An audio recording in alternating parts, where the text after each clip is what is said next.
I pledge allegiance to the flag of the United States of America and to the republic for which it stands, one nation, under God, indivisible, with liberty and justice for all. Okay, fire evacuation. In case of a fire, there's two ways to exit the chambers. To my left, to your right, through the double doors, go to the exit and out the stairs, or you can use the exit right in the back and walk a safe distance away from the building. Mr. Secretary, roll call, please. Yes, Madam Chair. Terrence Lynch. Here. Linda DeGray. Here. John Petronella is here.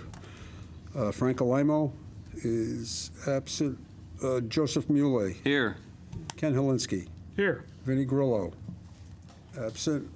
Christian D'Antonio. Here. Walter Crizel. Here. And Rob Anderson. Here.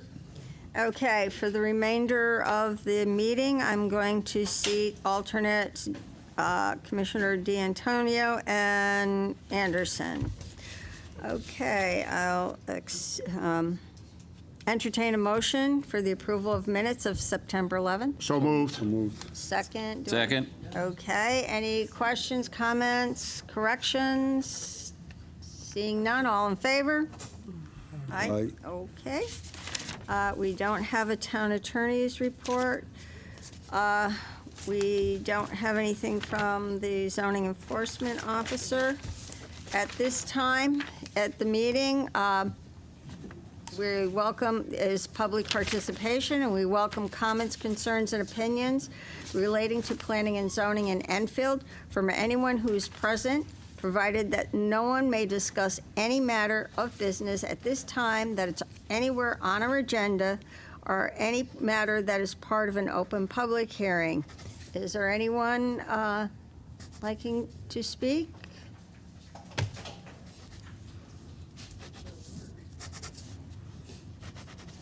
They make us fill out the paperwork, but I'm still gonna go first. Thank you. This is for Bright Meadow. This is not for public participation, but I got it. Thanks. I think we all distilled it out. Okay. Name and address, please. Mary Ann Turner, 7 Meadow Road. First things first, congratulations on your VP appointment.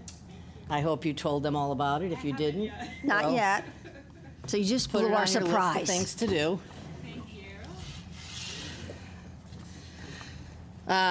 Good evening, Commissioners. I'm Mary Ann Turner. I live at 7 Meadow Road, and I want to speak tonight about unintended consequences. Too often, what looks like a small zoning change in the moment creates outcomes that shape our town for decades. Outcomes that are hard, if not impossible, to reverse. Take, for example, when a restaurant closes and zoning is changed from restaurant to business local. By making that change, we don't just make room for one type of project, we close the doors on others. What if we had simply waited? Residents in Enfield keep asking for restaurants, more gathering places, more of things to do that are interesting to the town, exciting or great. Other towns around us have them, sit-down restaurants, better dining options, places where people can go for a nice dinner or a special night out. And yes, there's nothing wrong with fast food, but we deserve more than drive-thrus. People are asking for more yummy places, places that become part of the community fabric, not just another chain. Instead of by changing the zone, we've locked ourselves into something far less flexible, far less aligned with what the people want. That's an unintended consequence. This is why I oppose efforts to loosen the standards of large projects possibly coming into Enfield. Those requirements for open space, amenities, and high-quality development weren't just words on paper. They were protections. They were safeguards against the kinds of short-sighted decisions that may look convenient at the moment, may even be what you think you want, but leave us regretting the outcome. If we keep carving away at those protections piece by piece, changing regulations because builders asked for them, we risk creating another situation where Enfield residents 30 or 40 years from now are left asking, why did they let this happen? That's an unintended consequence. We've been in this movie before. 60 years ago, urban renewal in Thompson was billed as progress. Instead, it left scars we are still trying to repair. Commissioners, you may not have been there then, but you're here now. And the decisions you make today will be judged in the same way decades from now that those folks were judged today. This is the weight of an unintended consequence. I also understand that very few people come in front of you. Often it's only a couple of us asking you to reconsider, think differently, or simply take your time. I've been told it's called filibustering. I personally don't see it that way. But we are speaking for many. Many residents just don't feel comfortable, or they can't be here to sit in front of you, but they are present and they are concerned. But that doesn't mean they're not paying attention. They're listening, they're watching, I can guarantee it right now, and they're expecting you to guard against unintended consequences. So risks of accepting a weak plan locks Enfield into another auto-dominated low-value pattern, squanders once-in-a-generation redevelopment opportunity, burdens the town finances with high service costs and low returns. I need you to start considering the fact that we have an older infrastructure and it's going to cost millions to fix it. And it leaves future leaders with inflexibility in site type. All of those are unintended consequences. Planning and zoning is not about today's convenience, it's about tomorrow's legacy. And we cannot afford to repeat the mistakes of urban renewal by allowing incremental changes that may serve one property owner now, but will diminish the community as a whole in the long run. I urge you to be consistent, to weigh the future as heavily as you do the present. And recognize that every decision you make will either build a stronger Enfield or it'll create problems that future commissioners, and I can guarantee you won't be here, will be forced to undo. The story of Enfield's future was not written by your intentions, but they will be written by your unintended consequences as you vote today. I'm asking you to be open-minded to that. I will see you in a bit. Anyone else? Sir?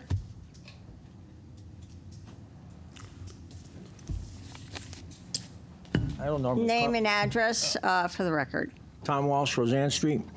I don't normally come here, so I'm not exactly sure how this works, but I noticed that the mall one was tabled. We can't discuss this at this time. Yeah, but it says it's tabled. It's still on our agenda, Okay, sir. so that's part of the public hearing. Right. Okay, thanks.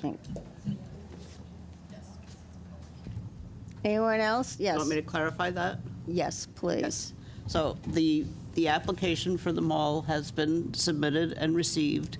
The actual public hearing and opening of that public hearing has been tabled. They will be presenting their preliminary presentation of their master plan this evening at the end of the meeting, which is not a public hearing. Okay. At this time on the At mall this time, at all? correct. No. Not even during the public hearing part. There's is no no public public hearing. hearing on the mall at this time, sir. Anyone else like to participate in? All right, I'll try it again. Okay. We'll try again. It's okay. Name and address again. Tom Walsh, Roseanne Street. All right, well, we can't mention them all, so we'll mention this. All these apartment complexes that you guys are looking at right now, our infrastructure can't support it. Hell, our sewer system can't support us now. They're going to need more police and fire and all that. This is bad for Enfield.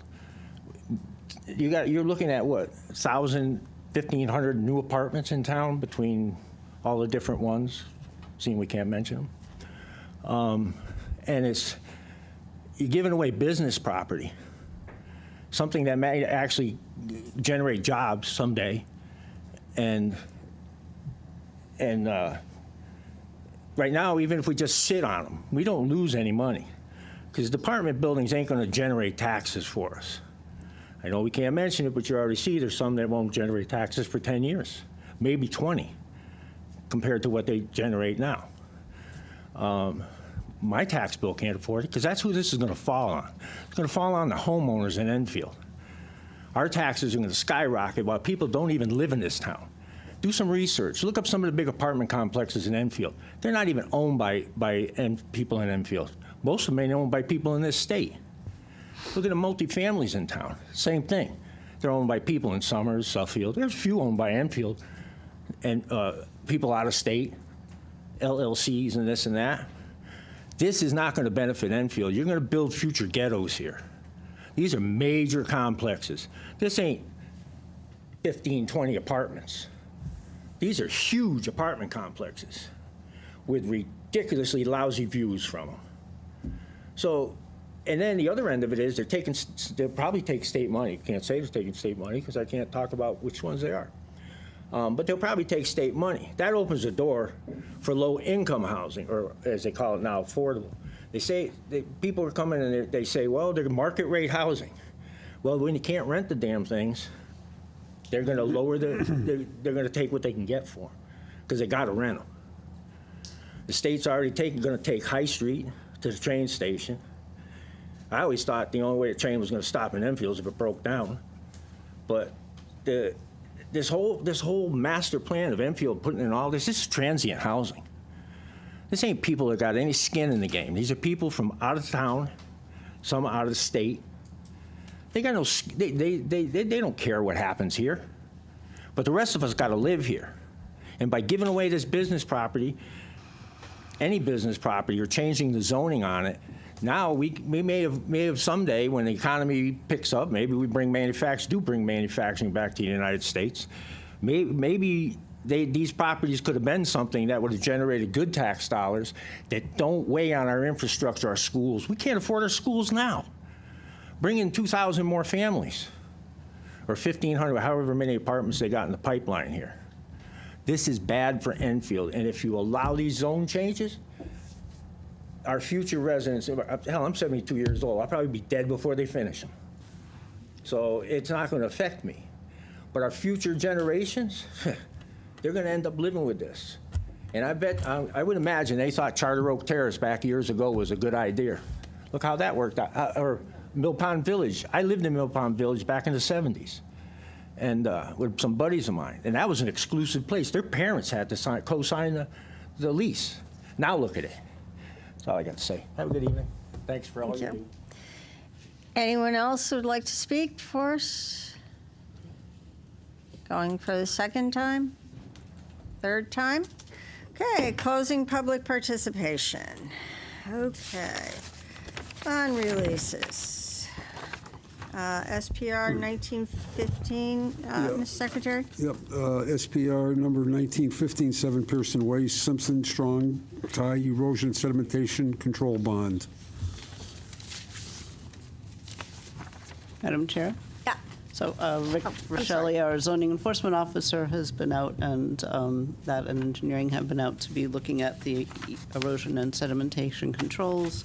At this time, they believe that everything is stabilized and is recommending that the $3,600 E&S bond be released.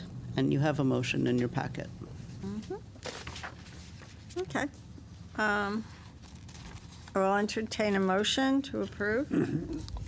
Yes, Madam Chair, I'd like to make a motion to approve. The Enfield Planning and Zoning Commission hereby approves the release of the erosion and sedimentation control bond in the amount of $3,600 for project SPR number 1915, located at 7 Pearson Way, map 075, lot 0042, to the Pearson Development Company, LLC. Second. Okay, any discussion on this? Hearing none. Roll call, please. Linda DeGray, Four. Ken Helinski, 4. Joe Muley, 4. Terrence Lynch, 4. Christian D'Antonio, 4. Rob Anderson, 4. and John Petronella is 4. Okay, all right. Moving on. Public hearing 3132, when you're ready, Mr. Secretary. Yes, the Enfield Planning and Zoning Commission will hold a public hearing at the regular meeting on Thursday, September 25th, 2025, at 7 p.m. in the Town Hall Council Chambers at 820 Enfield Street, Enfield, Connecticut, concerning the following application.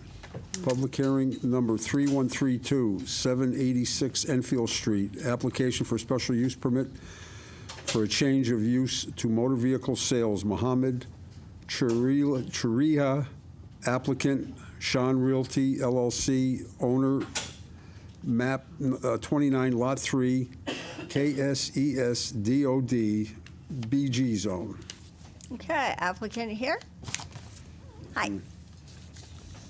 Name and address for the record, please, sir. Yeah, my name is Mark Smith. I'm with CMG Engineering, 67 Hall Road in Sturbridge, Mass. And I'm the representing Mohammed Sharia. He's the prospective business owner. Okay. So I guess if I want to talk off the board, I use Grab this. the mic, please. I don't know how you guys usually set these up. I don't know if I have to get it so everybody can see it or if this is okay. Is the light on the mic? Yeah. Okay, You hear me?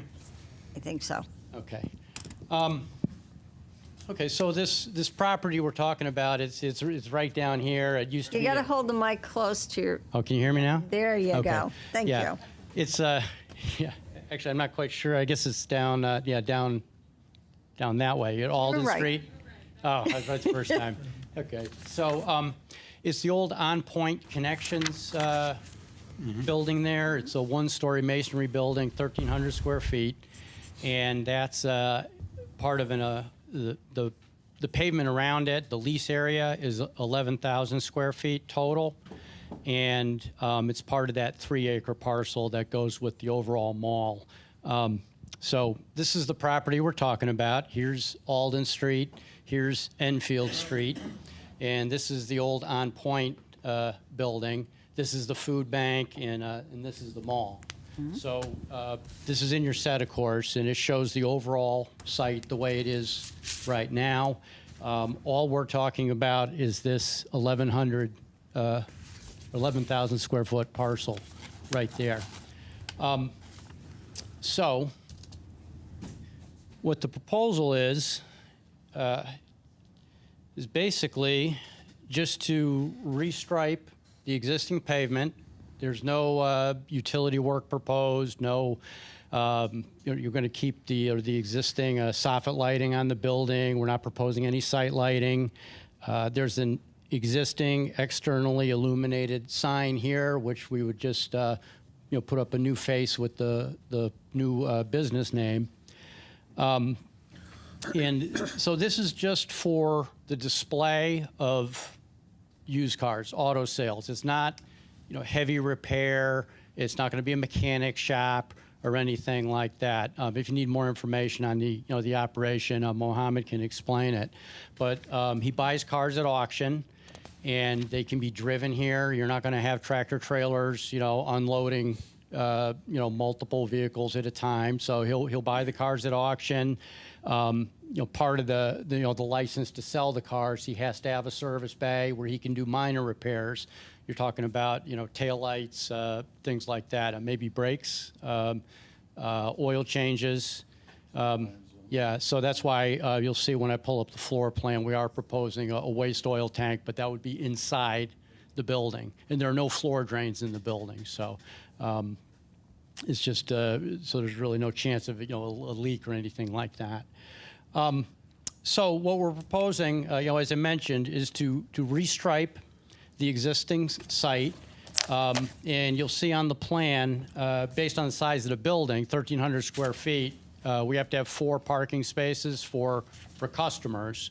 And then the rest, and we've labeled those as P on the plan. Those are the actual parking spaces. And then the other spaces, which we've labeled here and in front as D, those are the proposed display spaces for any of the used cars that are for sale. You may notice that the property line is actually quite a ways off the roadway.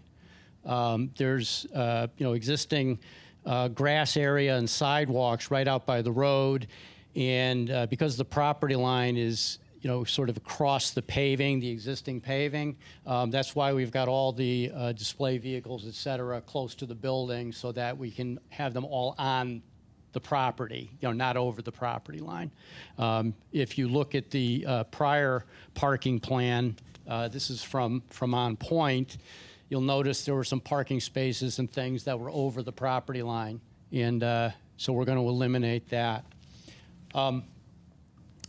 The other, I guess, result of that is there's sort of limited opportunity for us to add additional landscaping. I know you have, your landscaping ordinances. So what we've done is right now there's just sort of an empty island on the north side of the building. We're going to put some shrubs in there, and then there's pavement over here, which we can pull out the paving and create a landscape island. I did read the staff comments, and we should have made this a 10-foot wide island, and that was a staff recommendation, and we certainly can do that.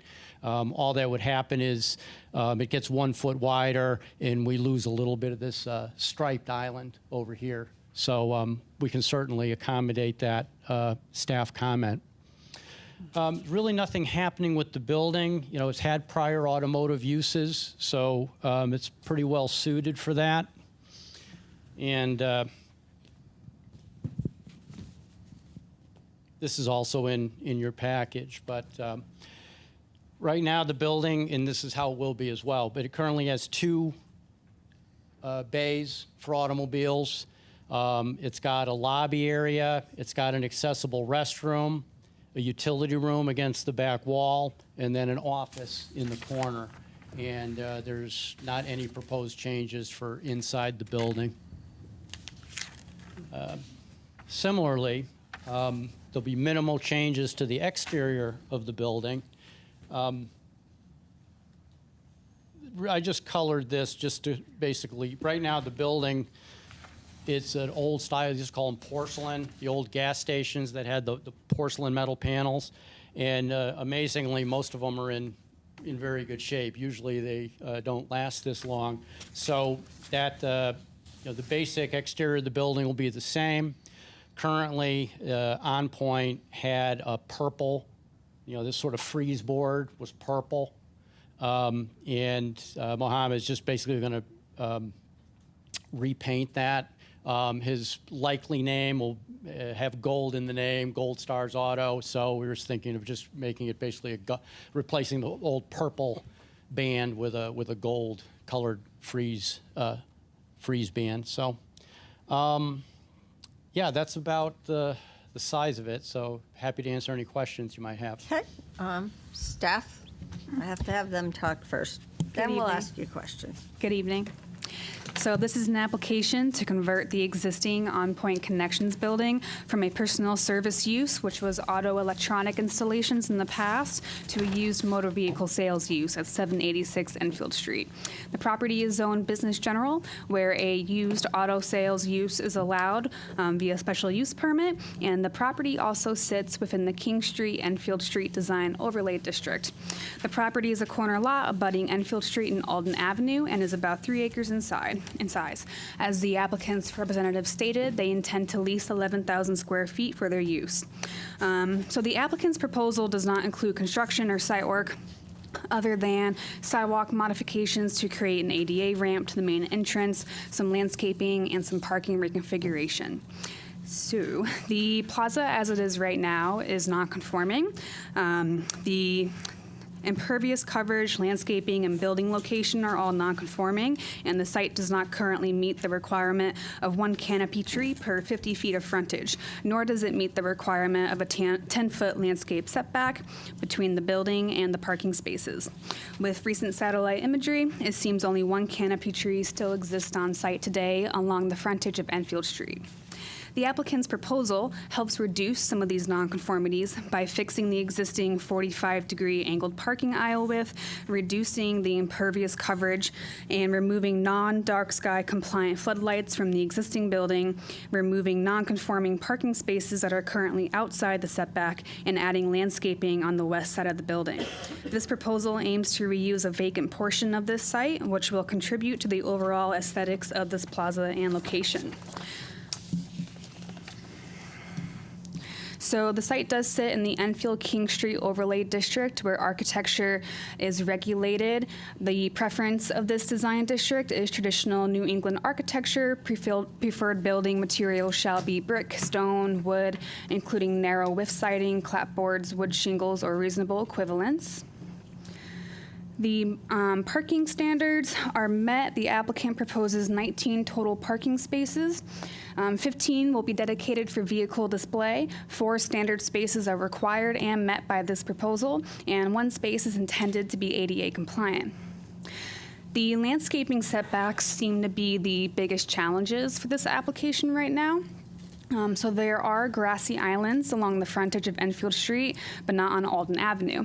Much of this site was developed in the 1940s, causing many of the current nonconformities that exist now. Only 1 canopy tree exists, as stated earlier, where 13 are required. The 2008 survey shows 2 maples along the frontage of Enfield Street and parking up to the buildings by the Enfield Food Shelf. Sidewalks currently exist along both frontages on Enfield Street and Alden Avenue. So under section 10.10.7.a.6, this is the regulation that requires any parking area designed or intended for use by at least 3 parking spaces shall have a minimum landscape setback of all parking spaces and driveways aisles of at least 10 feet. So the 10-foot building separation is not currently landscaped. The applicant is proposing 1 landscaped island of a red maple and 11 small shrubs along the side of the building. This should be discussed further at the commission since the site is non-conforming. However, a 10-foot landscape separation would work on the west side of the building. The east side would not work because of the existing bays, and the south side would not work because of the minimum space between the building and the proposed parking spaces labeled as P2, P3, and P4. The north side would not work because then there would not be enough space for drive aisles. Should this be required, the proposed 9-foot landscaped island would then be able to be widened an additional foot to the south to be in compliance with island width requirements as noted above. So by adjusting the location of parking spaces noted as D15, D14, D13, D12, and D11, will make way for this landscaped island width requirement. The striping still remains within the applicant's leased area of the site. 10.10.7b talks about the parking lot landscaping requirements within the zoning regulations, where any parking area designed or intended for use by at least 3 parking spaces shall have a minimum of 15% of gross parking area in landscaped areas. The applicant is proposing 1 landscaped island on the east side of the building, as seen on sheet SP 1.1 of the site plan. The landscaped island is only 9 feet wide, to be discussed with the commission.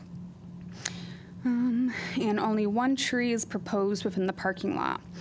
Buffers are not required on the north and the east sides since the site abuts commercial. The west and south sides would need this buffer, but an existing vegetative buffer currently exists along those sides according to aerial imagery. All departmental comments have been met with the exception of the engineering department. They had an outstanding comment. And then I just had the suggestion that they could add that 10-foot landscape separation to meet that building landscape separation requirement. And that is all I have. Thank you. Okay, thank you. Rob, any questions? Yes, I do have questions. Sorry, I got a big mess up map over here.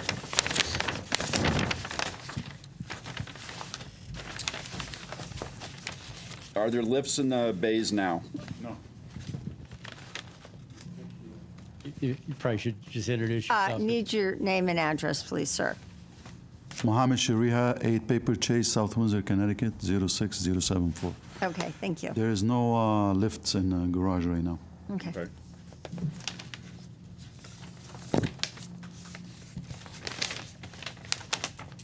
So you're planning on an in-ground lift? We're not planning on any lifts right now. Okay, your floor plan shows 2 lift cylinders. Those were old and removed.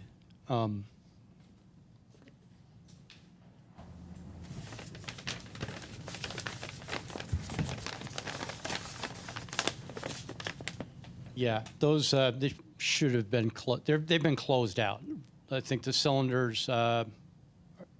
I would have to check on that. I know there are no floor drains. There may be some cylinder heads there still from the prior folks. Okay. But yeah, but there.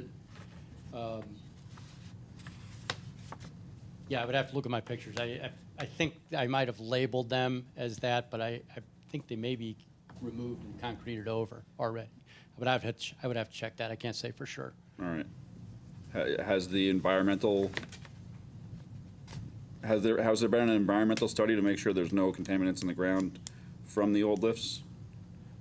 Well, he wouldn't have had anything to do, On Point is gone. He's the owner, right?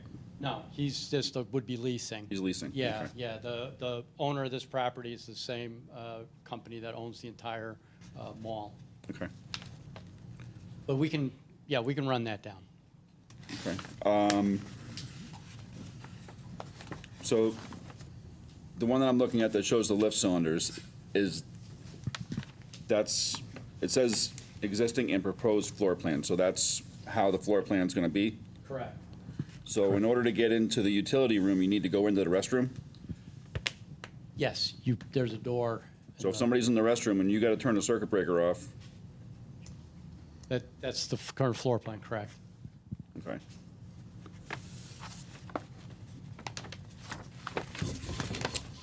All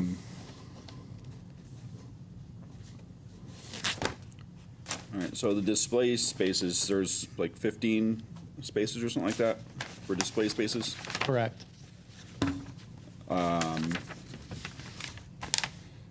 Do you have another place you're storing cars?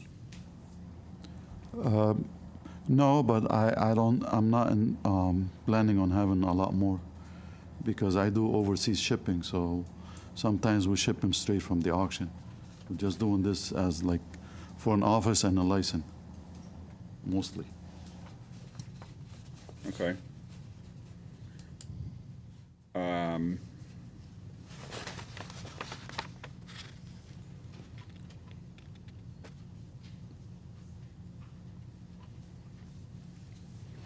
All right, so it's not zoned for auto repair, Right now, no. and Commissioner Anderson, Yep. just a correction on that. The auto sales is allowed in the zone. I believe at one point there used to be an auto repair. There used to be a garage in 1955. okay. So if auto repair was done there, that wouldn't go against the zoning? It would have been back in the past. I'd have to look in the 55 regs. You can correct me if I'm wrong, but when auto sales are allowed, your regulations cover the fact that the attendant, minor, the kind of repairs you're needed to do to have your license are allowed. That's part and parcel of disallowed use of auto sales, because I think, in Mohammed, you could tell me better, but if you are going to have auto sales, you need to, the state requires you to have a certain amount of repair capability. In state of Connecticut, in order to have a dealer license, you have to have a space for 2 cars and to do general and safety repairs, which is lights and brakes, tires, to see if they are safe to the road, and do mostly safety inspection. But that's required to have a dealer license in Connecticut. Where would the tire storage be? We won't do any tires on a premises. We'll probably take it to Downfair Tires or somewhere. Okay. We'll just inspect them there, and if they need to be replaced, we'll take them somewhere else.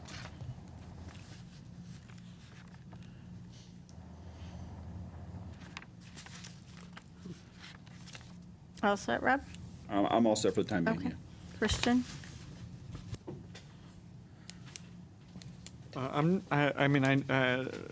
My questions and concerns are just around landscaping, which I fully realize you're not going to be able to meet due to the existing nonconformity. It's not going to be able to meet all our standards. I was looking at our frontage trees. I know staff brought up about the several hundred feet of frontage, which was regarding like the entire property. I was just looking at the frontage of your property, which would be about 55 feet, it looks like, on Route 5 and 40 feet on Alden Avenue. I mean, I know Alden Avenue is kind of out of the picture. There's no landscape. I'm wondering if you looked into, I mean, it's a state road, so you'd have to connect with the Department of Transportation for the right of way in terms of that grassy island on the south side. It's right at the corner of your property. I was further left. I mean, any of them really, but I mean, I think the far left side, far south, closest to the corner of your property. You're talking about up in this area here? Yeah. So, I mean, was there any investigation there? I mean, again, that's not technically it's not gonna cover like the entire, you're not gonna fully achieve, but it would make it less non-conforming, and that would be nice to see. Yeah. My experience is the DOT doesn't, they're not very friendly about putting things in their right of way that could possibly be an obstruction. They generally want you just to have grass. I'm not going to say we didn't contact them about that, but I guess the reason I didn't show a tree there was because I couldn't presume that the state would, allow it. I couldn't guarantee we'd be able to do it, but I haven't contacted the state about it. Yeah, I mean, and totally understand. That's why I was thinking with the other areas that would be in the potentially obstructing the drives, whereas that would not be obstructing any drives, which would. Yeah. That's why I see it as the highest likelihood. And then the other spot was again, this wouldn't achieve our standards, but it would get you a little closer. Was there a reason that you did just striping on the south side rather than landscaping? What, these areas here? No, right next to the building, Next to the building. that striping. Yeah. No, the idea, it's a lease situation, and so anything, would I guess have to be discussed all that with the landowner, et cetera. But part of it is to. This is very much in keeping with was I think it was the 2008 parking plan. So we were kind of mimicking that with the addition of the landscaping facing the street side. But yeah, I would say the fact that it's a lease situation, we're trying to keep the the amount of site work fairly minimal. Is there and just to clarify, I know there's windows on that side of the building, but is there a specific need for access immediately alongside the building? Here? I mean, you're obviously not going to be parking there. Right. I mean, you would be blocking the drive aisle. Yeah. So it's really just for a Yeah. clean drive line. That's a clean aisle. That's your intention there. the Yeah, it's striping? just a striped aisle, just to kind of keep the traffic organized. All right. That's the only questions I had for now. John? I don't have anything at this time, thank you. Ken? Yeah, I'm just trying to understand the nature of your business. It sounds like what you're really saying is you're not going to be doing a lot of repairs there. You're going to be bringing vehicles in. Some vehicles you get shipped overseas right from the auction. So what actually will you be using the 15 spaces for? Will you actually be selling 15 cars out of there on a periodic basis? Well, I would like to have the opportunity to do so. Okay. That's why we're proposing this. It comes along with the license as well. Do you expect to be doing that on a regular Yes, basis? of course. I will be selling cars there too. So. Okay. But it will not be my main job. But I would like to have the opportunity if I need to do so. And along with the sale of the cars, I have to have a general repair bay that fits 2 cars.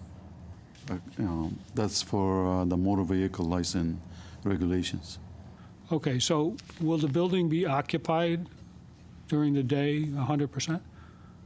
Yes, of course. I will be there and probably have a secretary or somebody in there in the office as well. Okay, so it's going to serve as your general office. You'll be doing some sales out of there.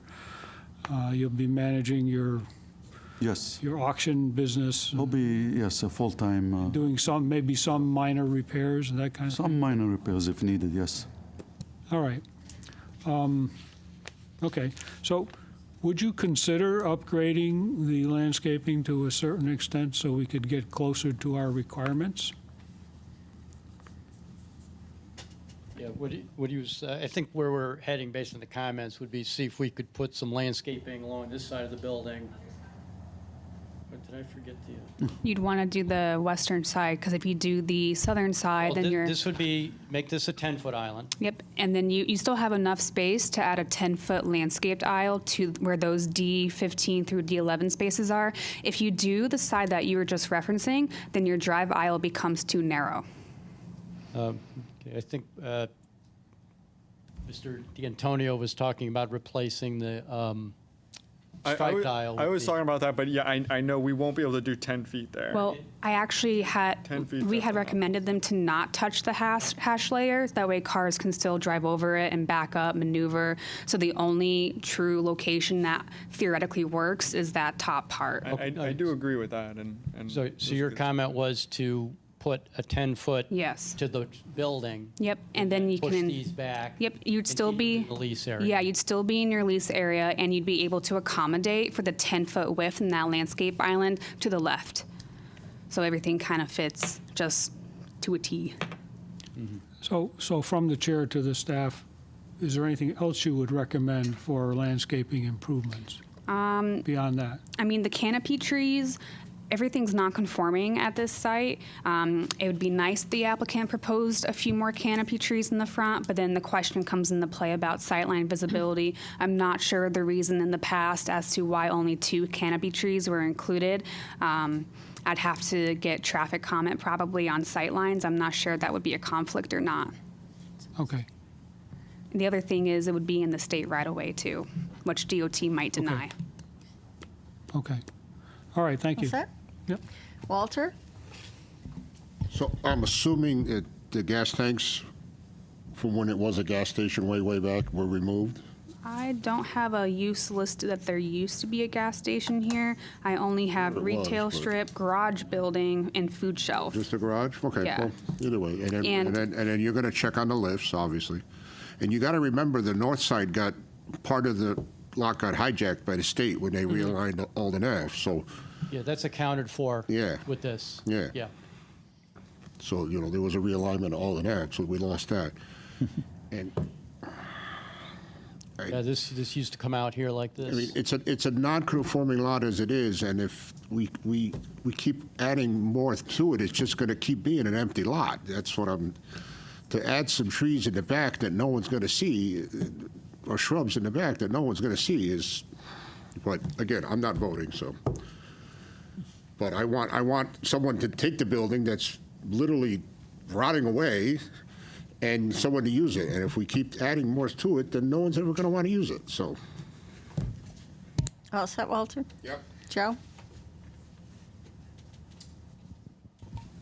I think my comment is just about the state right-of-way. I mean, traditionally, nobody's had good luck with the state about adding trees into there, so I think that's a lost cause, but I don't know, it's a small parcel, it's paved, it's been there since 1947. I mean, I don't know.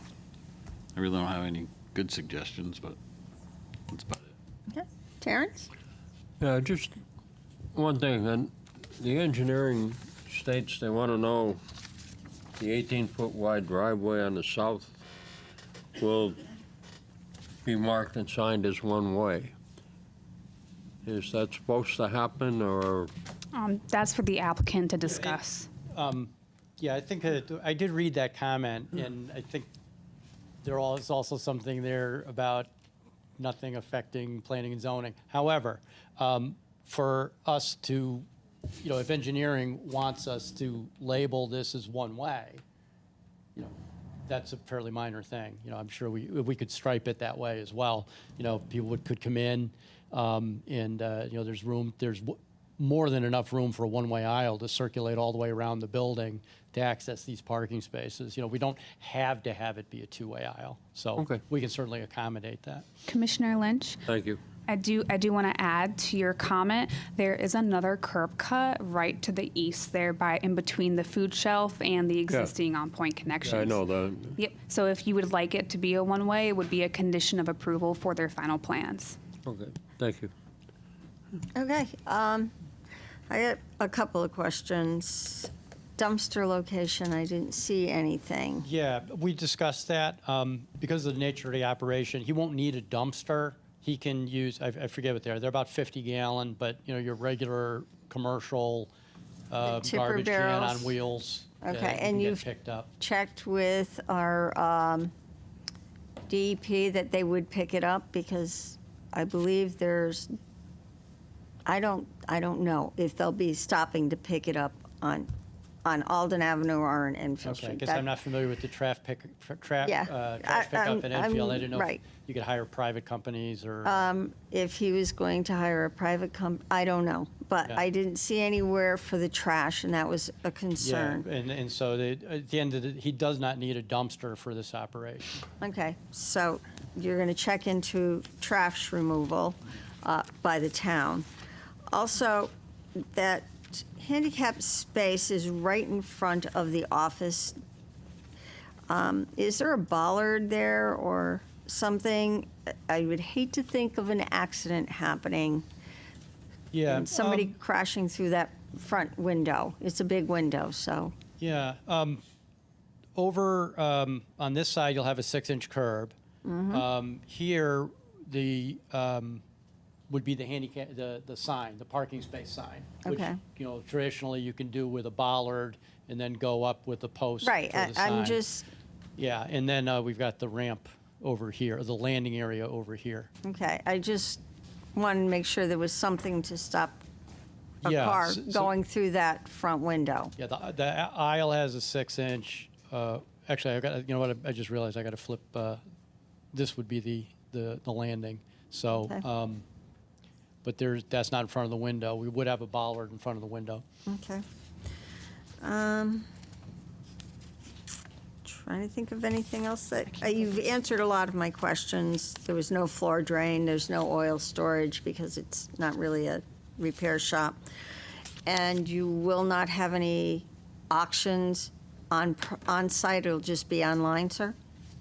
On site, no. I'm not licensed for an auction. Okay. I'm just I licensed wanted for a to sale. make sure that we clarify that. Yes. Okay. Madam Chair? Yes. I did have a conversation with the applicant's representative about the dumpster, where 'cause I had the same question, like how will trash be handled? And they responded with the proposed operation will have minimal trash generation, and that trash will be managed with a commercial rollout trash can, likely 50 gallons, that will be kept inside except when scheduled for trash pickup. Okay, so the town would pick it up. That's our private. I help. can't, I don't have any verification that it would be a town pickup or a third party. That is a concern. That's all I'm wondering about. Okay. This is a public hearing, so I do have to open it up. Anyone in, yes? Oh, I'm sorry, I didn't see it. And Sorry, I then, just have one more okay. thing. You brought up the trash, and I hadn't even really thought about that, but you are gonna have an oil tank for the used oil. Yes, I will have 275 gallons. Right, so you're not gonna have waste anywhere oil. for hazardous waste as far as oil filters goes. You're not gonna be able to put brake rotors in the trash if the town's picking it up. The town's not gonna take that. No, anything metal goes to like the scrap metal. All right, but places. you're not, I don't. the trash we isn't don't gonna put be it able in to the be picked trash. up by the town. You're gonna have to have someone to get the trash other than the town. If that's what we have to do, yes, we will do that. Okay. All set, Rob? Yep. Okay. I just wanted to add that the site is not listed on the state's website as contaminated or under any remediation. Okay, great. Walter? If we do this one-way thing, who polices that? Who worries about that? Who's going to police that he's going around the building the right way and not the other way? It's just point of interest. Okay. Okay, I will open this up to the public. Anyone here would like to speak for or against this application? Okay, so I'm going to ask you to step back so the public can come, please.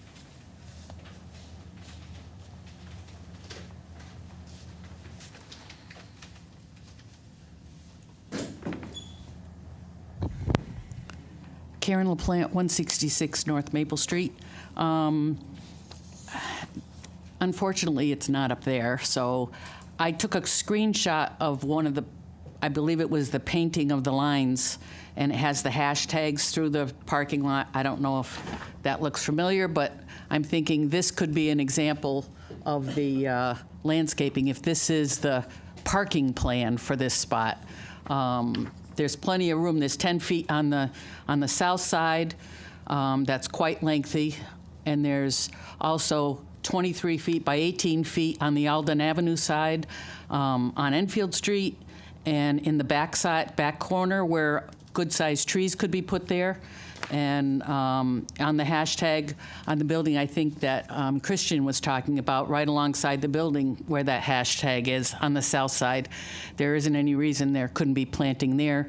They could either do rain gardens where it would absorb some of the runoff from the parking lot, and it could handle the thing. Even this little triangle area up here could have some kind of plantings, maybe some low plantings, so it wouldn't block anybody's vision, but it would still provide maybe some perennials or something that wouldn't need a lot of maintenance.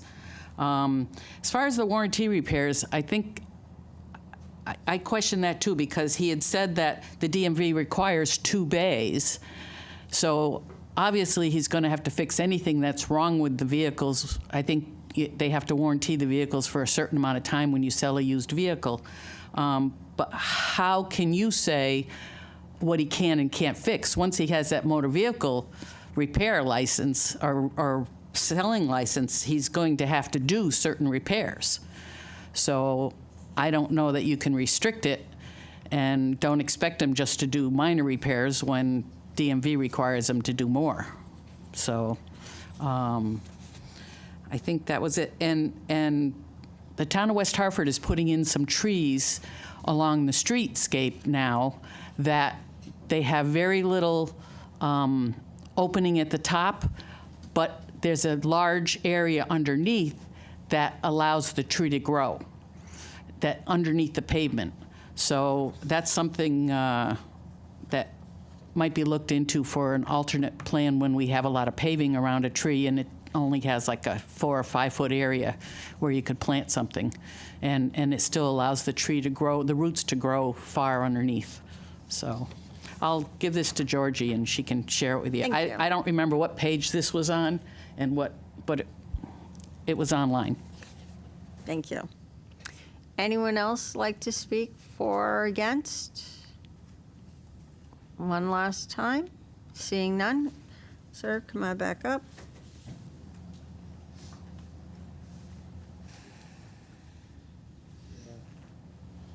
I'll let Mohammed talk about the repairs he's may or may not have to do.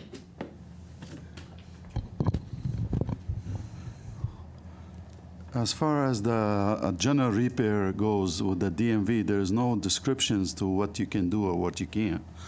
But they will require not 2 bays, they will require a space for 2 cars in the garage. And they will require to have little tools and a jack. And they, if you run to a problem where you need to fix a trainee or an engine, we'll probably have to sub it somewhere else, because even the place is not big enough to do like a major repair in there. It's very tiny space in there. Barely fit 2 cars in there. I guess the concern, and this is just my opinion, not anybody else's, is that you would open this as a used car lot and then turn it into a general repair for anybody to come down the street and pull in and say, hey, fix my car. And I think that's a concern that people have. Because unfortunately, we've had a gentleman do that to us. So, and your repair license would allow that. So, yes, I mean that's a DMV regulations, but again, in a tradition business, a used car dealership, they were busy with their own cars. I mean, I had a place in New Britain for 17 years, and I probably fixed maybe 5 cars for non-customers or none of my cars because you were busy with your cars, and you know we will not be doing much for public fixing.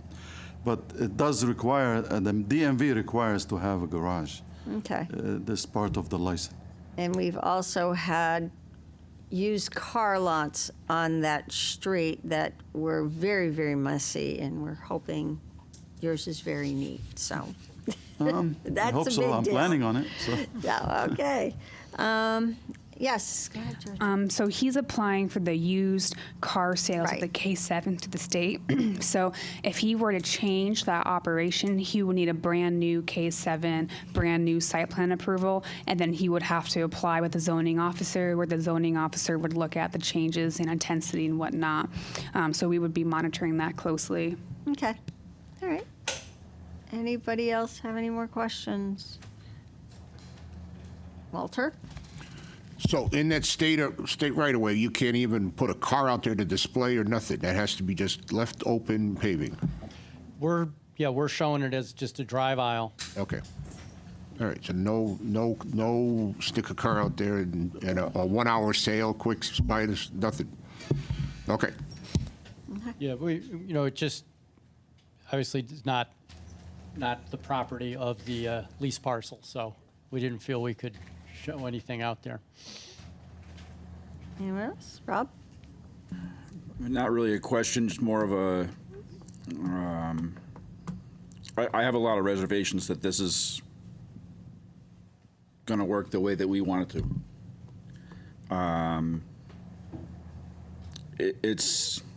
I get the feeling that this is more of a front so you can do your exporting.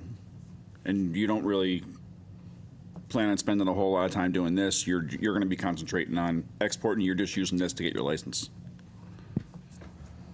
Very much right now, yes. But nobody knows in the future. But I will sell cars there too. So I'm not gonna just sit there in the office. And if I have an opportunity to sell a car and make some money, I will do that.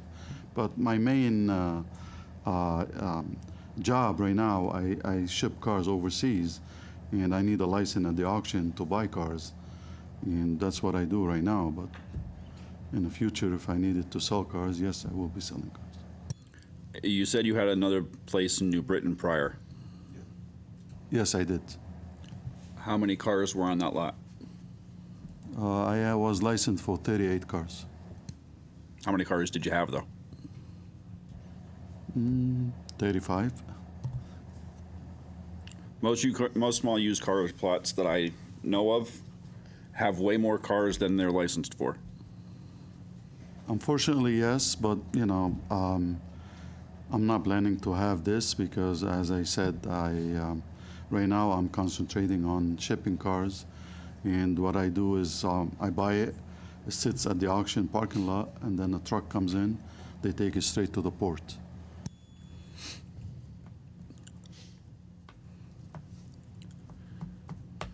All set? Yeah. Yep. Okay. Yes. Madam Chair, I do want to point out from what Commissioner Cruzel said earlier about the right-of-way. Currently, right now, there is parking in the right-of-way. So the applicant's proposal takes those illegal spaces out. Okay, thank you. Okay, anything, question? I mean, I'll ask the applicant to see if they're amenable, but I'd at least like to see an attempt to provide some sort of front-facing landscaping to Enfield Street. I totally understand that they're challenged with what they're working with, and I agree with the Commissioner Cruzel. I think that reuse of the property is important. I don't want to drive them away. I'd like to at least see if we can have them work with the state to look into adding at least one frontage tree in the right-of-way. Of course, there's no certainty, Right. but I'd at least like to see the attempt made, and if we can add a condition to that. And so I'll ask the applicant if you would at least provide us the attempt to work with the state. Oh, yeah, I mean, say, you can always ask. And, you know, it would be an encroachment permit. Yep. And so we'd show a proposed tree, we'd Yep. file an encroachment permit and see what their comments come back with. Yep. Yeah, I mean, and there is one frontage tree on that side of the sidewalk further down in the property, so, you know, there's some precedent to it. Yep, and you, Well, also, we have to remember, this is a plaza. Mm-hmm. So even the frontage, we might not even have control of that. That's probably the plaza's You would have to control. work with the plaza, yep, and the. Yeah, and the state, so yep. it's not part of what I'm leasing from. I mean, it's not part of the we lease. would have to get permission from You'd them. have to get permission, To yep. Mm-hmm. apply to request it from the state. I mean, you have to get permission from the plaza to modify the property, right? You're adding landscaping anyway, so you're doing more than striping. Yeah, so the owner has to have, the state won't take the permit application without owner's permission. So we would have to get two-step process, get the owner's permission, and then send it into the state and see how they respond. I mean, frankly, that matters more to me and to the public because that will actually improve the aesthetics of the property from the street view. Whereas on the west side of the building, as mentioned, you would barely see that coming from Alden Avenue. That counts for something, but you know, again, Enfield Street would be the higher priority, in my opinion.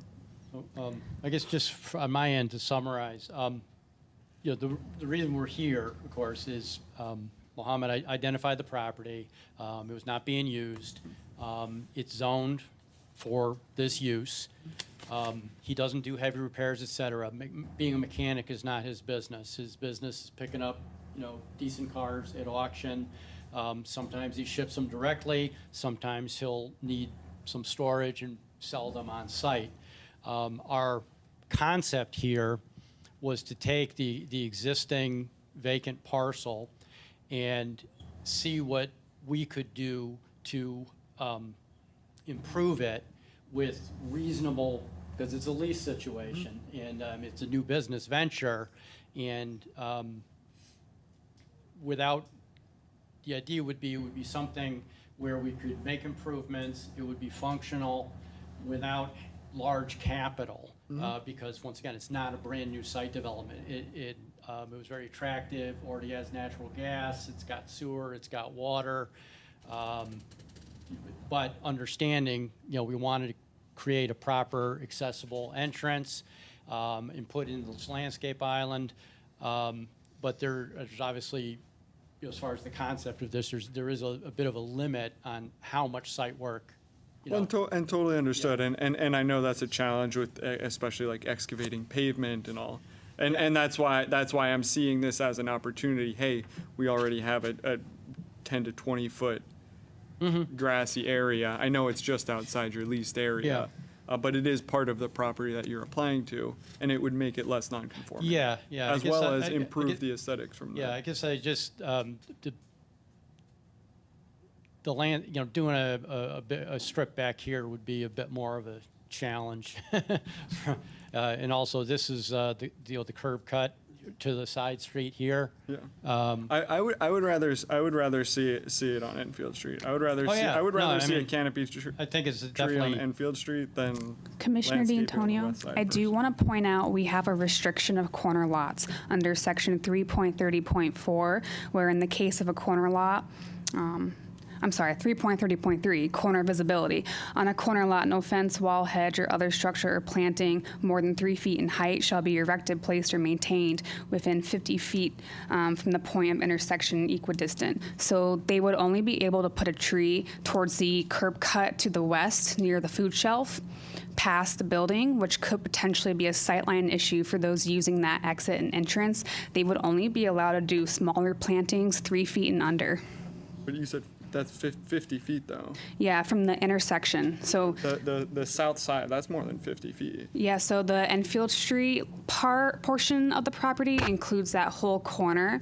So any trees would have to be a little bit more south in that landscaped aisle, and then anything in between there would have to be a smaller shrub. But the problem is that we're relying on CTDOT, which we can't require off-site improvements, and then we can't really condition something based off another entity when that entity could deny them. So just something to keep in mind. Could we have a condition that the applicant will work with, or? They could do an attempted or- condition to something see. of an attempt. Yeah, we just have to be careful of how we word it because there's that possibility of CTDOT denying an encroachment permit. Right, like understood that it could be. Yeah, and the plaza has a lot of site constraints as it is in terms of size and being able to accommodate more landscaping. I mean, they're already reducing a lot of nonconformities here, but it still kind of makes the site size a little bit challenging for all the additional landscaping. The only feasible thing that I could find from doing a scaled review is that western portion where those display spaces are, to put that 10-foot landscape separation and then increase the aisle by 1 additional foot, but anything in the frontage would have to be a small shrub planting, which could be difficult because it's outside the property lines. I mean, I still think it's worth an attempt. Again, I think that's more valuable than plantings on the west side. I mean, it would be nice to get all around, but again, we do want to balance working with the applicant and understand that they want to reuse the property, with minimal excavation and intensity. So. All set? Okay. Yeah, just, I understand, I guess the interest in putting that landscape island back here, but I said, I think that's fairly significant site work, which kind of really hadn't bargained on, and it also, we could get to 10 feet, but that's going to put the parking spaces right along this lease line. And part of the reason we had this push forward is this is your driveway. This is the main driveway off Alden. It's right here. And so this is your main traffic area here. And I would have a concern about it pushing those spaces back, right to the drive lane. Okay. I'm going to have to open it up to the public again. Anyone in the public like to speak for or against? Anyone? Seeing no one? Okay. I'll entertain a motion to close public hearing, PH. Move to close public hearing. Second. Okay, roll call, please. Now they can't get changes. 4. 4. Joseph Muley, Or Terrence Lynch, 4. Christian D'Antonio, For. Bob Anderson, Against. It's not And- conforming to the, We're just closing public hearing, nothing else right now, so that we can discuss. okay, Okay, sorry, 4. okay, thanks. and John Petronella is 4. Okay. Any discussion? Rob? Yeah. Sorry. We're Oh, pointing out. go ahead. Go for it. He's not gonna be doing general repair. It's very minor repairs that he's gonna be able to do. He can't, there's not enough room to put lifts in, so he can't really do the things he needs to do to properly service cars. It doesn't seem like a,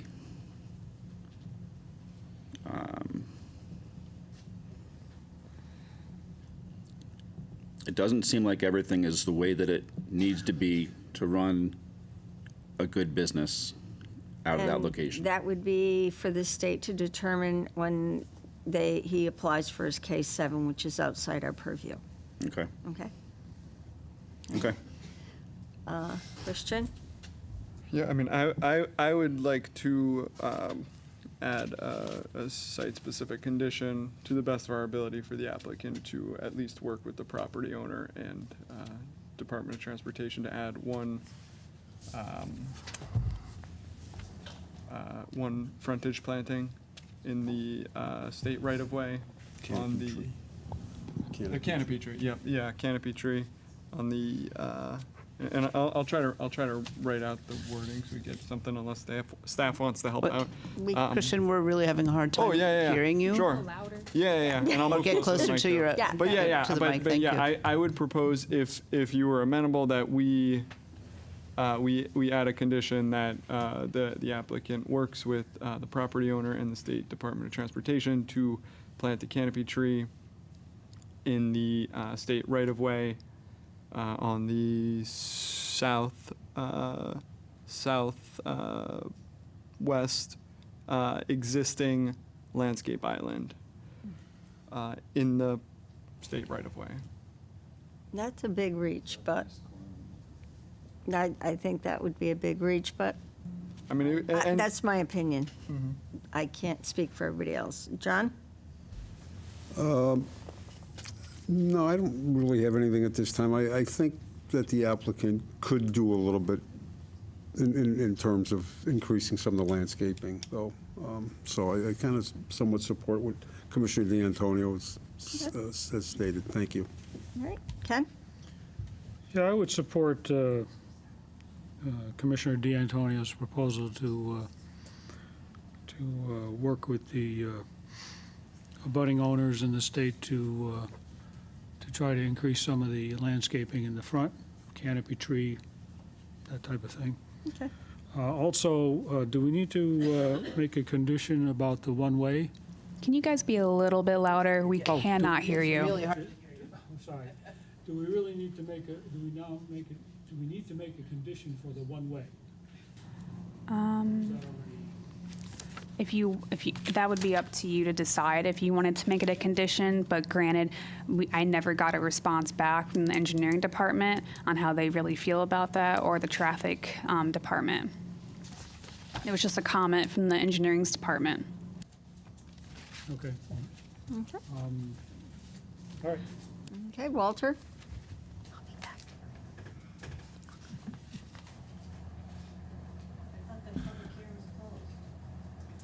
We're discussing. We're discussing. Yes, we can. He can participate. Walter, you got something? Well, I guess I don't. I guess I don't know. Walter, you're part of this commission, is part of the discussion. You don't have to listen to the people that should not even be talking. I was thinking. So, okay. Joe? It's a tough piece to try and get more conforming. I mean, I think we could probably explore, maybe adding something along the side of the building. I definitely don't think the state's going to let you do anything, but it doesn't hurt to ask. But Right. Okay. maybe that little bit that Christian mentioned on the south side of the building, add a little bed there, maybe in the striped area. It wouldn't affect anything else, so that's all. Okay. Terrence? Yeah. First of all, just for the commission, that somebody had asked a couple times about the one-way. The only reason I mentioned that was because there was a comment on the sheet about engineering talking about a one-way. I personally don't have any issue because they're going to have to handle their traffic anyway the way it works. So it wasn't an issue to me. As far as the landscaping and those things, I see the concern, and I agree with, we're talking about adding landscaping, but we're talking about a 60, 70, 80-year-old building that's non-conforming, that some of it is becoming more conforming because of this use, and how much with landscaping and things in that whole mall area are we going to be able to ask this fella who's running 11,000 square feet, and we're not asking much of him to handle the area that he's leasing, but now we're asking him to handle the area that's owned by the plaza owner. So that's just a comment. Okay. Thank you. I am going to comment about the one-way, the signage on the road, because I was there today, and there is already marking in that plaza on directionals. Okay. So I really wouldn't be concerned about that one-way, because if you go into that plaza, it's pretty well heavily marked and takes you all sorts of ways. So, so I'm not concerned about that. My concern is putting a condition on something that this man will have absolutely no control over, and because it is a state concern, it is state property. It's like, okay, I'm going to go and just put wherever I want, and the state's going to say, no, you're not. And having had to deal with the state because somebody did something on a piece of property, they're not happy when you do it. So, and they make you tear it up. So that, asking for a condition is not something I would, Commissioner DeGray, but yes. I do have a thought to that. Since There is, and I was over there on the north side along the building. I'm wondering, and I don't know, because it is a leased property, if they would be able to widen that little strip that's along the building a little bit. Because I can't see it that well. where the shrubs are, Yeah, then they wouldn't have enough okay, width. that's, But I thought about that. yes, Alden Avenue, however, not being a state road, you could potentially investigate a condition where the applicant can communicate with the traffic department on a possible canopy tree on that side of the road. That would be, I think, easier for the applicant. Yep, and then they So- can communicate directly with Right, Matt and Meyer. I understand you want it on Enfield Street, I get it, it's a major throughway, but we've got to work within our confines. Yeah, totally understood. And to be clear, I'm not suggesting the applicant do any planting. in Right, the I'm not state saying he do right-of-way it, but without the permission. idea to get something out of the state, it would take him years before he'd get an answer. I don't think it would take years. Yeah, it does.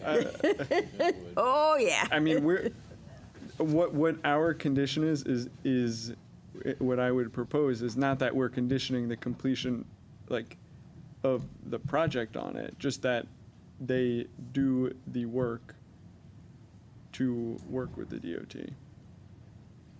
I would rather work with within our town. And I guess either to you or through the chair to the staff. I don't see how that's possible. The property goes right up to the sidewalk on Alden Ave. Where are you envisioning frontage trees on Alden Ave? So Alden Avenue is town-owned, so the better conditions would be to investigate a town-owned right-of-way versus a state that they can't control.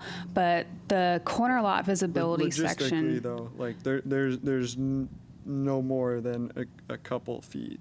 Well, they could put the tree in between the curb cut and the building, but I don't know if the traffic department would have an issue of sightline. However, it would be more than 50 feet from the intersection, so they could investigate that with the police department should the commission want to put a condition on one canopy tree to be investigated. And you're saying the curb cut that's more west. On Alden Ave. Yeah, that's not really depicted on this. It's a partial survey, so it's only the leased area. The lease line stops where that curb cut entry is. The corner lot visibility section comes into play at the intersection of Enfield Street and Alden, where they can't have more than a 3-foot planting 50 feet from that intersection in both directions. So I measured it out on the GIS. 50 feet stops probably 3/4 into the building location. So there is room for a possible canopy tree, but again, they would have to investigate that with the traffic department. I mean, I just don't see that as, I mean, unless again, they'd be excavating their property. Well, There's the just other- not enough space for The a other canopy problem tree is on we the can't street. require off-site improvements, so this would still all be right-of-way and their suggestion. Right, exactly, yeah, understood, yeah. I don't know where 50 feet is. I mean, it would be with the expectation that the applicant has a desire to want to improve the property, make it less non-conforming under the, with the understanding that it may not be allowed by the state. I do want to point out currently there's no landscaping there whatsoever, and that the applicant is proposing 11 small shrubs, a landscaped width on the north side, and an island and a tree where there's none right now. Understood. Okay, so I'm going to ask for a general consensus about the tree. Do we ask the state? This, I'm going to, it's not the verbiage that you've written. Ask the state if they would allow a tree, a canopy tree to be planted in the southeast corner of the property. Rob, what do you say? And just to be clear, all he's asking is that he They ask. ask, that's all it is. That's it. Yeah. Yeah.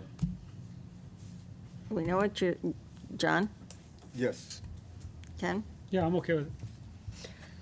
Joe, I guess it doesn't hurt to ask. Terrence. I don't think we should, but I don't have a big problem with it. All right. Okay, so the consensus is to I ask the only state. ask, like, how would we be able to enforce that We slash wouldn't be able prove to. that? 'Cause There's no enforcement. basically so a moot it's- point. It's a moot point, so we can't really condition it, but we can just Yeah. ask the applicant. Right, you I would just consider don't it. think that it would work as a condition because Right. conditions are typically We enforceable. can just ask the applicant Yeah. if he would be, as a courtesy. That's all. So, okay. All right. Anything else? Did you want to do the Alden Avenue tree investigation or no? I don't see how that's physically possible. I'm Not just- without major site modifications. All right, I- then we're All right. we're I just mean, going to ask for the I would love to courtesy. see more street trees, but Right, but we're just going to ask for a Yeah. courtesy. That's it. Okay. I will entertain a motion for the waiver. Yeah, Madam Chair, I'd like to propose a motion to approve a waiver of landscaping requirements for the south and east side of the building. Second. Okay, roll call, please.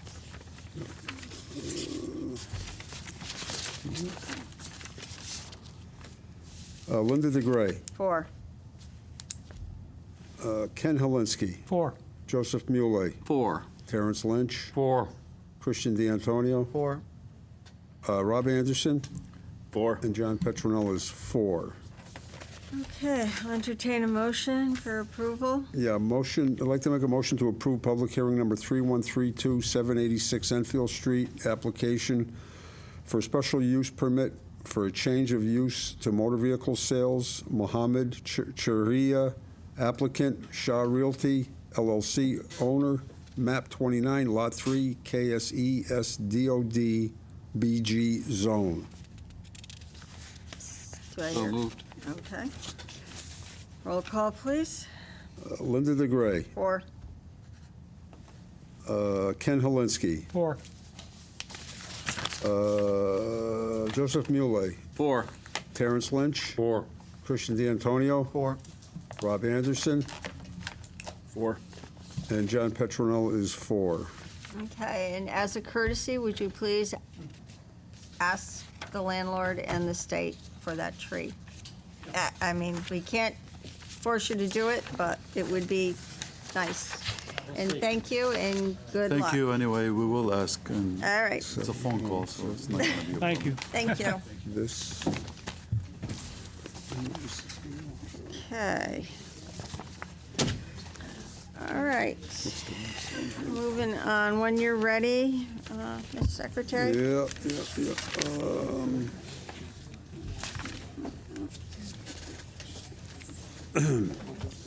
The Enfield Planning and Zoning Commission will hold a public hearing at the regular meeting on Thursday, September 25th, 2025, at 7 p.m. in the Town Hall Council Chambers at 820 Enfield Street.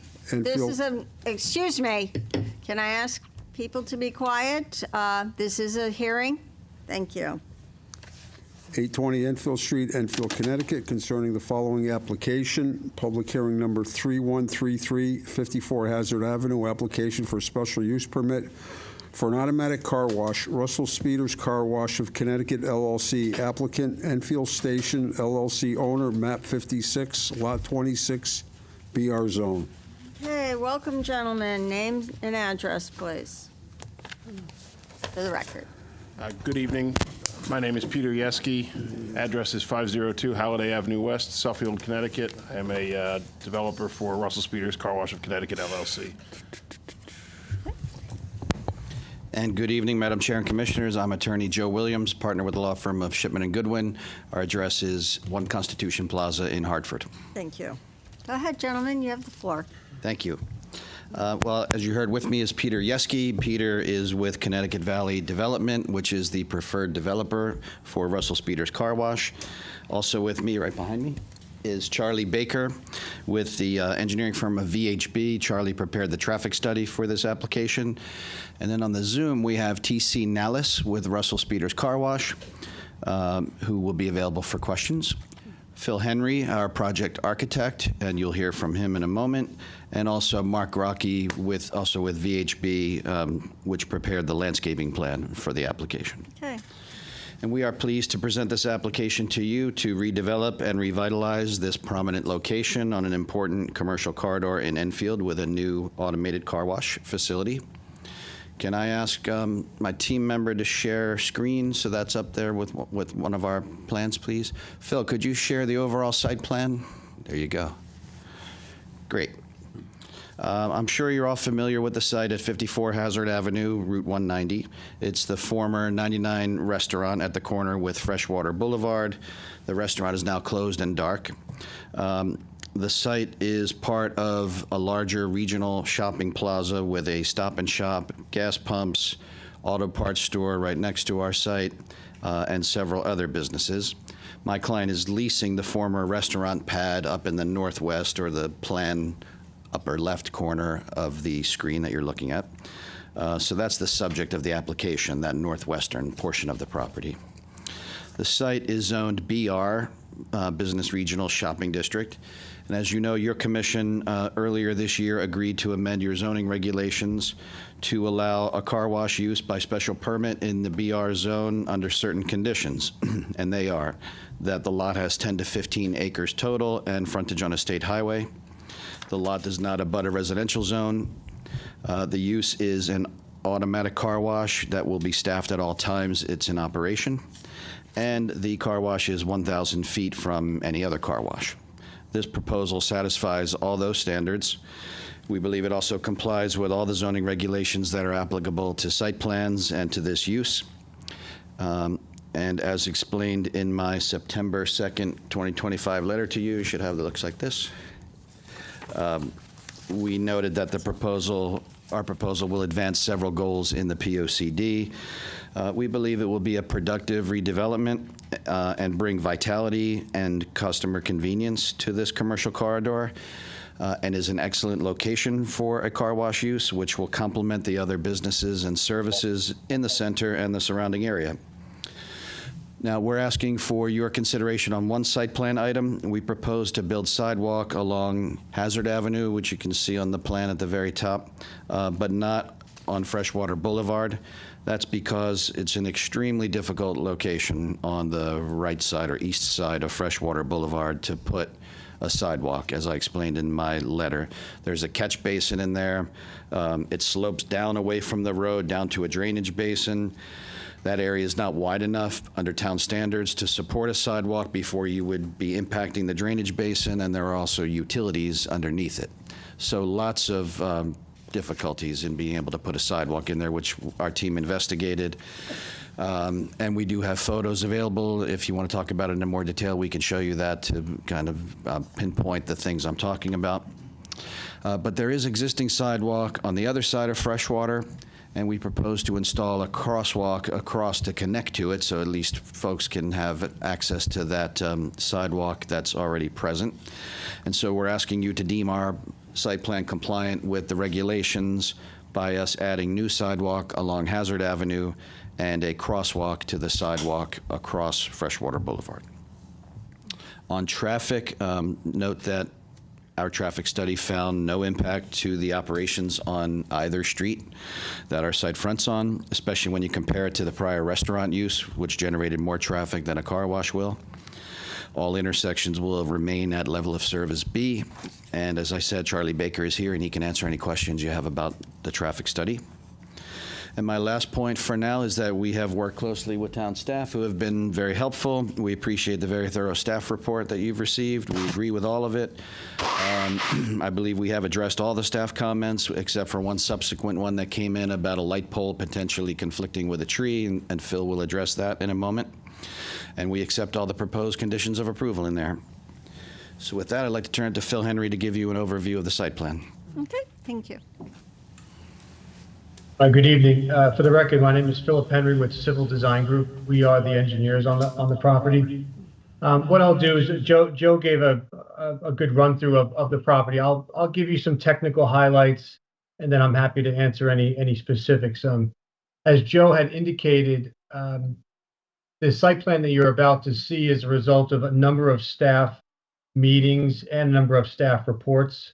I believe the staff report that was generated prior to our 9/16 resubmission addressed all comments except for one comment related to a light pole, and also I believe the town engineer comments came in just after that, I believe. So I'll be able to address that as well. So as Joe had indicated, the facility is located in the northwest section of the lot. The shopping center itself is about 14 acres. The redeveloped lease area is just over 1 acre, just to give you some context of size.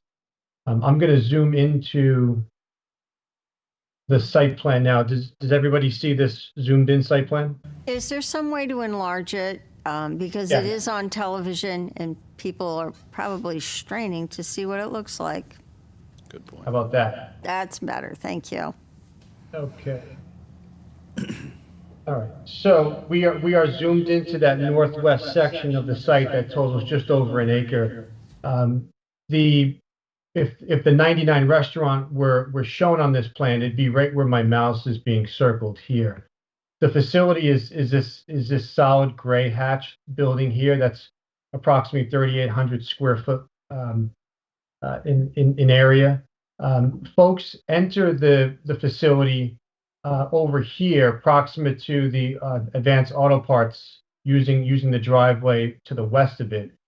Folks can get into this double queue lane here, pay stations on both ends, on both lanes, and then those folks will then merge into a single lane going through a single tunnel that pushes the car through the car wash facility.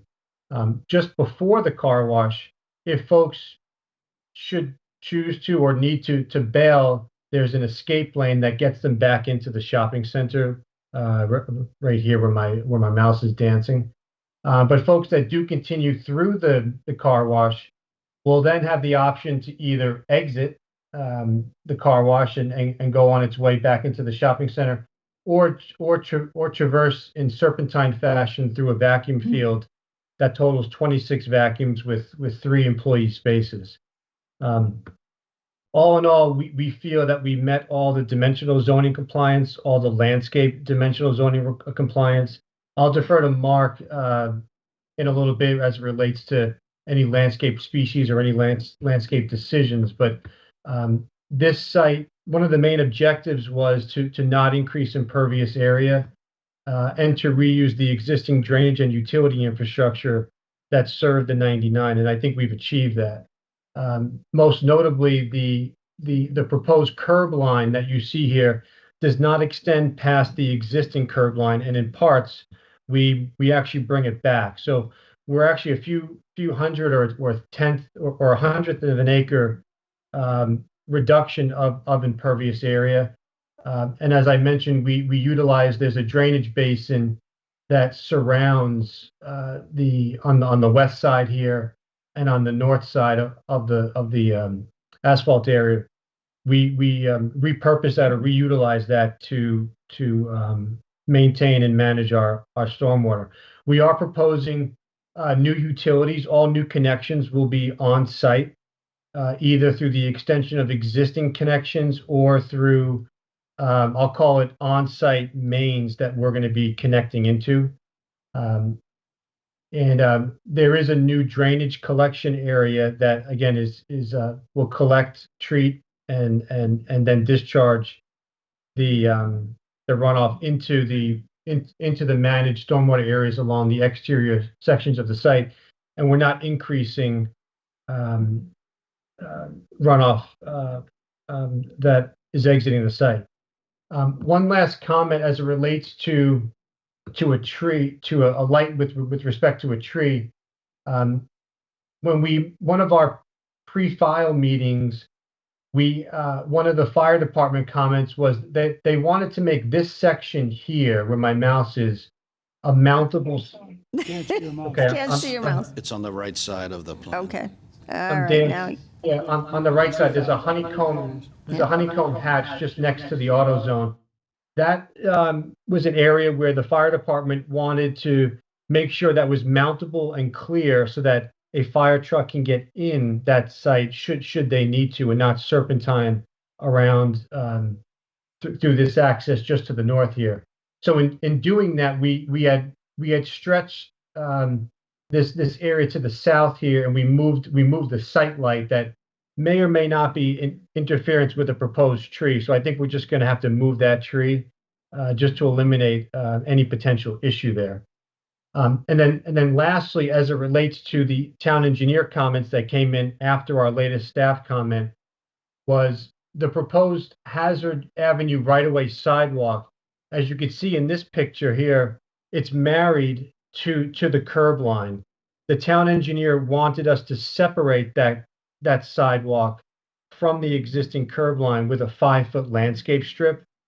We have since done that. We did not resubmit because that came in the 11th hour. We didn't want to confuse any subsequent paper filings with any electronic filings. So, however, we are committed to making that change, as well as any drainage pipe material changes when cover is less than 2 feet over a drainage pipe. So we're committed to making that change. And then lastly, the town engineer had some very minor sidewalk detail comments as it relates to sidewalk within the right of way. So all those comments are actually addressed. We have not shared them yet because we didn't want to confuse town staff with multiple submissions. But subject to tonight's hearing, we can submit a complete revised set.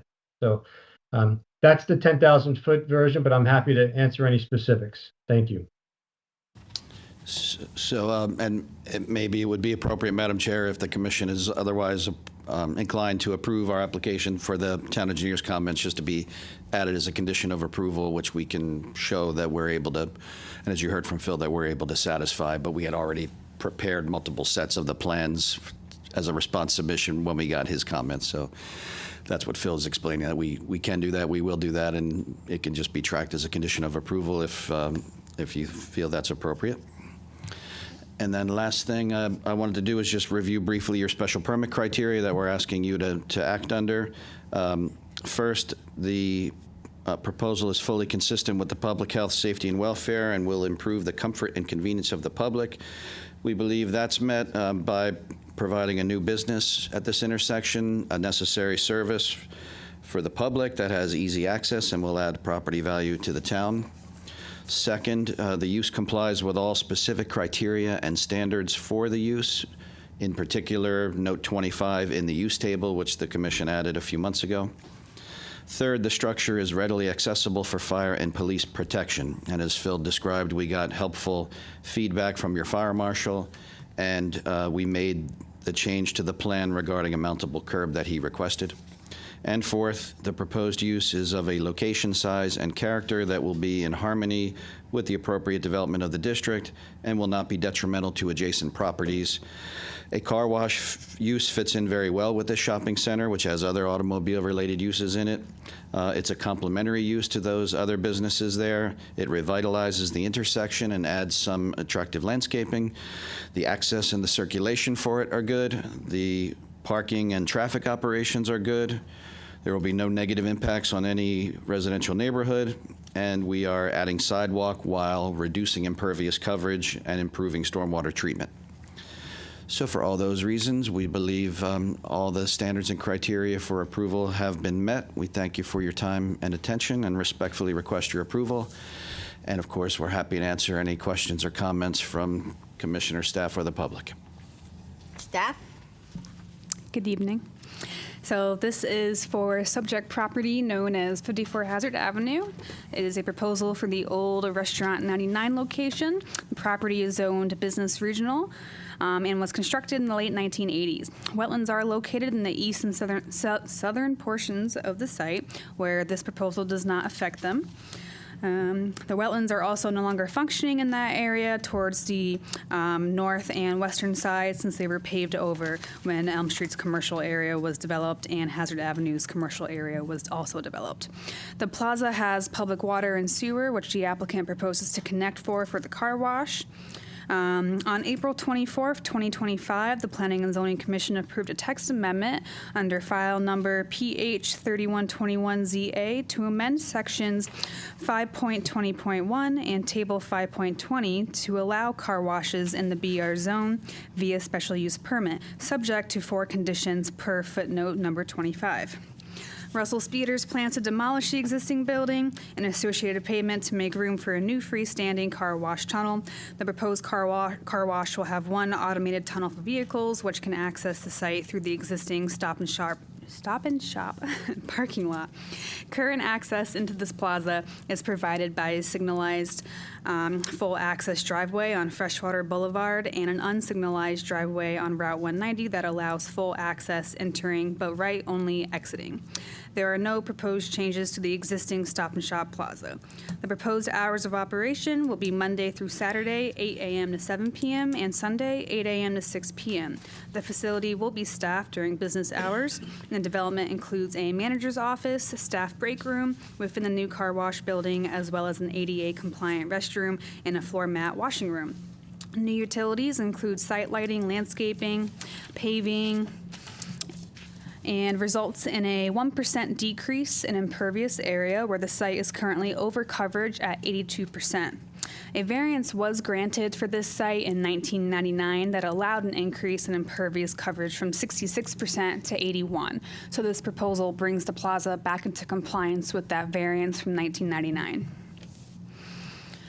The plan of conservation and development was considered for this proposal. The applicant cited from the 2023-2033 POCD, specifically on pages 52 and 54. They also referenced page 53. Stormwater was discussed by the applicant. They did do a stormwater report that concluded with no increase in peak runoff post-construction. In fact, shows a slight reduction in runoff rates. Snow storage was identified on the applicant's site plans near the outer perimeter of the site, as well as in several areas of the proposed parking lot. The photometric plan had been revised per my suggestion to show the encroachment values off-site, just to verify that there is, in fact, no light encroachment. The applicant did revise it and shows those values stopping at 0.0. So that is in compliance with the dark sky ordinance.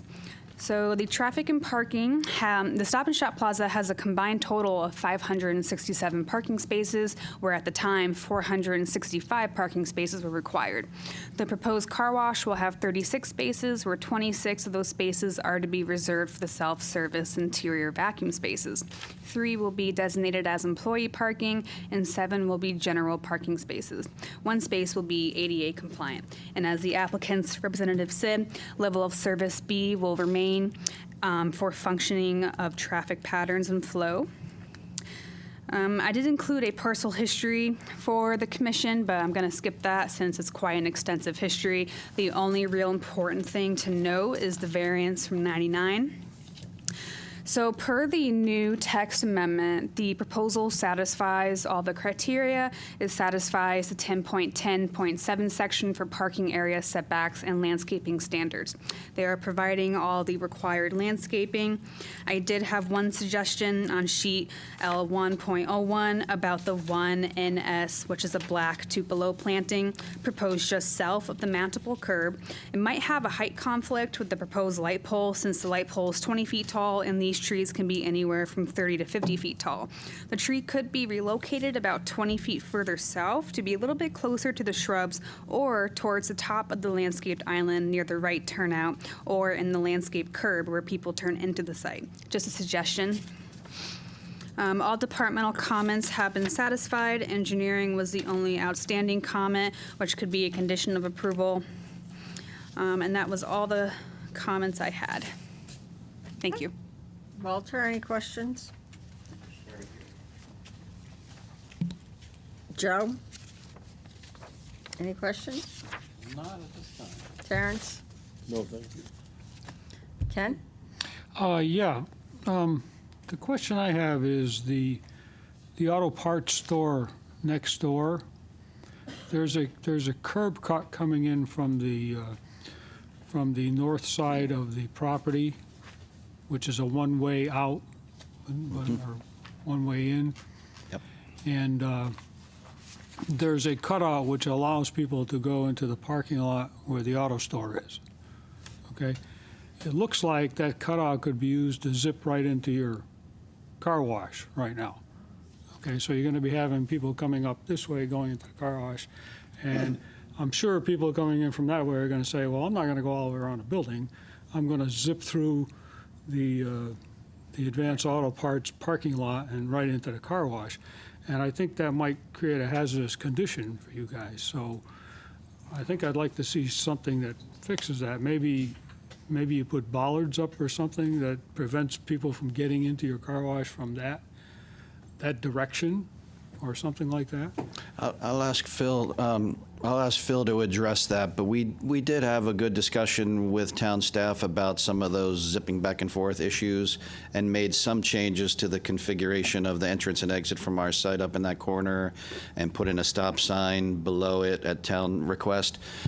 So let me ask Phil to explain and point out to you exactly what I'm talking The about. only reason and I then ask maybe- is I go to that auto parts store, and when you park there, you're trying to park, there's not a lot of room. It's a fairly narrow driveway. Yeah. So if you have cars zipping through there to go to the car wash, I'm concerned about that. Okay, let me ask Phil to address that and see what we can suggest to deal with it. Okay. Yeah, that's a good comment. I guess I would say, I guess technically and I sort of anecdotally, someone making a right here is going to have to make a series of sort of right turn right angles and a left turn angle. So it's probably reasonable to assume that speeds will be low and folks that enter this area will be accustomed to the geometric constraints of the parking lot and the curb cuts itself. I think you can make an argument that folks that are parked at the auto zone in these parking spaces here would need to make that maneuver in order to park and enter the auto parts store. I think putting bollards over here might provide an issue as it relates to fire access and fire safety.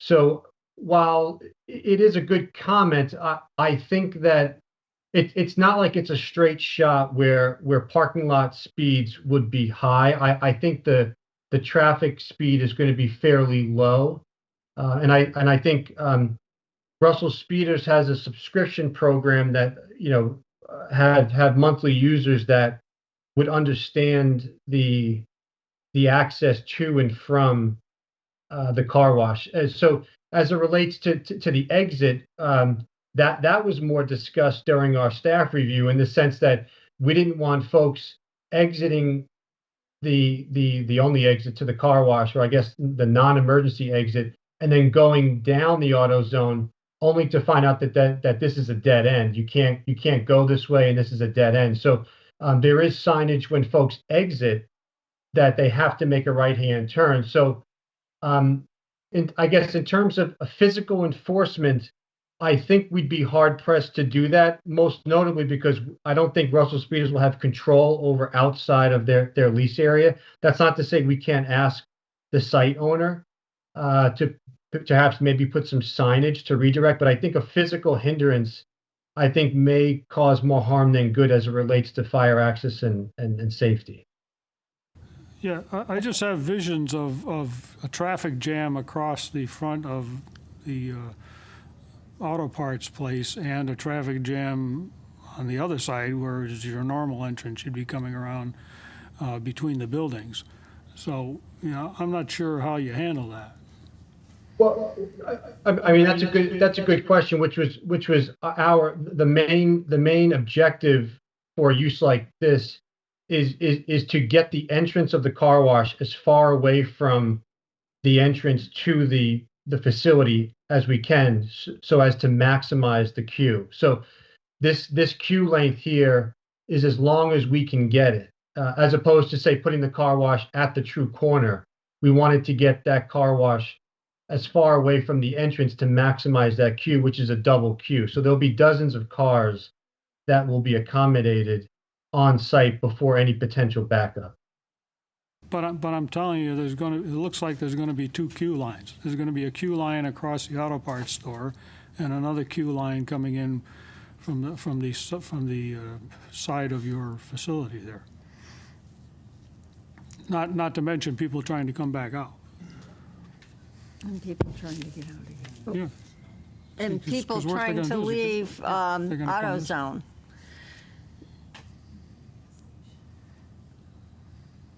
That is a concern. So, I think what Phil was explaining is based on the company's experience and Phil's expertise, that we have designed enough lanes within the site that we don't expect there to be long queue lines outside of the car wash property waiting to get in there. Like that would be unusual for the experience.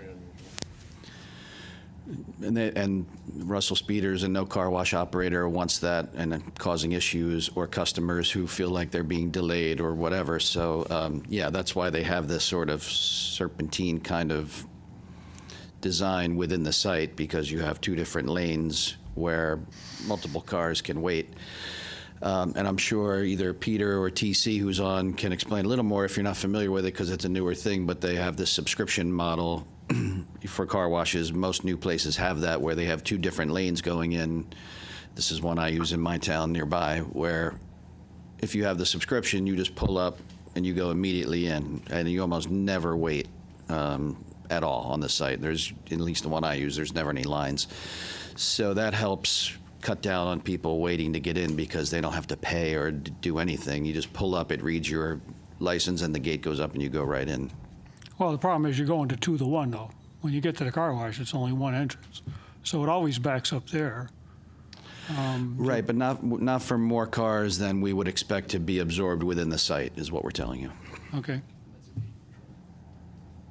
I just have a question. I usually don't jump in like this, but how many cars, and I don't remember seeing it on the plan, can those queues hold? There's a double line, let's pretend. How many cars can that hold, so that it would alleviate any potential of cars queuing up in front of AutoZone? I'm pulled in because I needed a light bulb, and now I need to get out, but there's a whole line of cars behind me I can't get out. So how many cars would be able to those 2 lanes hold in a queue? I guess that's the question. I'll throw that to our team. Yep, I'm just pulling that up on my notes here. I can get that to you in a few minutes. Sure. Okay. While we're waiting, You all set, Ken? Yeah, John? you can move on, sure. Yeah, I got a couple of questions. Concerning the layout, was there any consideration to put the building, to flip it, put the building out towards the street to kind of screen the parking, the queuing? You got the kiosk out there on Freshwater Boulevard, and those vacuum stations with all of the, above-ground infrastructure. But was there any consideration for that? Why you would not do that? I mean, this is the worst possible configuration that you could put on this site, in my opinion. I mean, was there any consideration to make it anything better, more appeasing or appealing to the view? I'll give that to our designers as well. So, as I just explained, Commissioner, our goal was to maximize the queue length to make sure that on-site queuing would not back up into the plaza. Also, I'm sure you're familiar with the site. This corner is littered with very mature trees that will provide existing natural screening to the facility itself. I guess I'll defer to Mark if should he wish to speak, but I think the entire frontage is wrapped with very mature trees. So we didn't want to disrupt or potentially take any of that down either. Well, I certainly disagree with that statement.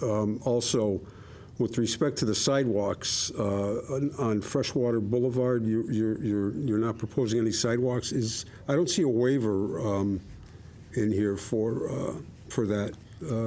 In my letter to you, we did request that we not have to put the sidewalk on this side of Freshwater. That's what I was speaking about earlier. But I'm not seeing a waiver in our motions. That's because there is no waiver provision in the zoning regs. The commission has waived sidewalks in the past for certain environmental conditions like wetlands and flood zones. Although I will say the portion along Freshwater Boulevard does have some wetlands in that area, but there would be a lack of crosswalks. But we did have a discussion about it earlier. The queue lane on average for each lane is about 19 cars, so it's about 38 cars.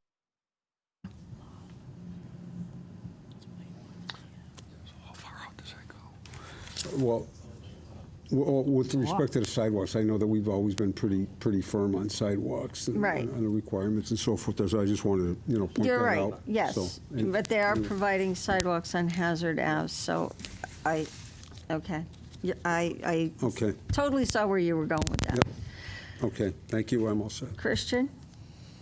Yeah, I have a few questions, and I do tend to agree with Commissioner Petronella. The layout of the site, it does seem a little bit questionable. I agree. It's better to put the building on the street side, and I don't think that the trees have anything to do with that. But I understand that our regulations don't require it, but I do tend to agree. But working with what you have now, I have a few clarifications. One is a minor comment on an site plan sheet 6. Your sidewalk doesn't actually go up to the crosswalk on sheet 6. That's the site plan. Looks like it's just off a couple feet. That's Okay. just a minor correction. It's correct in some other sheets, but on the site plan sheet, it's not correct. So Okay. just make sure that sidewalk goes up to the crosswalk, please. Sure.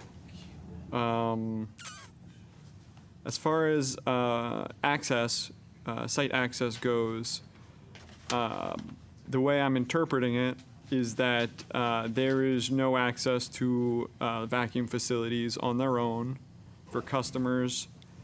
And I need to make an assumption here that the way that employees access their parking is by going through the normal customer entrance and making an immediate left. So can you clarify access? Sure. Do you want to do that, Phil? Yes. Or there are these 7 spaces on the back here, these parallel spaces here. So you would expect that for employee parking?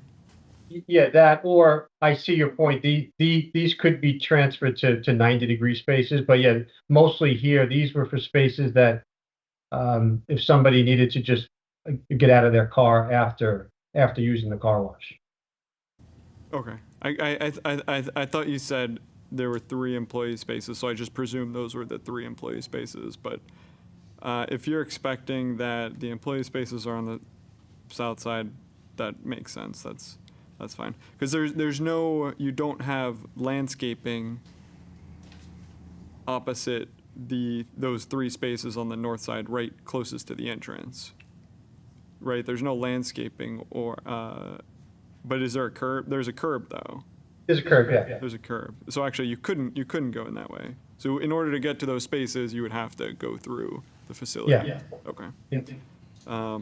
And there's no expectation that customers would use vacuum facilities without going through the drive-through. That's the presumption. That's correct. Okay. Yeah, the model is for folks to go through the car wash, then the vacuums. And lastly, I'm looking at our landscaping regulations. I know it's kind of presumed that you've met them, but I'm actually gonna make a correction on section 10.10.7 and parking area setbacks. You don't actually, in my opinion, you don't actually meet section A.4 with regards to 1 canopy tree for each 50 feet of frontage on Hazard Avenue. So you are proposing 1 new tree, and then there is an existing one on the east side, northeast side. Those are the only 2 real frontage trees, and then there's several hundred, I don't know, 100, 200 feet gap between the 2. Commissioner D'Antonio, Yep. my staff report noted they were proposing 8 canopy trees, so I'm not sure where you saw the 1. So the 8 is on the site itself, but our regulations require it in the landscape buffer from the street. So I can pull that up from. I'm not sure where you see that requirement for location of the canopy trees.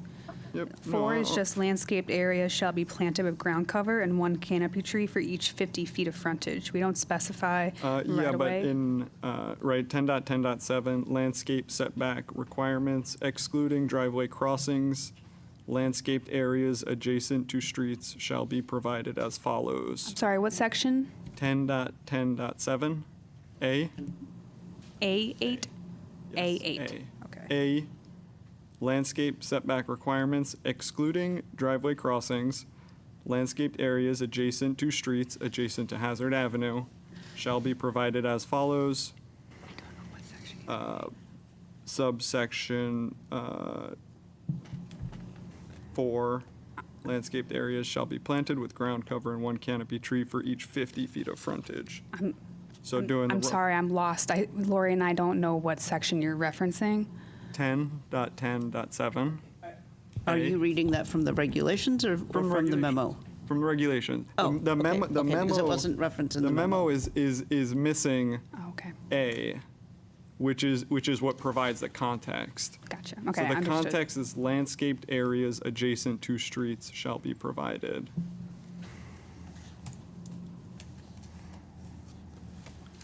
And then bullet 4, 1 canopy tree for each 50 feet of frontage. So those canopy trees, there should be about 6, measuring about 300 feet of frontage on Hazard Ave. There should be 6 canopy trees in the landscaped area adjacent to the street. Now, I'm just going to raise this as a question based on your all precedent, and I don't know exactly where they're located in depth, but if there are existing canopy trees that we're not proposing to disturb that are adjacent to the street, does the commission deem those to be partially something that can satisfy this regulation? In other words, do they count? I think it satisfied the existing landscaping on the freshwater side. I do think is satisfied by the existing landscaping, but not on the Hazard Avenue side. Well, we'd be happy to take a look at it with you providing that clarity. And, you know, it certainly wouldn't be difficult, I don't think, as long as we can make them fit or whatever we have to do to come in if the commission was otherwise inclined to approve the application and make it a condition that we add some trees to comply with that, and then we submit that to staff afterwards with all the other changes or, you know, additional technical details we'll be adding. Yep. Yeah, appreciate that.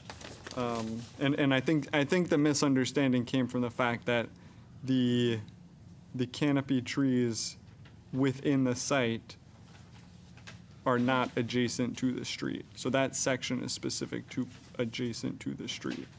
So they've proposed one new planting adjacent to the street. We're still lost.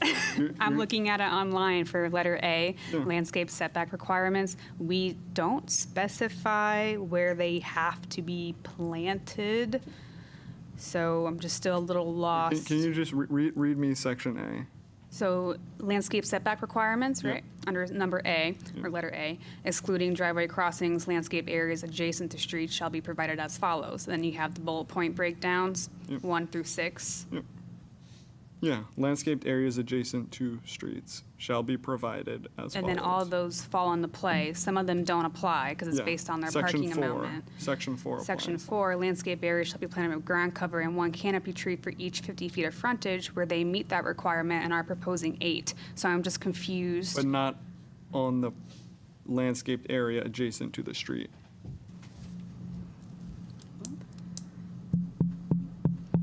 The landscaped That would area be adjacent to the first. street, those are street trees. What do you interpret landscaped area adjacent to the street to mean?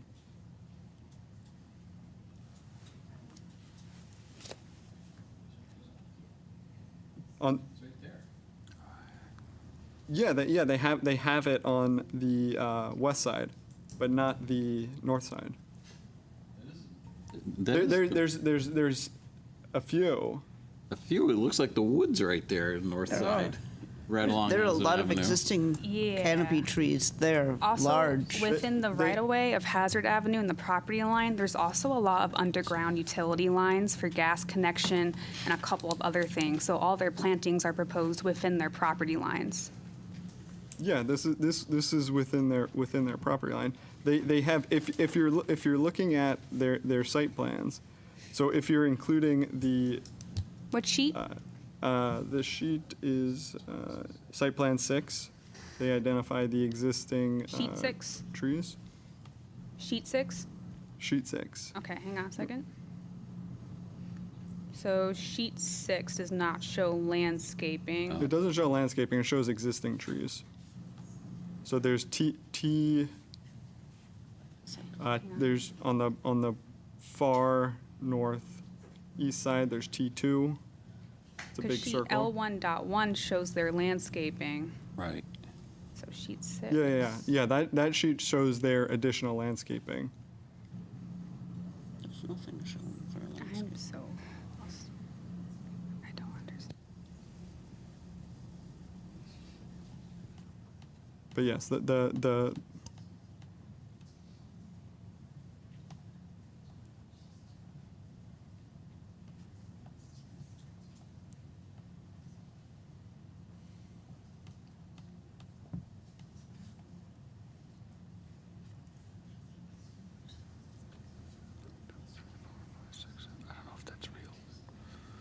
So, okay, so on the landscaping plan, right? Yes. L1.1. Okay, Right, hang on the north hang on. side. Wait, let me get there. Wait, On the north, okay. wait, I gotta get there. It's a big site plan. Okay, on the north side. Right, so going, This side, right? I see. So there's one proposed new tree in the landscaped area Mhm. adjacent to the street. That's one new proposed. Then there's two east of that. Existing, yep. ones. Yep.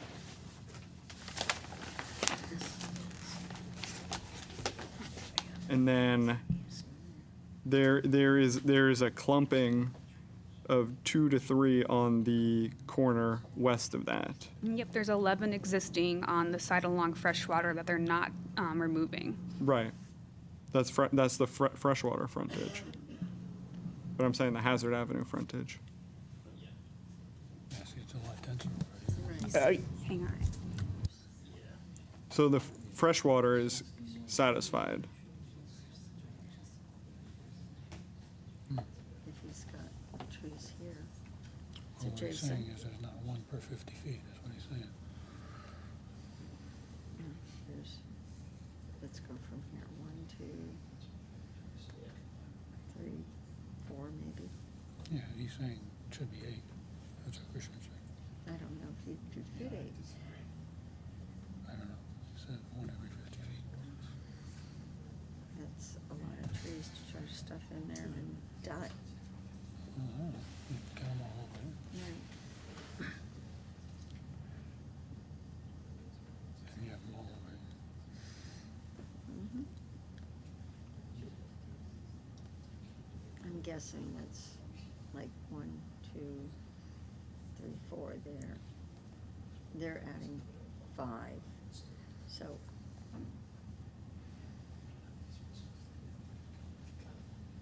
I thought they were just adding one. Right, 1 here. Like somewhere in here, but there's a tree there, there's a tree there, there's a tree there.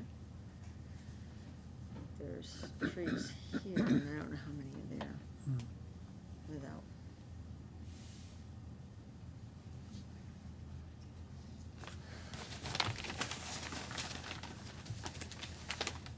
Okay. All right, are you seeing, I saw. Yeah, we're just looking for why. There's an underground utility thing in that right of way that we're trying to identify to see what it is. Perhaps your engineer could, In the right of way, not the right of way, on the portion of the site along Hazard Avenue. the north side. If you look at sheet 3, there seems to be some kind of underground, I can't tell if it's electric. Do you guys see this on the screen here? I mean, there are utilities that are running perpendicular into the site. I don't know if that's what you're referring to.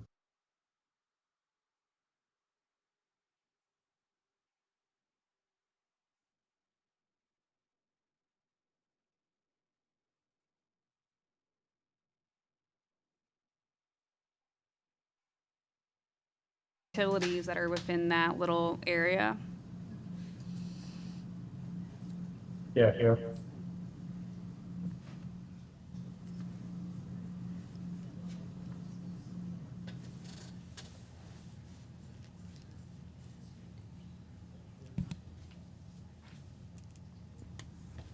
Okay, it looks like there might be reasons why there's no trees there because of the utilities. Could be sewer lines, gas lines, which would, the tree roots would, Yeah, those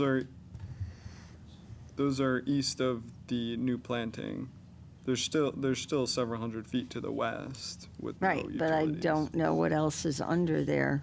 Because it's an established property, it could be something, a reason. Do you know what I'm saying? Yes, Is- that's why they have a survey.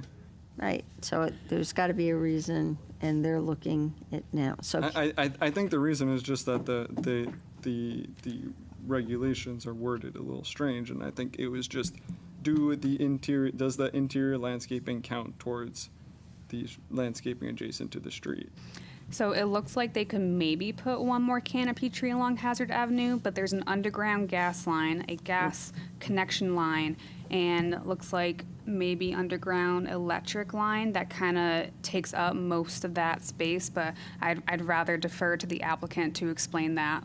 I see that, and to clarify, that's between the new planting at the center of the site and the existing planting, the existing tree on the east site, right? That's where you're looking at. Down to the west. To the west? To the east.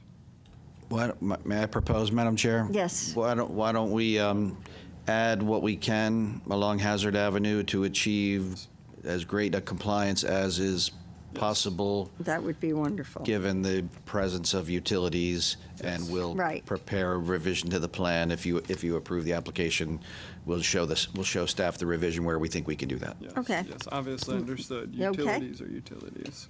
You okay, Christian? Yep. All right. Yeah, I Rob? appreciate that. I will not bring up trees.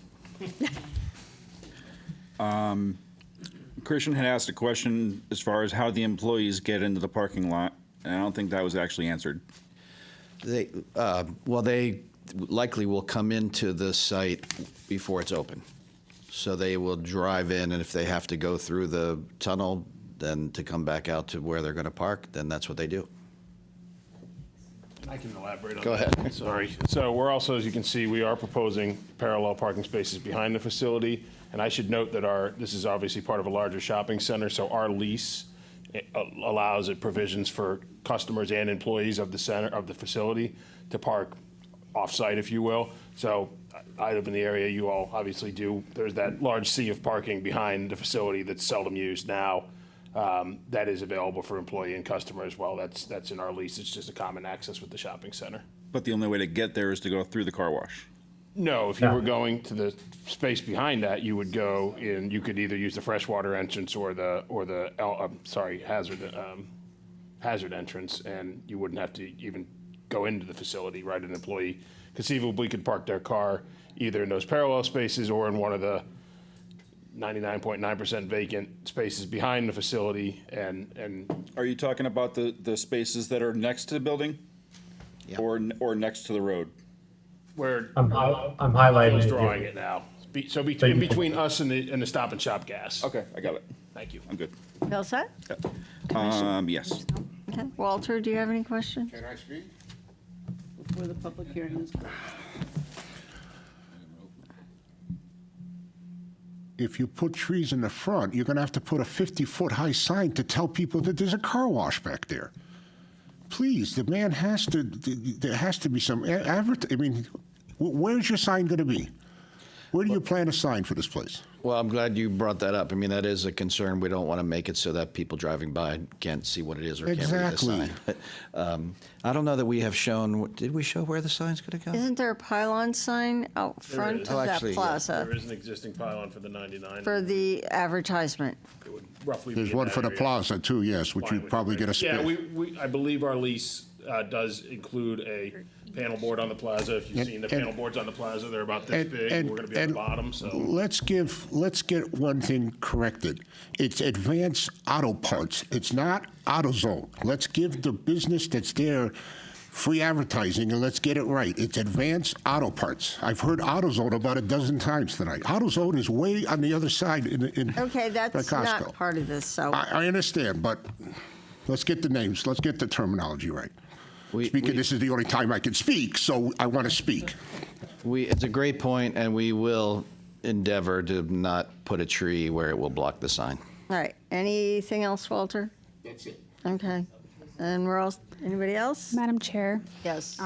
so Laura and I were just conversing, not to jump back into the trees, but the way we interpret the frontage in the 50 canopy tree, we total the frontage up in general, and then we divide it by 50, and that's how many canopy trees are required. We don't go per street. It doesn't specify per street in that section.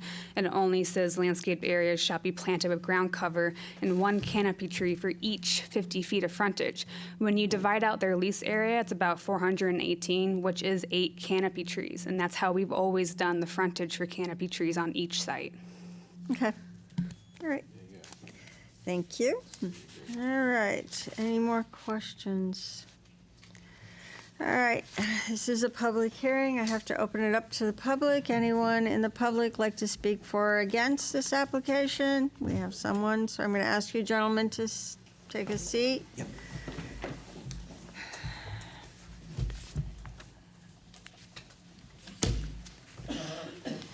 Mary Ann Turner, 7 Meadow Road. If anything, I hope you'll just not close the public hearing tonight and postpone so that you can get accurate information. I'm glad you brought up the signage because I was wondering where they planned on putting it.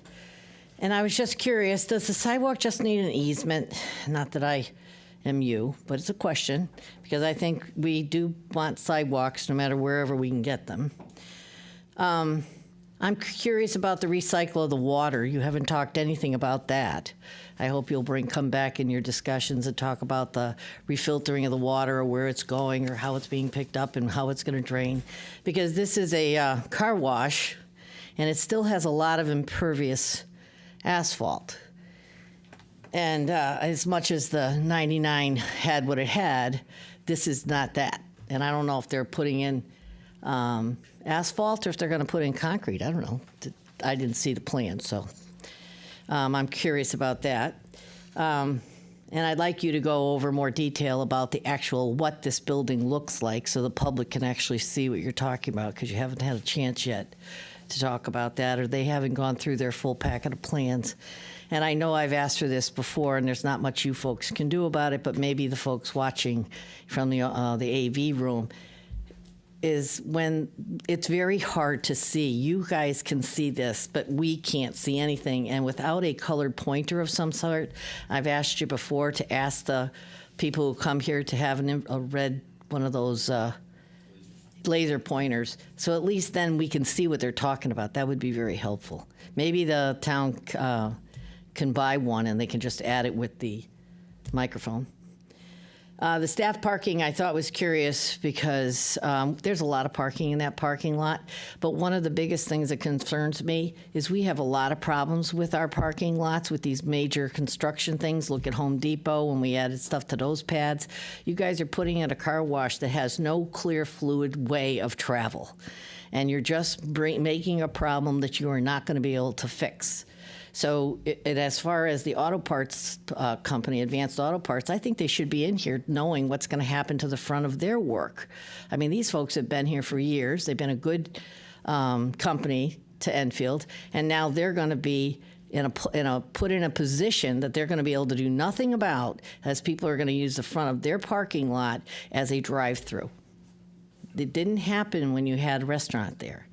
And when people come up from the light on fresh water, and then they have to go down the aisle. Any of you who've gone through there, people start cutting, and I know you can't control how people drive, but those aisleways, they cut through the parking lot, and this layout that you're showing me here doesn't have a good flow. And you folks have had plenty of things in front of you that have bad flow. One of them is Chick-fil-A. They have trouble with what they do over there, and they're in that kind of a development. I don't see why this is a betterment. I just see this as different. And I'm glad that you talked about the double queue because it is going to back up. And you already see that with the other car washes we already have in town that we've put in because of that same exact problem. They queue up right into the service road if we know where I'm talking about. And nobody has a crystal ball. They can tell you whatever they want to tell you. You can even believe what you want to believe. But until the thing is built and you all have to live with it, it is what it is. And there's no way it's going to have nice, clean, easy drivability. It's going to be a real problem, and you need to consider that.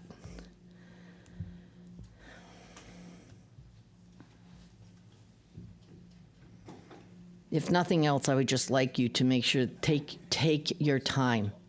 Take the time, let the public see what it is that you're bringing, and if anybody out there in public land is watching, you need to come in here and talk to the planning and zoning folks so they can hear from you and share your thoughts.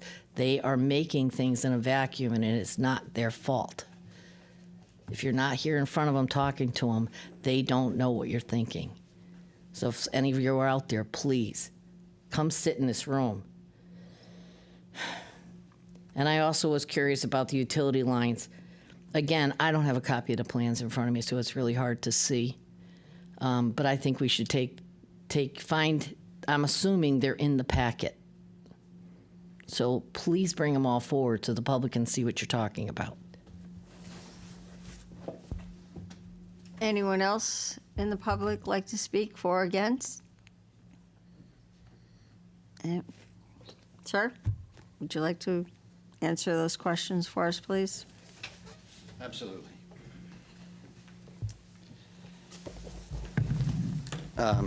Well, I think we've provided you a thorough application package. I think we've answered your questions as best we can. I don't see any need to keep the public hearing open. Obviously, that's the chair's and the commission's decision ultimately, but I don't see any unanswered questions or comments or anything that are hanging out there. And I believe our team did a thorough job of responding to the staff comments and input that we received along the way and after we filed the application.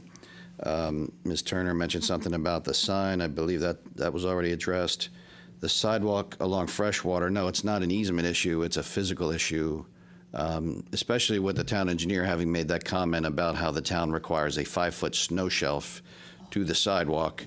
Then with the sidewalk, there's not enough room there. If you've seen it, and like I said, if you really want to look at it, we could show photos of it, but it slopes downward into a drainage basin. And so if it were possible to do it, we would be proposing it because we know what your regulations say.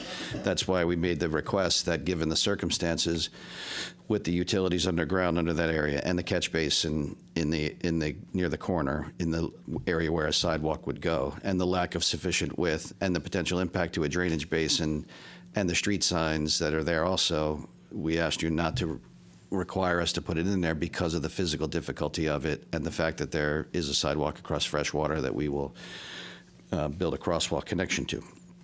Last, about the water recycling, we provided a statement about that in our letter to you, so that was available to the public and anybody else to read ahead of time, that more than 50% of the water will be collected, filtered, and treated, removing contaminants and allowing it to be used in future washes, which reduces water consumption and minimizes the amount of wastewater discharged.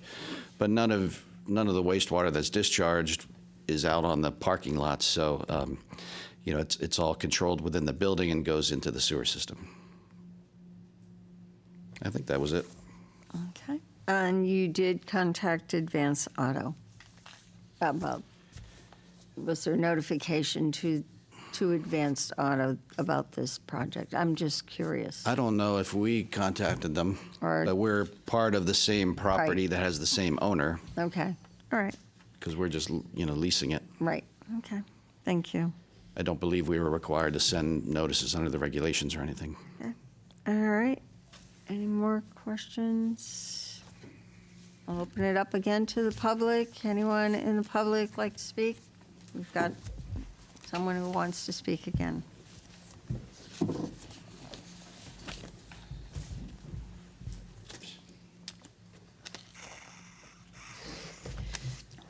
Mary Ann Turner, 7 Meadow Road. I meant to ask you about snow. And again, I know that it's probably in the packet, and I know that it's probably in the master packet, and everyone could go online and read it.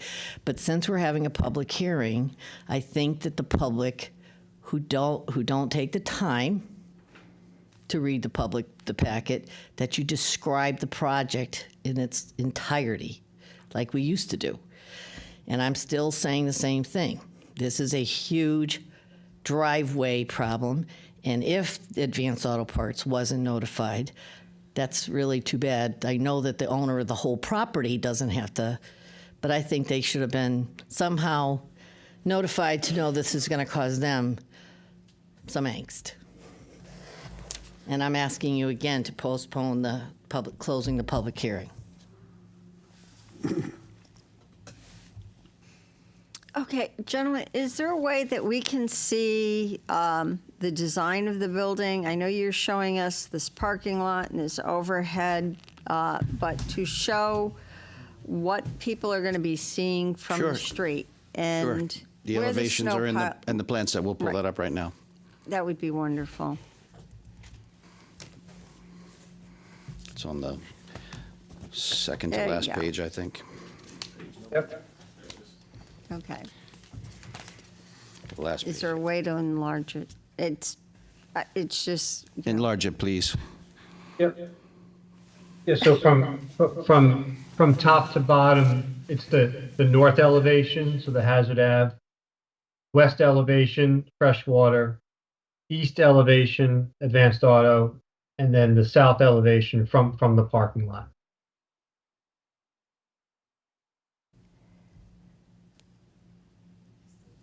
Is there a way to show us where the snow storage will be? Yeah. Oh, sure.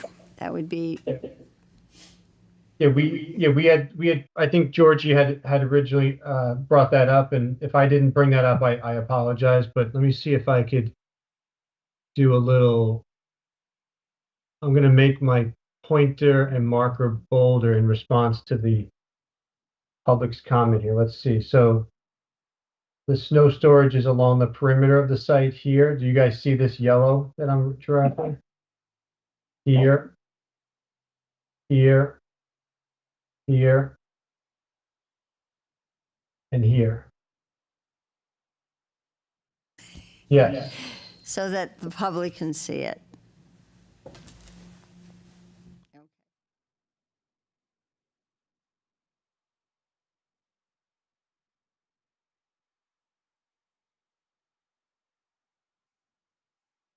Yeah, so, for snow. Yes. Okay, and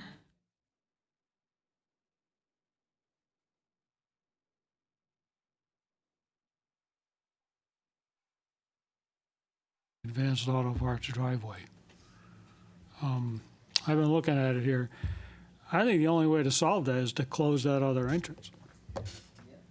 Yeah, that's Yeah. the way to solve it. You close that entrance, and they've got to go around into Advanced Auto Parts. Because otherwise, you're going to have people going through there. right, and Advanced Auto has like a stop thing. You can't drive on the east side of it through into the parking lot. No, you Or- can't get out that no. way. You have to go all the way around. You have to go all the way around. Or if you were to close that entrance from the east side, you'd have to come all the way All around the the way around. building, which is Madam probably Chair. not as big a problem, because you have to go out that, you can't go back out that way anyway. Right, You know, so you have to go, once you're in that building, you have to go out the I the think other that, way. I think you're right. Madam Chair? Yes. I just want to provide some clarity on that. That curb cut would be state jurisdiction, and if you close that curb cut, it's going to change the entire traffic pattern and flow within that plaza as it exists now. That would be my only hesitation. Well, I'm not talking about the curb cut to Hazard Avenue. I'm talking about the curb cut into Advanced Auto, or Advanced Auto Parts. Yeah, It's a shortcut. That I don't think has anything to do with the state. that wouldn't have any. We wouldn't close the road that goes to Stop and Shop. There's a. So the owner would have to come in for site plan modification, and I'm not positive if that business would be happy with that, but that would be something for them to discuss. But in other words, the owner would have to apply for a whole site plan modification just for that access. Well, I think we need to resolve this one way or another, Right. because it's not gonna fly by itself. We did get a traffic review from our traffic department, but they only came back with no comments, review completed. Right. Joe? So when 99 was there, that's how everybody got there. They went across the front of Advance and into the 99 parking lot. And I think you had more traffic with the restaurant than you're gonna have with this. Everybody's making it sound like this is gonna be a constant, humongous amount of cars going to the car wash. It's not McDonald's drive-through. You know, maybe when they open the first couple weeks, it'll be packed, and I hope it is for a business standpoint, but how often do people go to the car wash? Commissioner Bule, I did have a same thought about that because we were thinking about when Golden Nozzle opened and Soapy Noble, they didn't have a backup, but Raising Cane's had a huge backup. There are different intensities where restaurants can sometimes be considered a higher intensity, especially if they have a drive-through or a takeout section. So I just wanted to point that out. Well, Oh, yeah, I'm saying restaurants are far more congested than this car wash is gonna be. Well, But anyway, but I know in 99 was there, whenever we went, we came off Adams Avenue and cut right across the front of Auto Parts thing into their parking lot. And never had any problems with people backing out or trying to get out. But I would suggest that on the east side, directly across from Advance Building, that you have that all closed off maybe an opening there. So if people wanted to just come in and use your vacuums, which I assume you have to pay to use, they have a way to get in and out of there without having to go through the whole queue. Just a suggestion. Can I ask Charlie Baker to provide, he's our traffic engineer, to provide some insight about, especially comparing with what the traffic would have been like at the restaurant? Just name and address, please. Charlie Baker, VHB, 100 Great Meadow Road in Weathersfield. We did, as part of the traffic study, we did trip gen analysis for how much traffic the car wash would generate, and we found that using industry standard ITE methodology, it would only have about 39 trips entering during the peak hour. That's per hour trips during the heaviest hour of the day on a weekday, and 19 trips entering per hour on weekends. And just for context, with a restaurant, we also analyzed how much traffic a restaurant the size of the former 99 building would generate, and it's roughly double the traffic of what the car wash would generate. So if there wasn't an issue with the restaurant there, it's hard to imagine that the car wash would create a bigger problem than the restaurant had. 39 in an hour, that's roughly 2 per minute, right? Or 1 every 2 minutes. I mean, thank you, that's what I meant. I mean, can you say whether or not we're envisioning a queuing or a speeding or any other kind of safety problem accessing the site coming across the Advance Auto store?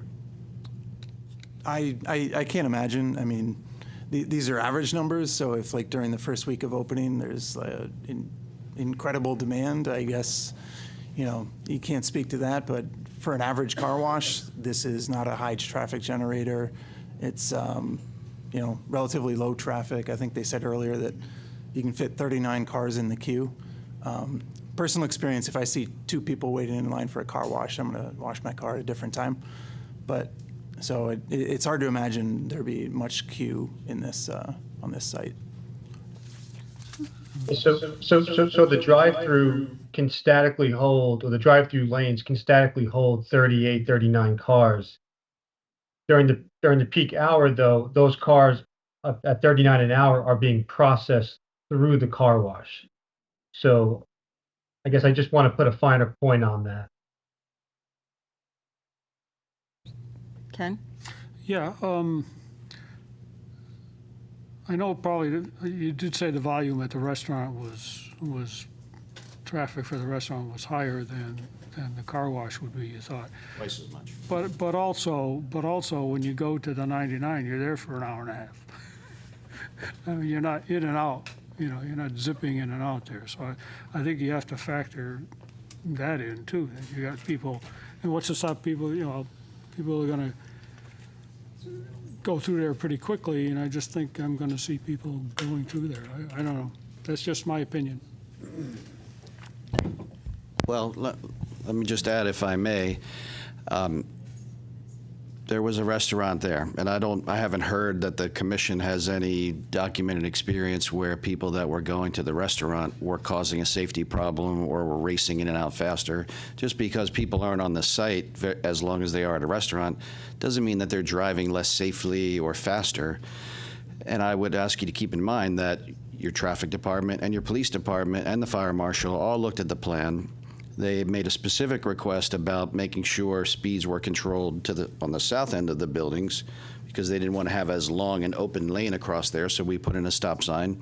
But that was the only concern they raised, and that was the only request they made to us, and we complied with it and satisfied it. So respectfully, I just don't think it would be appropriate for the commission, without some evidence in the record to support it, to make assumptions about how people are going to be driving differently or less safely to this use, when a whole series of professionals whose license, you know, is in this area of designing these sites, analyzing the traffic and the safety, and of course your experts on the town staff looked at it and made that request, and we addressed it. So none of them have made a comment that I think the commission could rely on about it's unsafe in that area in front of the Advance Auto Parts and it needs to be shut off. And I don't think it would be appropriate for the commission to require it.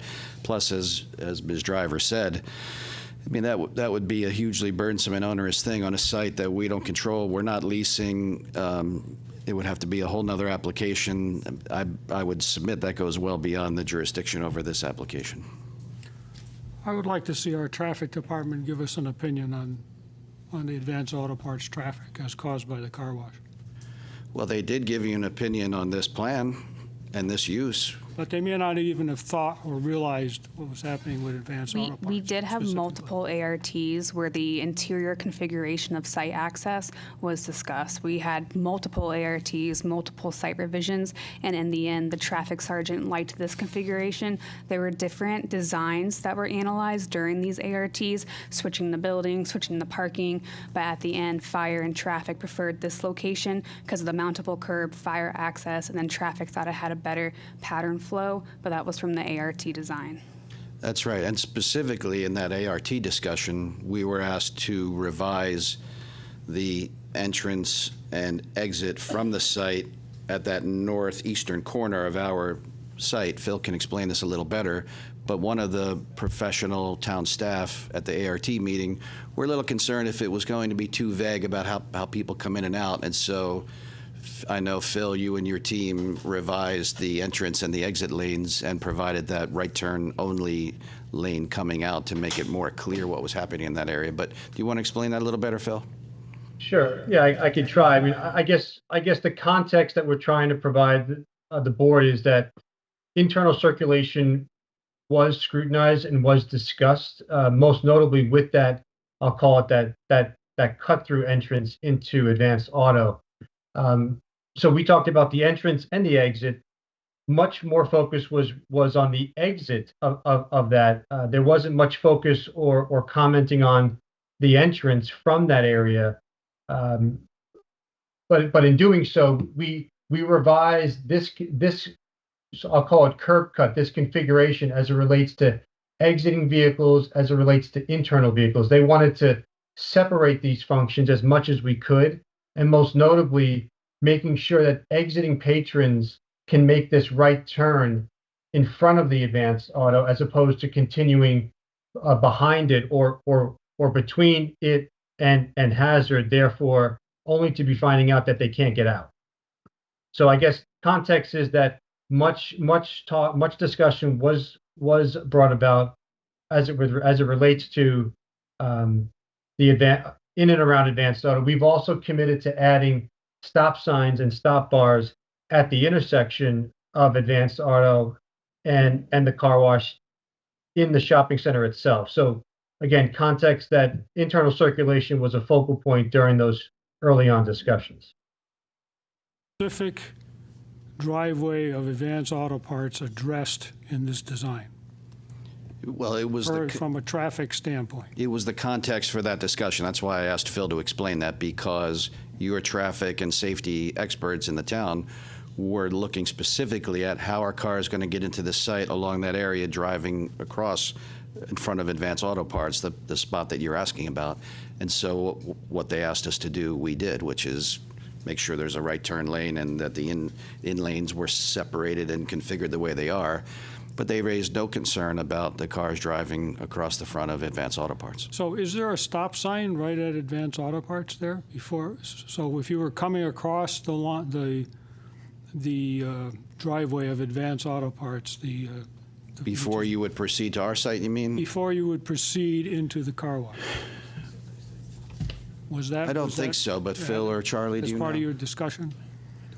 I didn't quite understand. He's asking if there's a stop sign as you're traveling, as you're going across the plan to the left, across the front of Advance Auto Parts, heading west toward our site. Is there a stop sign before you get to our entrance?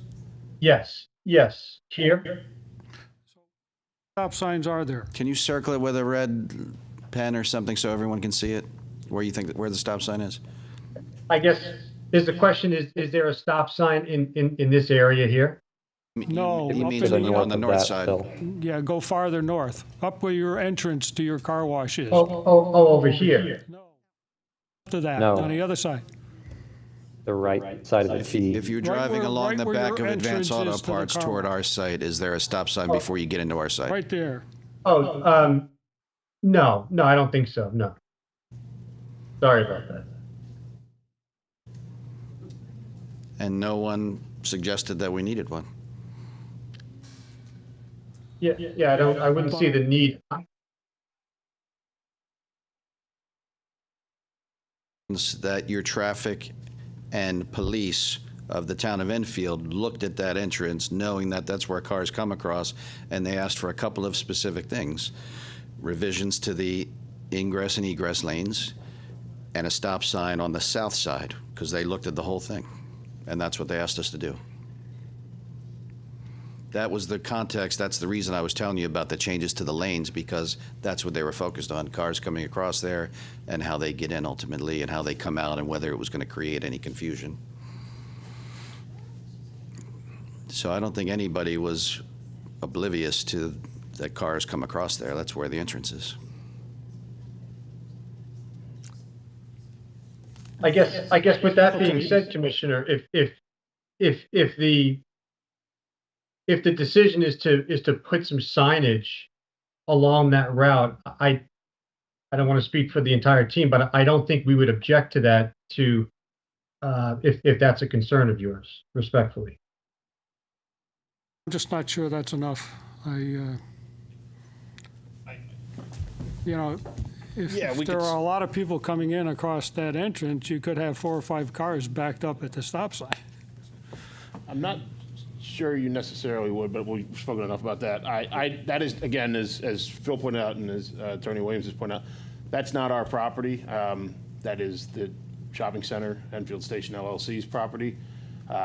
We could explore that with them, but we would have to go back to them and discuss that. And I don't know if Advance Auto would weigh in on that and what their favorability would be with cars backing up in front of them. But we certainly can propose it, and if it's certainly something we could take a look at. I just want to make a point, and I think we touched on it earlier, but I just want to remind the commission, and TC Nallis can speak to this further too.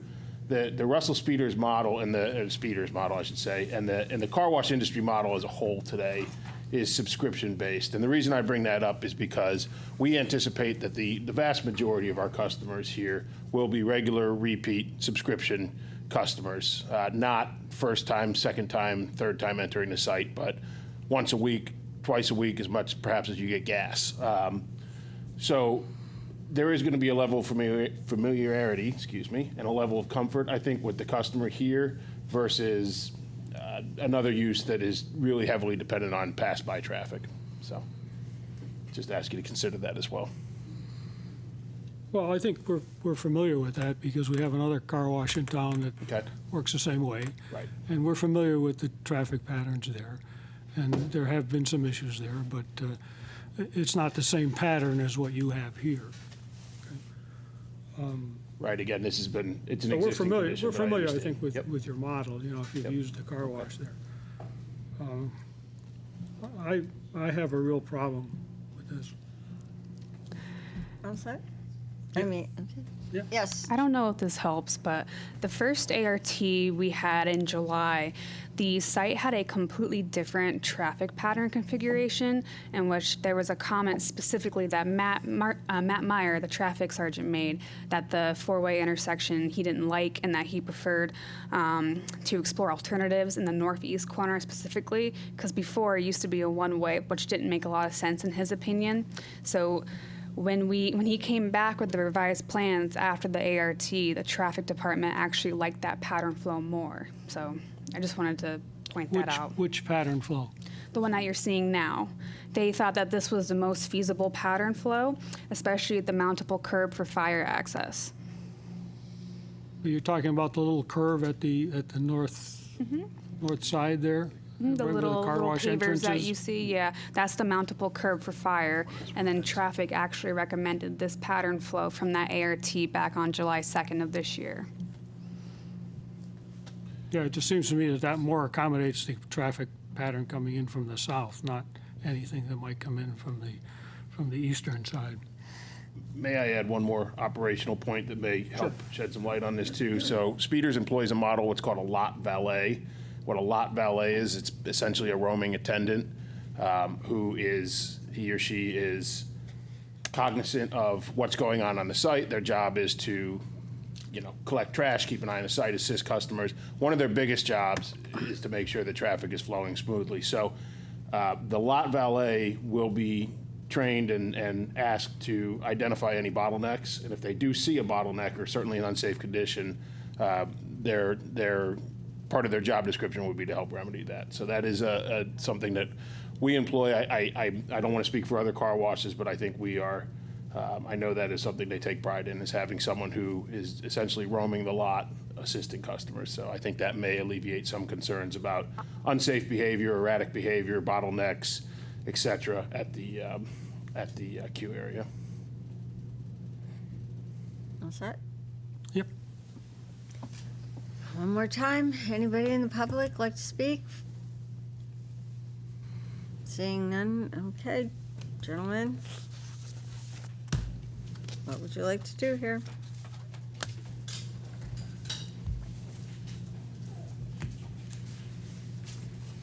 I'll make a motion to close the public hearing. I'll second it. All right, so roll call, please, to close public hearing. Yes, Linda DeGray, Or, Ken Helinski, Against. Joseph Muley, 4. Terrence Lynch. John Petronella is for, Christian D'Antonio, 4. and Rob Anderson. 4. okay. All right, let's have a discussion. Ken? Well, not to beat it to death, But go ahead. but I think there's a real traffic issue here. And I'm not in favor of approving this plan the way it's laid out here. Okay. It's as simple as that. You've heard all the, Right. heard all the comments, Yep, and we've made I them all. understand your concern. Okay. Rob, anything? No, I'm good. The 99's been there for a long time. Advance has been there for a long time. There's never been any complaints. I'm good with that. All right.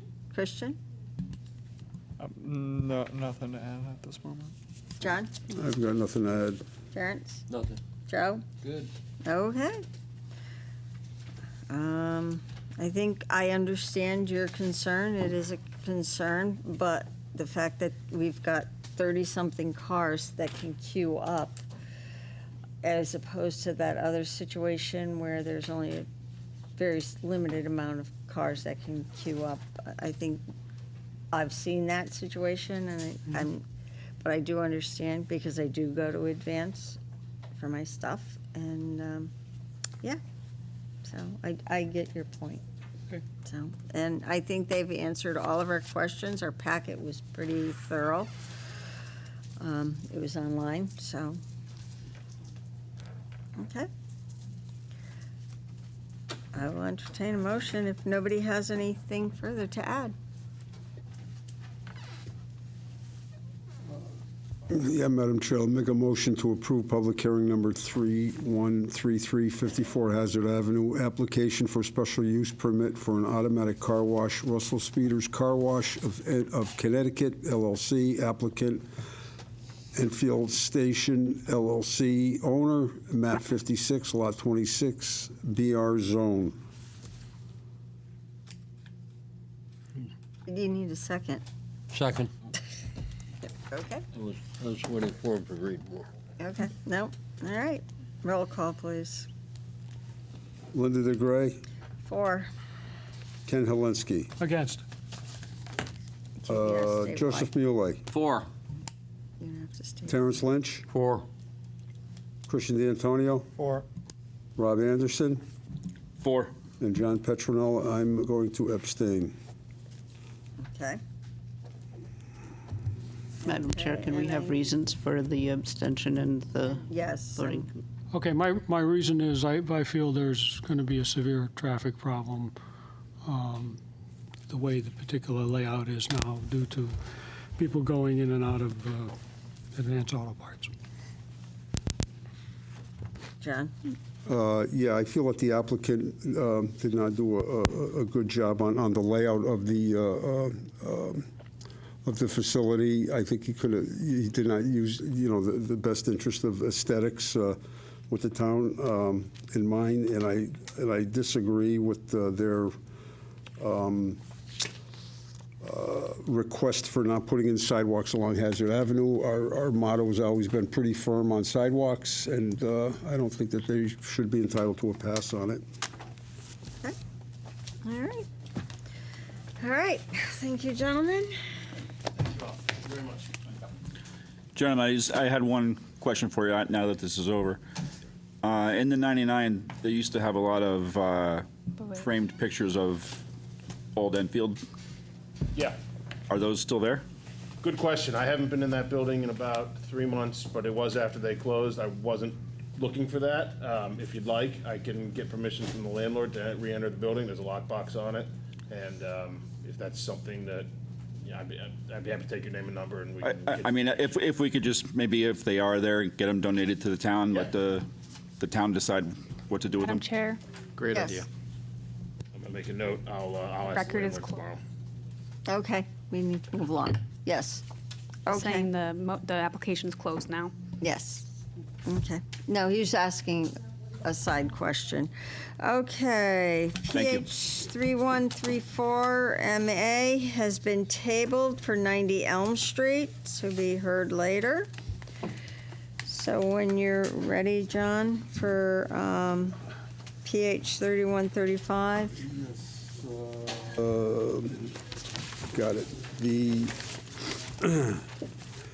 Enfield Planning and Zoning Commission will hold a public hearing at their regular scheduled meeting on Thursday, September 25th, 2025, at 7 p.m. in the Town Hall Council Chambers, 820 Enfield Street, Enfield, Connecticut, concerning the following application. Public hearing number 3135 MA, 85 and 100 Bright Meadow Boulevard, application for zone change from the Business Regional to Special Development District.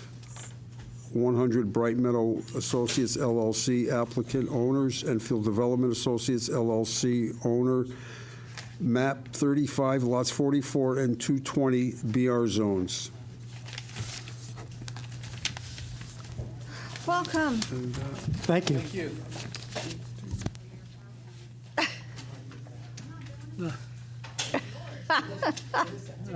What is? Carl doesn't know what that is. I still use a pencil. Name and address for the record, please. Yes, good evening, Madam Chair, members of the commission, Carl Landolina, Fahey and Landolina, 487 Spring Street, Windsor Locks. I'm joined tonight by members of the development team. To my immediate right is Eric Zuena. He's a principal at ZDS Architectural Interiors out of Providence, Rhode Island. And Paul Rodrigue from Solely Engineering. Is it Middlebury or? Oh, West Hartford. West, oh, okay. So I'm surprised you didn't take a break after the last two. You Hopefully. want me to take one now? It's up, no, yeah. So we are here tonight as the owner of two parcels of property at 100 Bright Meadow Boulevard and 85. 85 is a small, maybe an acre parcel to the rear, has no frontage on any streets, which is identified in the map. But and we are asking for a zone change to the special design district, as well as approval of our master plan under your new regulations. I think this is the first time you'll be using them.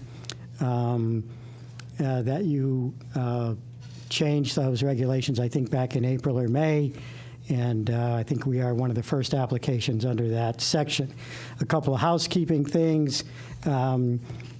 We got 3 signs from the town. We placed them, 2 on Brainerd Road. I personally went out there myself.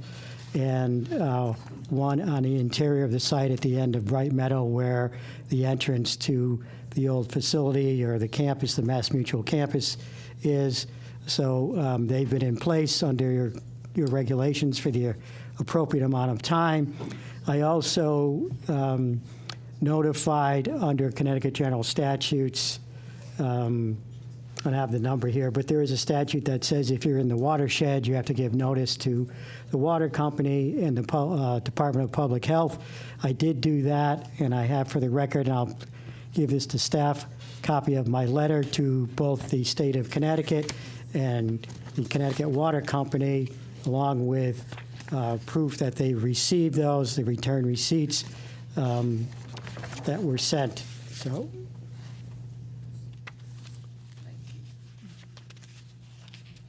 So in the interest of time, and I know you do have at least an informal presentation by the folks out on Elm Street, still on your agenda. I'm just going to turn it over to the architect, Mr. Zuena, and he can provide you some background information. Then we expect to go through sort of the engineering process or the plan, and I'll finish up with, I think, information regarding our eligibility or the trying to establish that we conform with the regulations that you've adopted. So with that, I'll turn it over to Mr. Zuena. Hi, thank you, Madam Chair, members of the board. It's a pleasure to be back in front of you again. Eric Zuena, founding principal of ZDS Architecture and Interiors in Providence, Rhode Island, and Washington, D.C. I'm going to start off with just some existing photos and just maybe my first couple of visits to the property. You all know it well. It's a campus and a beautiful property, over 65 acres, designed for approximately 2,500 employees of MassMutual. There are 3 existing buildings, all connected, that are mostly all 4 stories tall, with 1- and 2-story connective tissue connecting all these buildings internally. And then a separate 6-story structure, which is 1,441 parking spaces on property, and a daycare center that's just to the south of the existing parking garage. But I think what's important is that this is a beautiful, well-kept property that hasn't been used in quite some time. And we're really excited about adaptively reusing it for housing and other public-facing amenities that I'll talk through. The images on the top of this slide, just display the majority of the property is, antiquated office space, obviously, what at least these larger corporations once needed, but no longer find the need for. But the image on the top left is, believe it or not, the existing conditions of the entry lobby. And we, as a firm, find this a wonderful opportunity, even though we're looking at these masonry, somewhat brutalist pieces of architecture. There's some wonderful bones here that we're excited to reuse for its new use. And that lobby in the top left is an internal space that we want to preserve and use as our main lobby for the residential use specifically. So we thought it was important to call attention to the money that's been spent and our opportunity to do something really sustainable and special here with some of the existing bones of this property. We'll be referencing the existing structures quite a bit, but this site plan, and Paul is going to do a better job of outlining all the existing site constraints and opportunities and how we're adaptively reusing many of them. But I'll focus in on the existing structures, and the mid-gray toned buildings in the middle there we'll be referencing starting from the bottom left-hand corner going clockwise, Building 1, Building 2, Building 3, and then that L shape, I'll call it an L shape or horseshoe shape, is Building 4, and that's a new structure that we spent some time talking about, and we were asked by the commission to do a little bit further study about its height, its relationship to the existing buildings, and I think Mr. Grillo was the gentleman who specifically asked for just an elevation comparing the two structures, which we have tonight to share.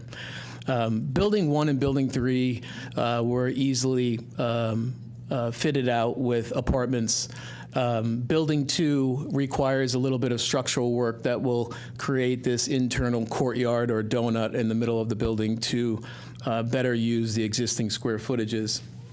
And those 3 buildings combined have a total of 178 units in them, and Building 4 is 129 units. I don't want to play with the computer too much, and maybe you guys can see it just fine. I was going to try to zoom in a bit, but let's see if we can pull this off. So again, bottom left-hand corner, Building 1, top Building 2, bottom right, Building 3. And what this first ground floor plan shows is multiple access points for residents to enter into the property, and that connective tissue that allows the opportunity for some really nice amenity spaces, whether it be a fitness center or a grand lobby that's currently already there. The teal represents a 12,000 square foot commercial space. And last time we were in front of this board, we talked about what that space could be. But we certainly see it as some form of food and beverage. Well, we can't promise that it might be divisible, it might be multiple kiosks, or it might just be one single use. There's currently a loading dock just to the right of that we want to just clean up the landscaping and bring the elevation up to meet the floor level inside the building to create an outdoor dining experience that would be available to the public. And that's going to help us bring some vibrancy to this main arrival point. You'll also notice too, maybe I should go back to communicate this, but there are some light gray areas where my cursor is here, and also lastly here. Those are existing appendages that are more for back of house services for the office use that we're demolishing to create better landscape and hardscape spaces to just emphasize the existing landscaping on the property, things like loading docks and things of that nature that were needed for the high office use will not be needed for this new residential use. So we saw it as an opportunity to remove some of these appendages to create more daylight into the existing structures.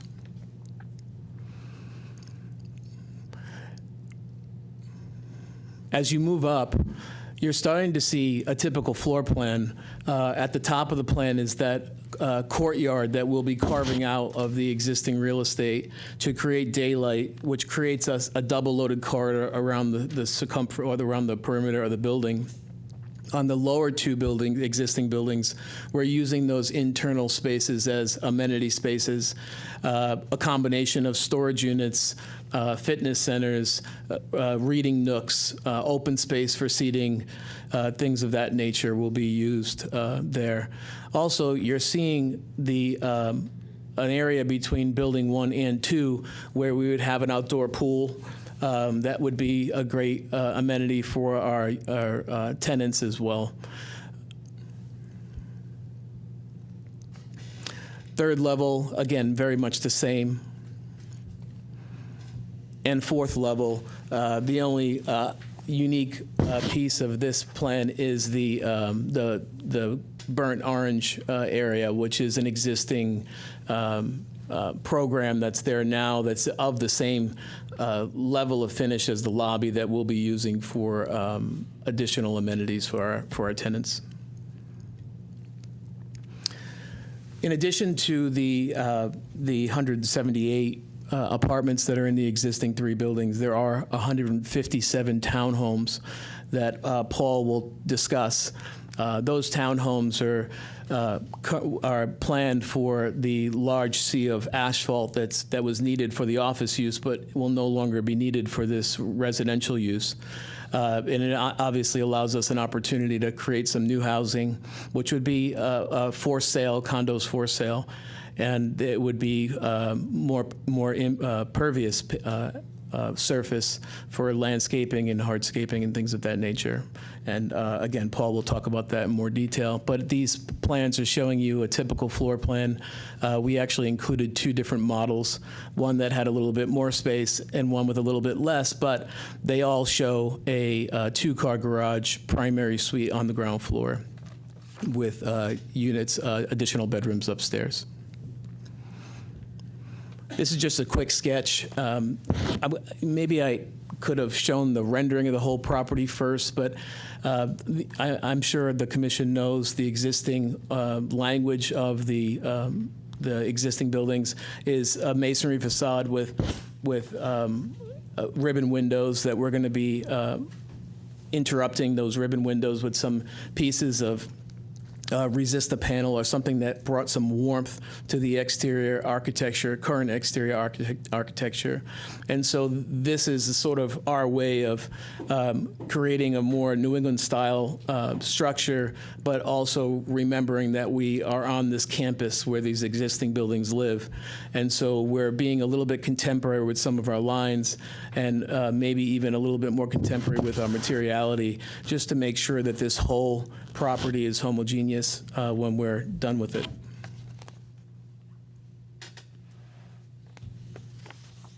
I think I'm just stalled out here. Let's see.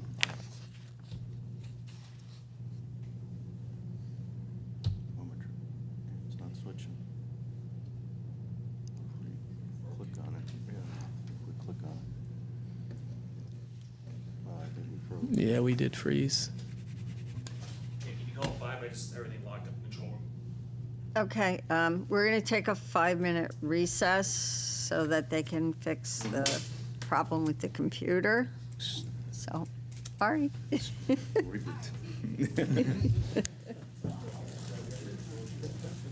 Wasn't us. Yeah, it wasn't me. You broke it.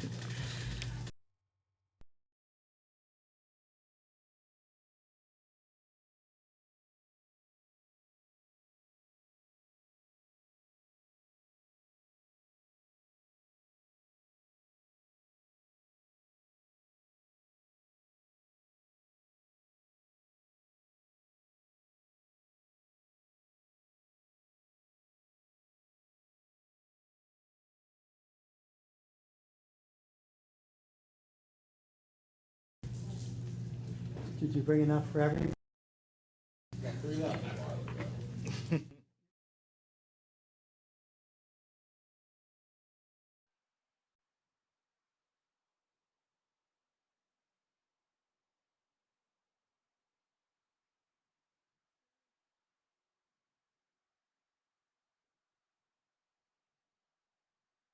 Well, I said 5 minutes, so we'll give.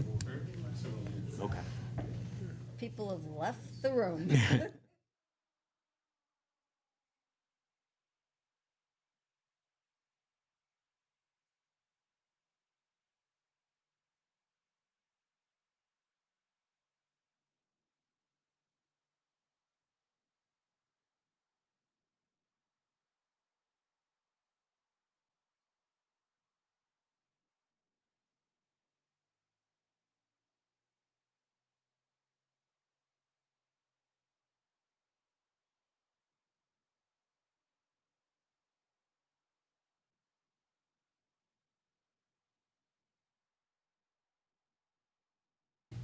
I'm sorry. 2 minutes too long. Too long. Okay, Right, go very ahead, good. sir.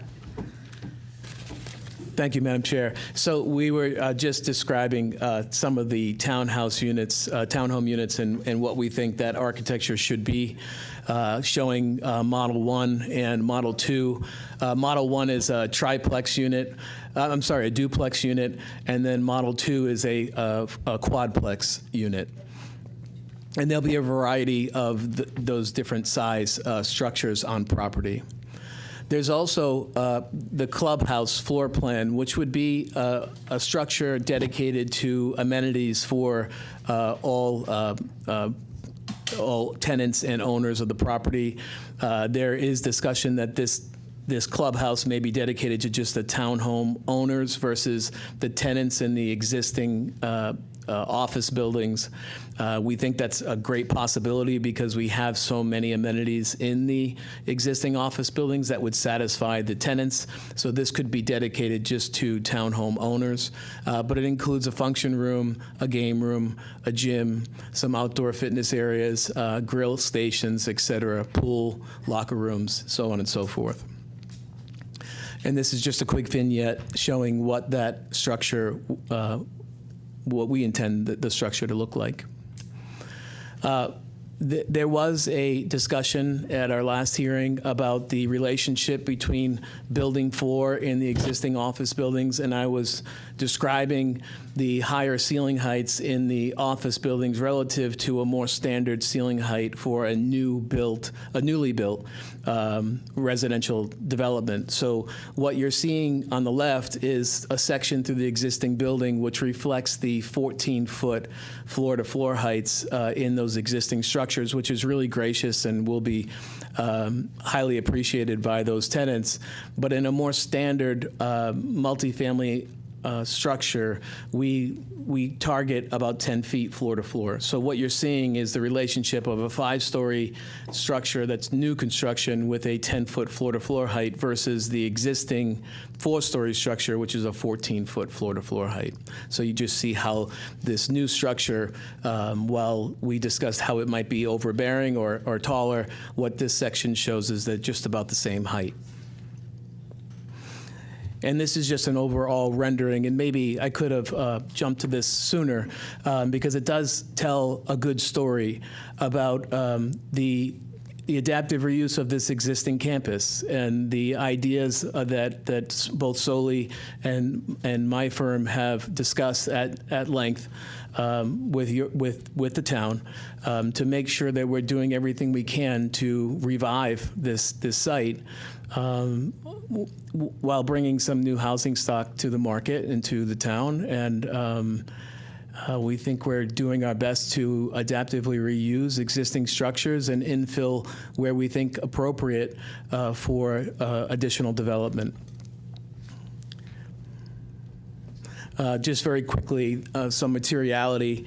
We are dealing with a masonry facade in the existing buildings, and we're creating those wood accents that you see in the renderings. Those wood accents are really important for us, not only to warm up the exterior skin of these buildings, but also to allow demising walls to hit those glazing points to create the unit configurations that we need. So we're not only are we trying to do something smart with the exterior, but it also is influencing what's happening in the interior from a planning perspective. And you're seeing that wood color and material reflected in Building 4, and also thinking back to the sketches that I was communicating earlier in the townhomes themselves. We're also creating the new arrival points. There, maybe Paul will have a chance to talk about the relationship between the existing parking garage and how we see tenants park their vehicles, move to the entrances of the existing buildings. And so we're just marking those entry points with some new canopy structures to create a little bit more of a sense of arrival at these buildings as well. Some materiality, which is just a starting point for some bricks, some stone masonry, the wood accents that I mentioned, some standing seam metal for roofs, and some hardy plank siding for the townhomes. And we could talk about that in more detail if you'd like. I'm going to turn it over to Paul, and obviously here to answer questions later. Thank you. Can you guys hear me? Is this Yes. on? Okay, thanks. I get Paul Rodriguez from Sully Engineering, Farmington Avenue in West Hartford. Again, I'll touch on some of the site aspects, but Eric actually took a lot of my thunder here, so I'll speed through some of these slides here. So this is a top-down aerial view of the existing site with Brainerd Road to the south, I-91 to the west, Brainerd Park on the east side, and the Marriott Inn on the north side. The existing 3 buildings are centered in the middle of the site, as well as the parking garage and daycare, which are all 3 items to remain and be repurposed. The new building that is going to be, apartment building that Eric mentioned, is going to be on the north side here. And then on the south side, where we have that sea of pavement, surface lots, that's where most of our townhomes will be located, as well as cutting into this wooded area here as well. Which there's also an existing emergency access off Brainerd for the fire department, which we will also be maintaining as a second ways of entrance into the site. So transitioning to the proposed work here, as kind of we saw on the existing aerial, this is the side here with the sea of pavement that we're putting the majority of the townhomes, and then again going into the woods towards Brainerd Park here. The new building located on the north side. And then also as kind of Eric also mentioned is each building here will have a kind of a pull-off area where residents can come and pull up closer to each individual building for drop-offs, groceries, other people in the car, and then make their way to the parking garage. There has been talks with ownership that a valet service could be provided as these buildings become more occupied for parking services. So if I recall, when we were here last time, there was a little, I guess, not hiccup, but understanding of what the new subdivision would look like. So what we tried to do here is we're just showing the existing conditions in this view, as well as the 8 parcels. They are going to be separate parcels that we're going to be proposing, subdividing the property from a financial standpoint, as well as from a construction standpoint, where the daycare will be its own parcel. The garage will be its own parcel. The 3 existing buildings will be their own parcel, as well as the new building. And then on the south side, the townhomes will be divided into 2 parcels. So if we go to the next slide, this kind of shows you the proposed condition with the 8 subdivided parcels laid out. Next slide. So this next slide here, we get into the phasing, which was also a question that came up during our initial kind of early on presentation, where we kind of color-coded to give you an idea as, given the site is so massive and there are a lot of units, this will all be built out in phases. And right now, this is an approximate phasing plan, which shows this parcel here being subdivided into 3 phases, construction phases, this parcel into 2. Each building will have its own phase. So as the daycare gets renovated, come online, get separate certificate of occupancies and not have to wait for the whole thing to be built out. And also this, we are showing 1 through 11, but that's not how this is going to be built. Obviously, I believe the 3 existing buildings, Eric, will probably come online first. That's right. The spirit of the phasing is that the existing buildings would be adaptively reused along with the parking garage, which is in wonderful shape, ready to park cars today. And then the townhomes will be the second phase, starting in the center where the red color is. And I think the owner will make some decisions about what side he starts to spread out towards the north and towards the west. And then the last phase is the building 4, and that would be based on market demand. But we do hope that this is quickly absorbed and that 4th building will be required. Yeah, the green building here.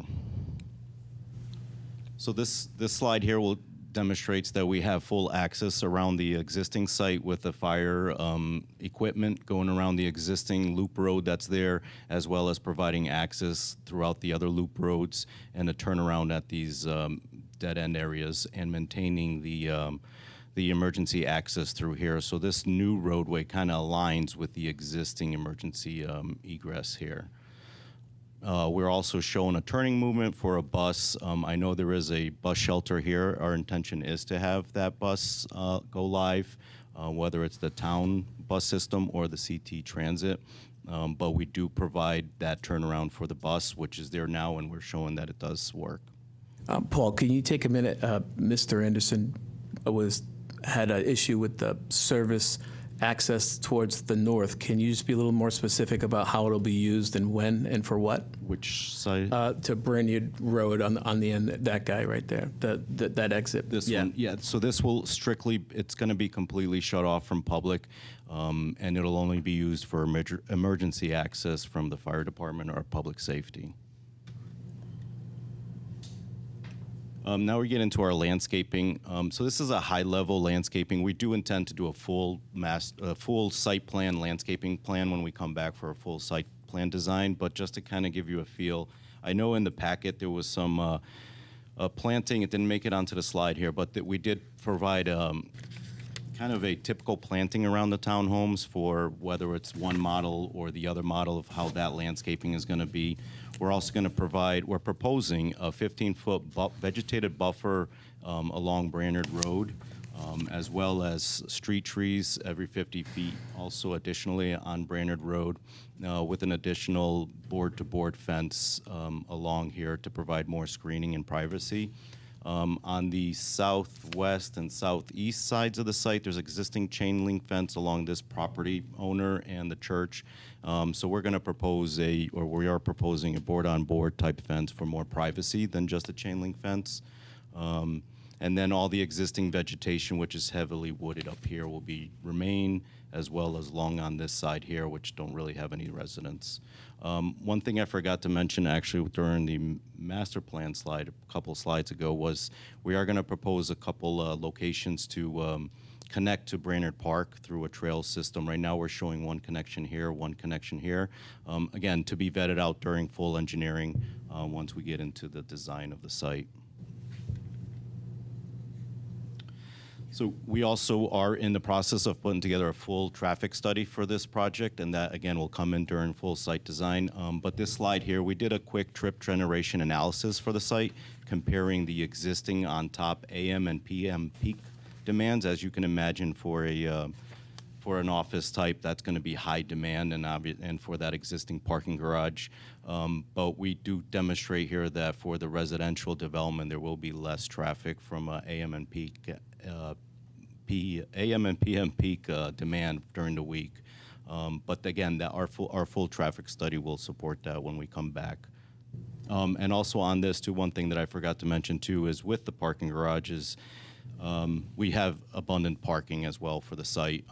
The townhomes do park themselves, and then the residential buildings, the 4 resident buildings will be satisfied with the parking garage and still have overflow parking. So we'll turn it back over to Carl as we end on the rendering. Thank you. I'd like to draw your attention to staff's report. Essentially, there are a number of standards in the new regulation which we believe we have met, and staff agrees that for the most part we've met those standards. I'd like to just discuss the ones that staff has left for our discussion this evening. And I guess I took this off of the website, so the pages are numbered up to 325. So, but 1, 2, 3, 4. I guess the 5th page, I guess, of staff's comments. Subsection 6, if the proposed development is to be phased, the master plan shall provide a phasing plan for the development, and we just saw that. I think there are 11 different phases. Anticipated, yes. Anticipated at this point. Let me go back to the subdivision. One of the things we anticipate you'll be approving as part of this would be new bulk requirements specifically for this project. Those are embedded in the materials provided to you. We discussed, I think, one time with you folks, 0 lot lines, because some of the lots are going to go right through buildings and such, and that's something that you've done before, specifically with the mall property. But if this master plan, the concept plan, and the zone change is approved, the next thing you'll be seeing from us is a 8-lot subdivision plan that will conform to the bulk requirements that you would be approving as part of this evening. And then thereafter, we'd come in with site-specific site plans for the first phase or two somewhere in the near future. So I think as far as Section 6 is concerned on that page, I think we've done a fair job of describing the phasing. And if we go to item C, the burden should be on the applicant to demonstrate to the commission the proposal will provide a substantial improvement to the site, to the town, and the immediate area. So with respect to the site, obviously this is 100% vacant, save the, well, I guess the daycare is not even being used at this point. No, it's closed. But we do intend to keep it as a daycare center. So this site has been on the market for a number of years. It's been vacant for a number of years. And up until this point, there have been really no takers. You're all familiar with the post-COVID reality as far as office space is concerned. For better, for worse, COVID gave large corporations the opportunity, I guess, test out remote working. And, you know, a lot of my wife works in a large insurance company in downtown Hartford. They're required to go in 3 days a week, but they still have 2 days a week of remote work. And large office campuses are no longer sort of the trend here. And I know this is, you know, the largest one that you have currently in town. If you go, you've probably all been to the corporate area on Day Hill Road in Windsor. This site, I think, was first developed in the mid-'80s, so we're going back about 40 years with use here. The Hartford has a site in the corporate area. It's a 450,000 square foot office space that was developed probably about 30 years ago. That's essentially vacant at this point. Windsor did a major study of the Day Hill Road corporate area and are in the process of adopting regulations like you adopted already in May to, you know, adjust their thinking to the new reality of these large corporate office spaces. And they just don't seem to have any use other than a redaptive use to something like this or you know, some kind of multi-use property. So certainly this will make a substantial improvement to the site. If you look at the immediate area, you know, on Brainerd Road, you've got housing, and then across the street, you know, you've got Brainerd Park there. Actually, that's the same site as this. But if you look immediately at the entrance here to Route 5, it's sort of an area that needs sort of a shot in the arm. I know there's a real estate office out front that doesn't look like it's been used very often in the last few years. Some other uses, this is, you know, the northern end of Route 5, and I think that immediate area could use a shot in the arm, which we think this will give it. And to the town, you know, there's going to be, right now, you're taxing buildings, of course, but you never got any tax off of motor vehicles that were parked there because they weren't part of the site. So here, you know, you're talking fully developed, maybe 450 units with 450 or more vehicles being parked that'll be taxed here in town. So there'll be, I think, a tax benefit. Obviously, with 3 bedrooms, there might be a slight impact to the school system. You know, I guess, you know, that'll be indicated at the time. There'll be a tax. You've got 159 or so townhomes will be, which now are taxed as parking lots. They'll be taxed here in town. So I think that there will be a benefit to the area, to this site, and to the town. There will be some retail space inside one of the buildings, which will be available for public use. If it's a food use, that'll be open to the public. So, you know, you just lost the 99 restaurant, and perhaps there might be an opportunity here for a, you know, public restaurant to be included in one of these buildings. I'm looking at the next page where staff says we meet, and I'm sure Georgie will go through this. The one thing I do want to talk about is compliance or conformance with, in every zone change application of the statute, we have to show conformance with the plan of conservation and development. I've done that in my narrative. I think the town staff has done that as well.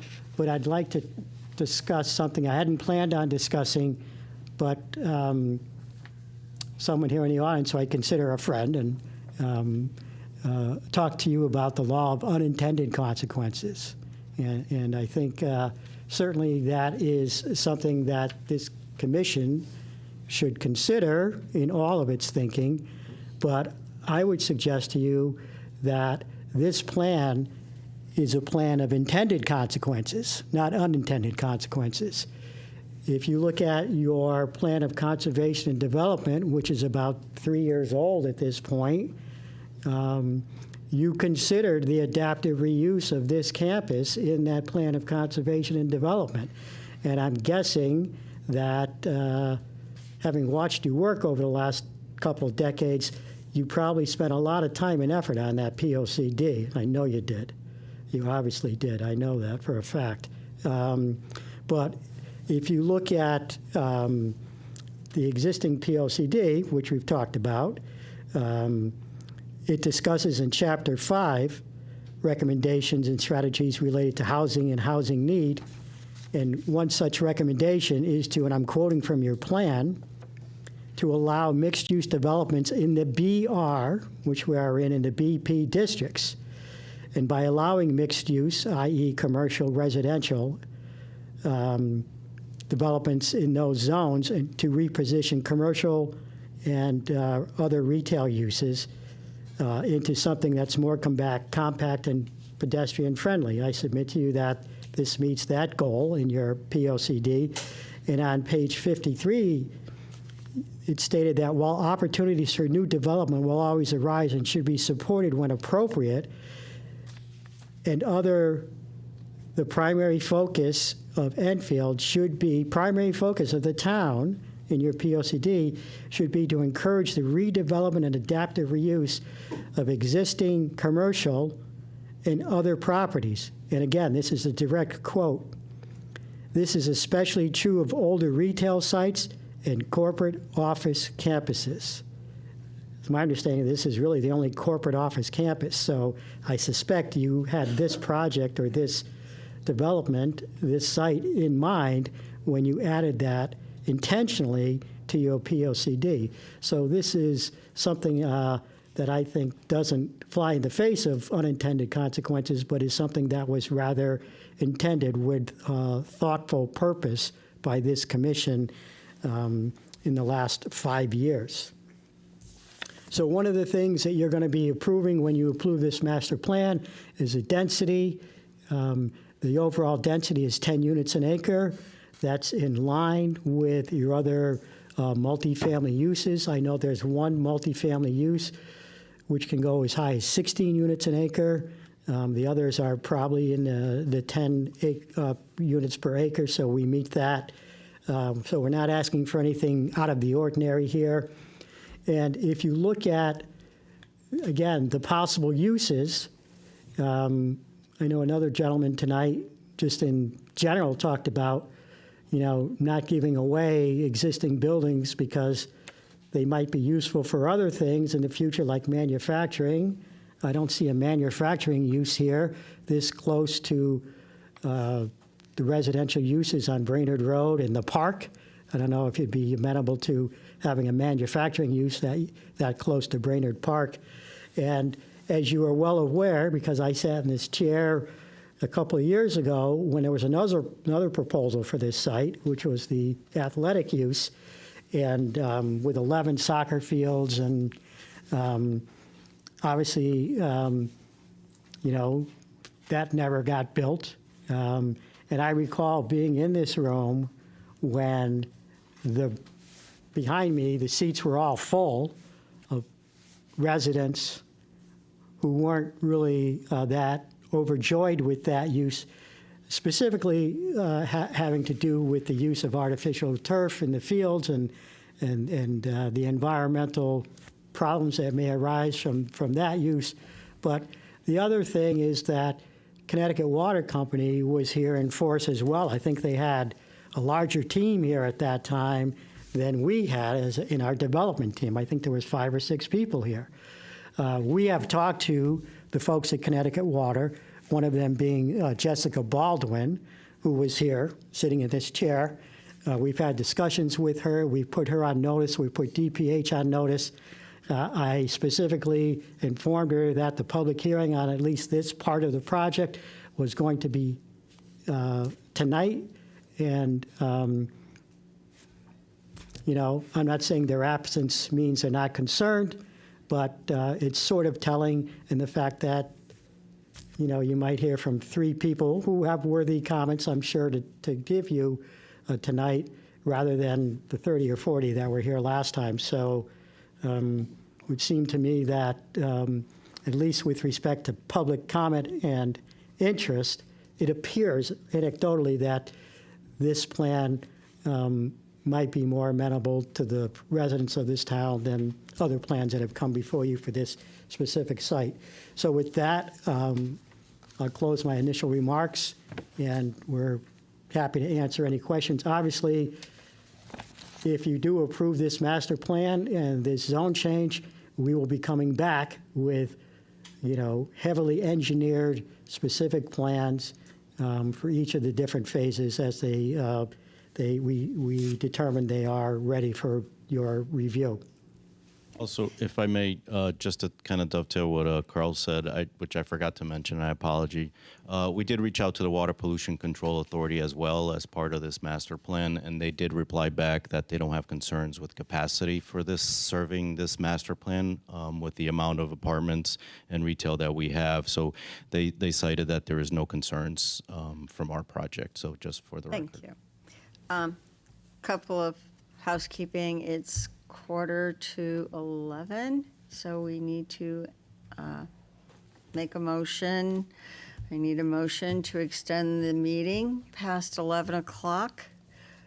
So moved, Madam Chairman. Second. Okay. Georgie, I'm going to ask you not to read these 2 pages. Oh, okay. Just, okay. Okay. Give us a short version, as we're running out of time here. Thank you. Yeah, the Reader Digest version. So, Yes, we have to vote. All in favor of extending? All right, okay. The Cliff Notes. Cliff Notes or whatever. All right, so this is a rezone application that includes a master plan through the SDD, Special Development District. There are a number of things that are required for the PCC to consider when doing any rezone. I will say that the biggest thing is that the proposal meets the Plan of Conservation and Development. And yes, there is an intended consequence in our plan. The compatibility with the Plan of Conservation and Development is with the Targeted Investment Area B, which discusses the need for adaptive reuse of the Mass Mutual corporate campus specifically. This was one of the reasons that we did create the SDD, is because we knew that this was coming. I mean, it was going to be very difficult to redevelop a site like this. So I believe that it meets the absolute intent of that. The campus is situated in an ideal location. The previous use never had any issues with neighbors or anything like that. The access is solely from Bright Meadow Boulevard, confining traffic to that road and Route 5. Development will provide housing, promote economic development, preserve open space by providing further access to adjacent park with possible expansion if feasible. Carl had referenced the other sections of the POCD to promote multifamily in the BR and mixed use in the BR. Consideration of potential impacts are traffic. They did explain that in short. They'll come up with a more detailed traffic study. Environmental concerns, I do not believe are of great concern. I think it's going to be minimal to no encroachment of the wetlands and steep slopes. There's only one section that will be actually encroaching beyond the existing footprint of the pavement, and that's going to be minimal and should be outside of any wetlands impact. Public services, we did say that there is a possibility that schools may be affected. Sewer has no concerns, water is available, and property values, the adaptive reuse will most certainly increase property values. From a zoning perspective, I believe that this really meets pretty much all of the criteria for the special development district.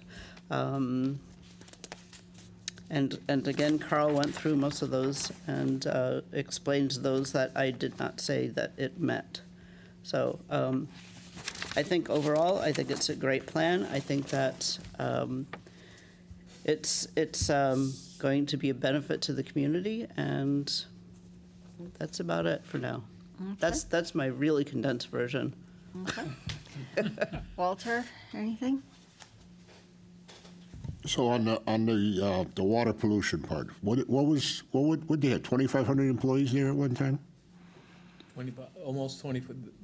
The notes that I have Yeah. stated 2,500. So that's 2,500 flushes times how many, whatever, compared to what, 7? Well, I mean, you had the chart there. Yeah, it's a total of about just over 300. So capacity is 1/5 of what it. 307 apartments with Building 4, 307 Yeah, apartments. so capacity for water pollution is 1/5 of what it was. So we're okay there. Excuse me. Please, if you're going to have conversation, take it out of the room. Thank you. So we're okay there. And again, like our POCD says, we want to reuse existing buildings instead of having them sitting there and literally rotting away.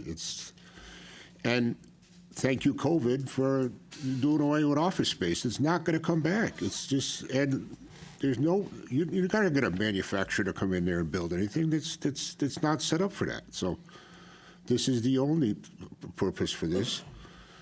And it meets a need for our growing population and hopefully bring more people to Enfield, and that's about it. Joe? If you build this, that's what we created the STD for. If you stick to this, I think it's a great thing for the town. This is what this town wants, not, this is a neighborhood, basically, and that's what we need. I think it's great. Terrence? Just overall, I think it's a very good plan. We've talked about it before. We were here the last time, and that's really all I have to say. What we're going to need to do, obviously, is listen to the people that are here, and then decide on whether we approve the zone change. Thank you, though. It looks great. Ken? Yeah, I like the plan. I liked it last time. I like it even better this time. So I think it's exactly what we need for Enfield. It's good utilization of that property. Carl talked about the older plan with the athletic fields, which we were all kind of hoping was going to go, but never got there, But I think this is a much better use for that property, and the design looks great. So I'm good. Okay. John? Yeah, the townhomes, are those meant to be rental units or condos? The intention is that they're for sale. Okay. The amenities, I believe you said that the clubhouse that's going to be built is going to be probably just specific for the townhomes, so understood. You got all the other amenities. You had a pool for the rental units, which I assume includes the new building as well. Correct. Are the amenities available to the public outside this complex? The only ones that we've spoken to with ownership are specific to public use is the commercial space, the 12,000 square foot commercial space, and the daycare. Okay. Those are the two amenities that are on property that would be offered to general public. Okay. Not the gyms or anything like The that? fitness center was something that's been discussed, but we don't think that's going to be the best approach. Understood. And also, if I may too, I know we jumped through it real quick, we're pressed for time, but there are additional amenities that we didn't bring up as far as a pickleball court up here for the townhomes in addition to the clubhouse. There's also a dog park proposed here. Again, locations will be vetted out through engineering once we get there, but these apartment buildings don't have anywhere for them if they have pets, so we do propose that down here. So there are other additional amenities. Okay, and are you, I see that you put access in the eastern side, so that there's pedestrian or walking access into Brainerd Park, I guess, that you had meant? Yeah, we'll have to flush that out, but for now, we're tentatively placeholding them on the east side, yes. Do you have any provision for Brainerd Road for pedestrian traffic to enter through there, or do you not want that? I'm just curious where people can take walks and do you want them? Is it okay if they cut through the property? I don't even know if you want to go there. Or if you want anything like that. There wouldn't be any the neighborhood, you know. Yeah, well, there wouldn't be any formal or physical barrier to prevent someone from walking through the property. So, I don't think we've never discussed any reason to keep general public out of the property. So I believe there's a fence up there now along Brainerd Road. Yeah, well, we do want to get access to the park. It was something that actually we spent time talking about at the last hearing, but we don't see any reason why, because we have these public amenities that we will be hoping the community embraces, we certainly wouldn't put any physical barriers up to prevent people from accessing. I say that only because I think part of the purpose of the SDD is to try to tie that in with the surrounding community and not kind of seal it off with a barrier. That's why I bring that up.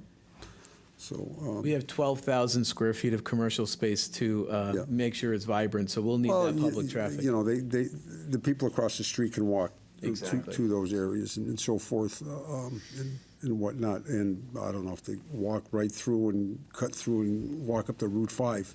I mean, a lot of people are walking these days. So, but anyway, that's all I have. Thank you. Christian?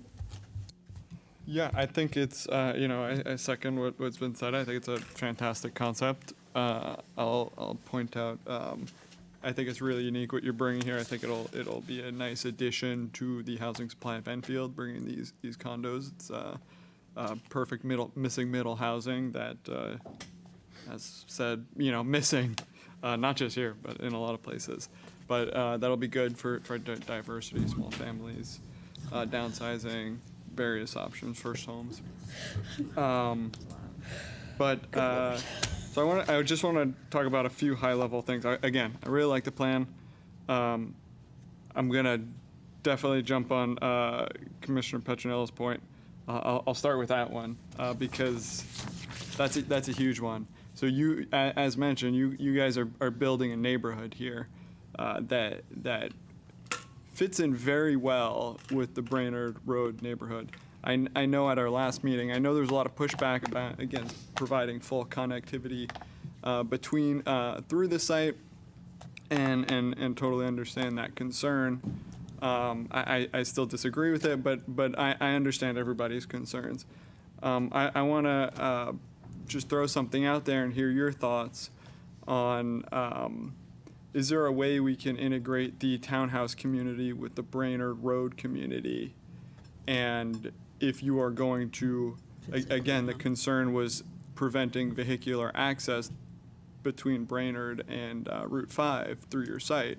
Is there a way that we can directly integrate the townhouse community into Brainerd Road and then maybe a little more separated from the apartment community?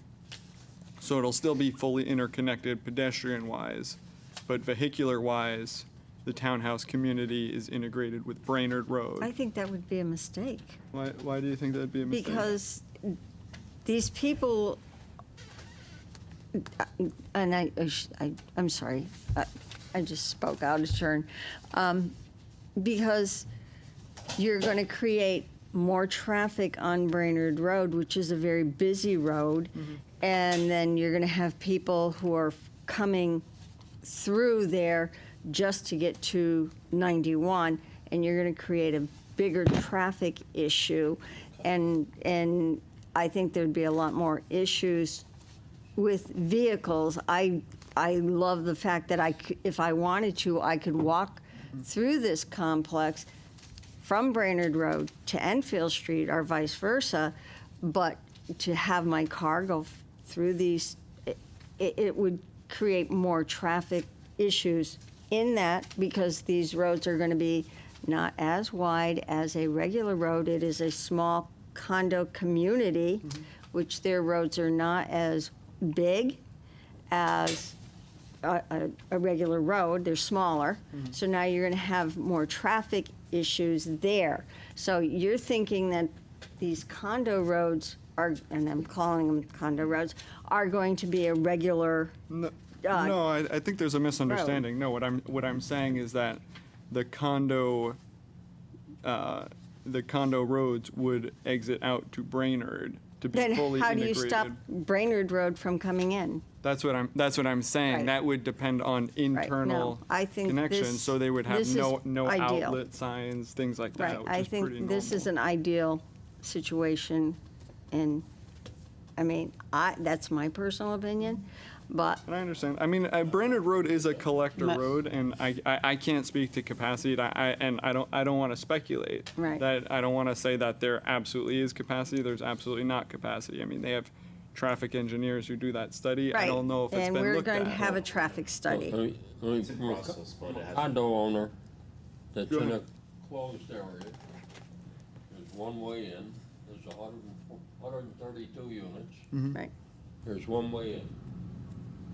That's all common property. Right. It's not public property, it's not anything else, it's private property.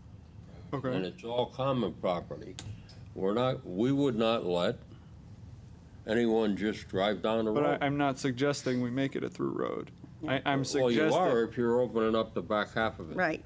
No, I'm saying if they were to consider having the townhouse community out to Brainerd Road and then not allow vehicular access between the townhouse community and the apartment community. Can I comment on that? Please. I do want to hear your take on it. Yeah, I mean, one of the most beautiful things about this campus is the boulevard and the approach to the property, and we think that it's exactly appropriate for our use to have everyone coming in up through that main entry from a security standpoint, from a sense of ownership standpoint.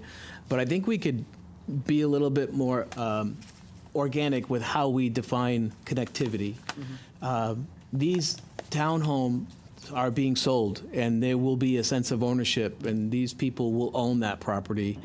And yes, they'll have their own clubhouse, and yes, they'll have many things on this campus for them to utilize. But the idea of using landscape and hardscape at the seam between Brainerd Road and our condo development, I think that's where the opportunities come in for connectivity.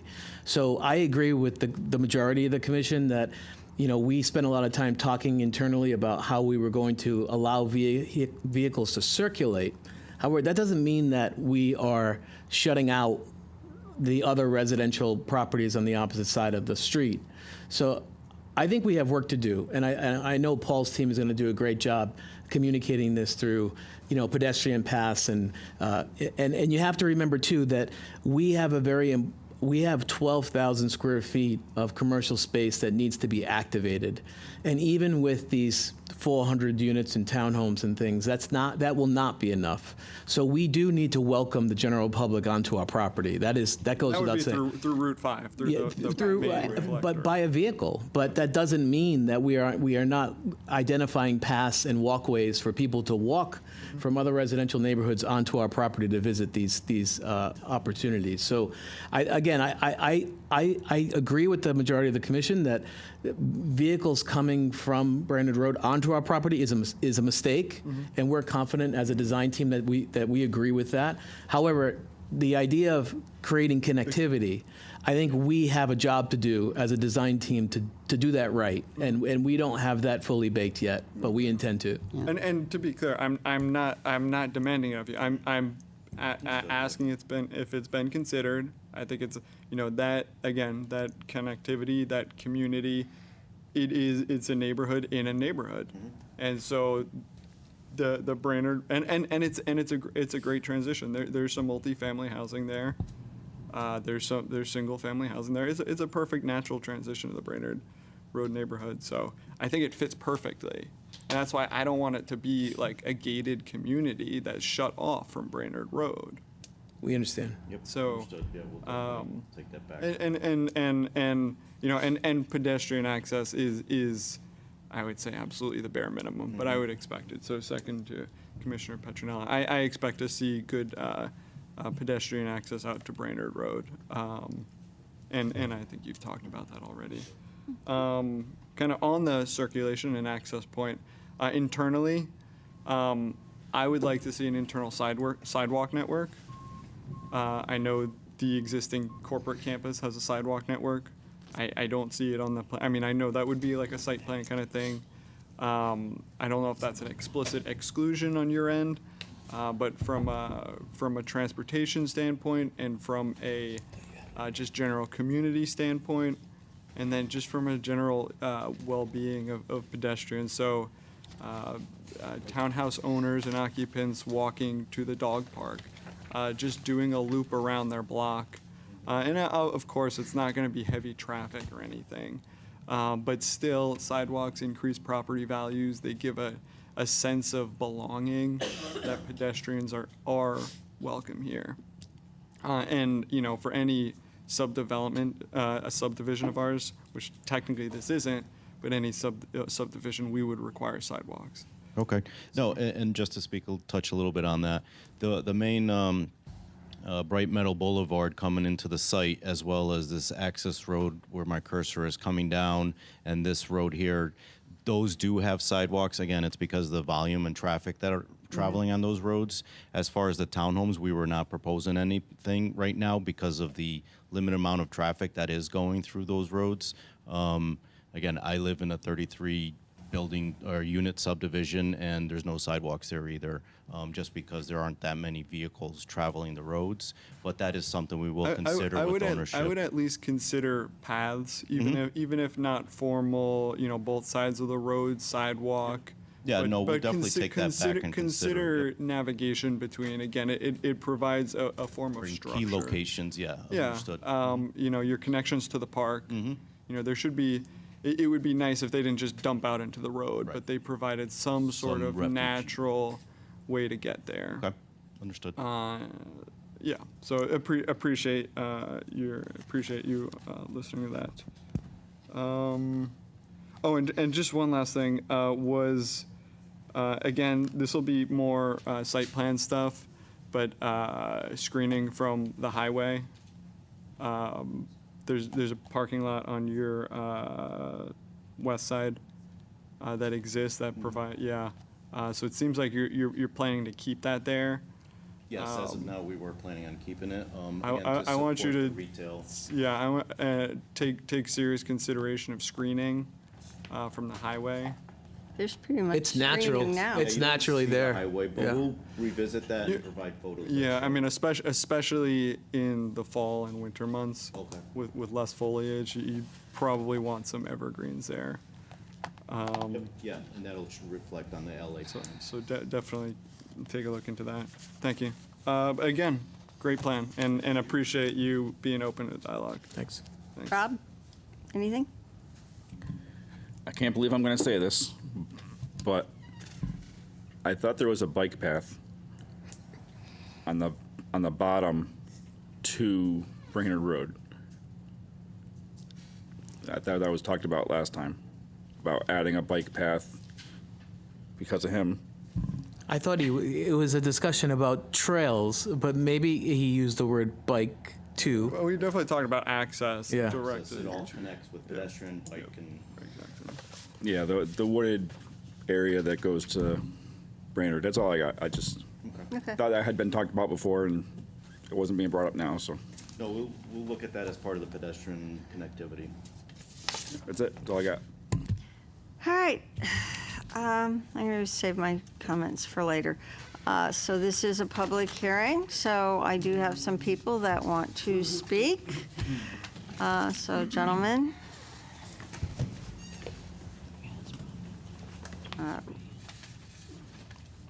Robert Laflamme, if he's still here. No? Susan Sorrow. Good evening, or... Please have a seat and name and address for the record, please. Susan Sorrow, 18 Field Road. And good evening, almost good morning. I'm one of those people who, you can actually see my house on that map.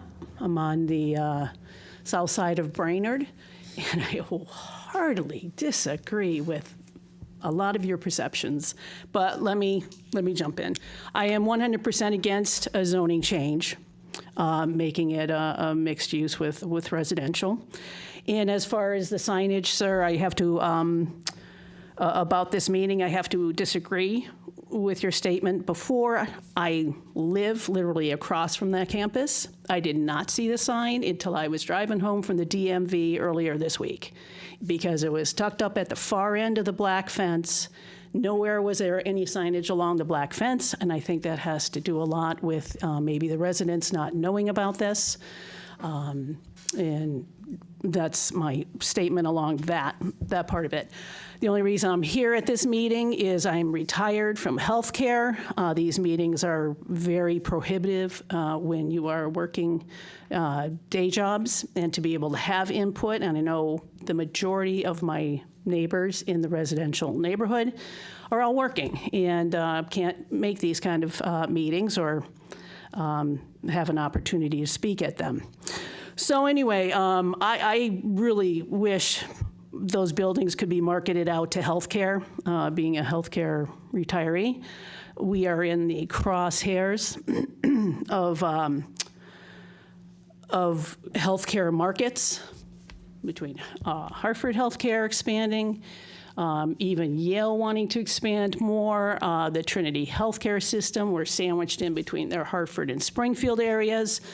You have the Bay State Health Group. I mean, what a great setup for possible medical offices and services with a parking garage already there. I don't know if you've ever tried to use the parking garage down at Yale.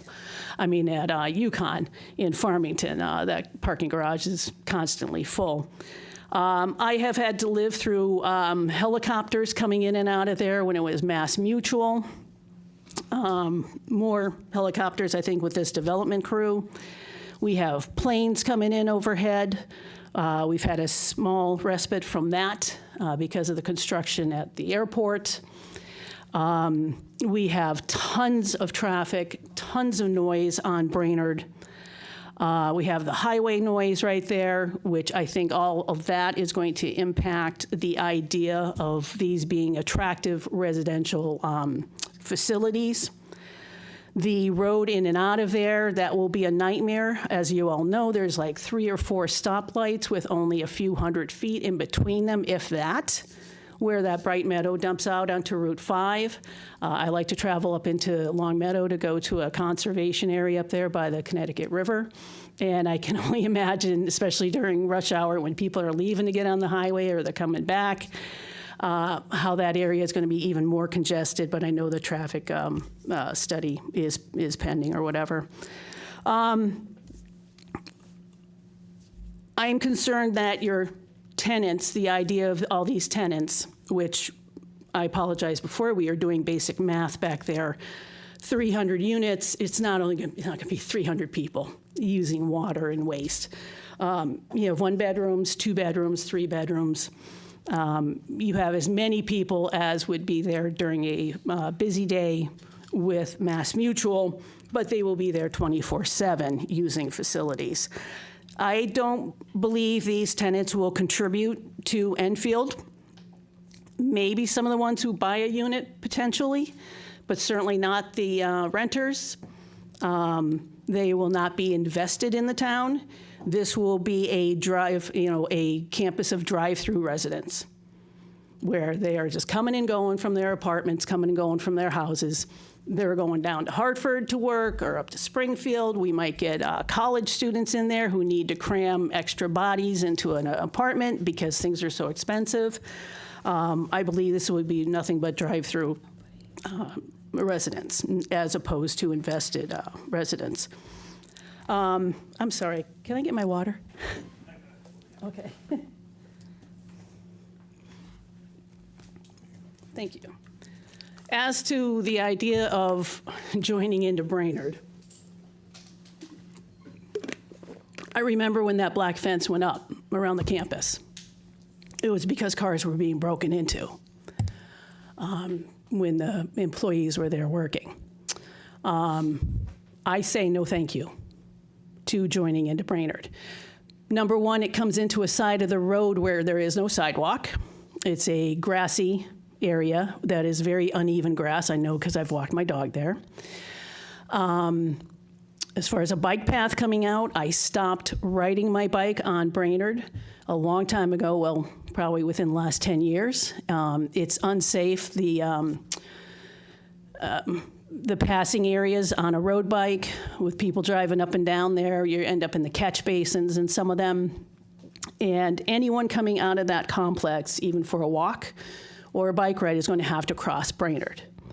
And that is a very unsafe area. We've even lost a couple, at least one student I remember when my kids were going to school. The child was that of one of our school resource officers. Got killed while crossing Brainerd trying to get on the bus because the traffic's much worse now than it was back then. So I say no thanks to that. I live in a residence, the residential area of Sherwood Manor, whatever it's called. These houses were built in the 50s and 60s, and I'm sorry, but your renderings are ultra-modern farmhouse looking. They are not New England-based.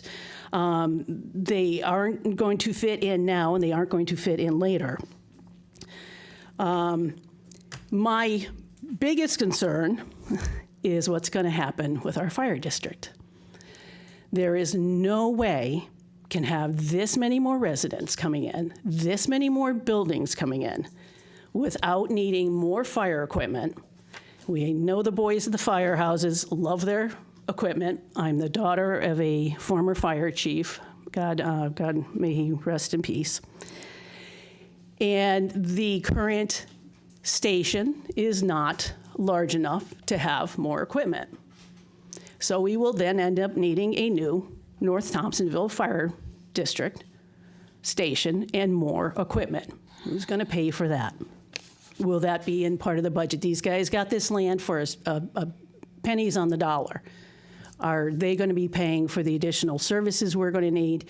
And God forbid, with all the security systems that go into modern buildings, the false alarms, myself included, there's 3 of us who live in the North Thompsonville district, and God forbid one of us has a medical emergency and they're responding to false alarms in these new buildings.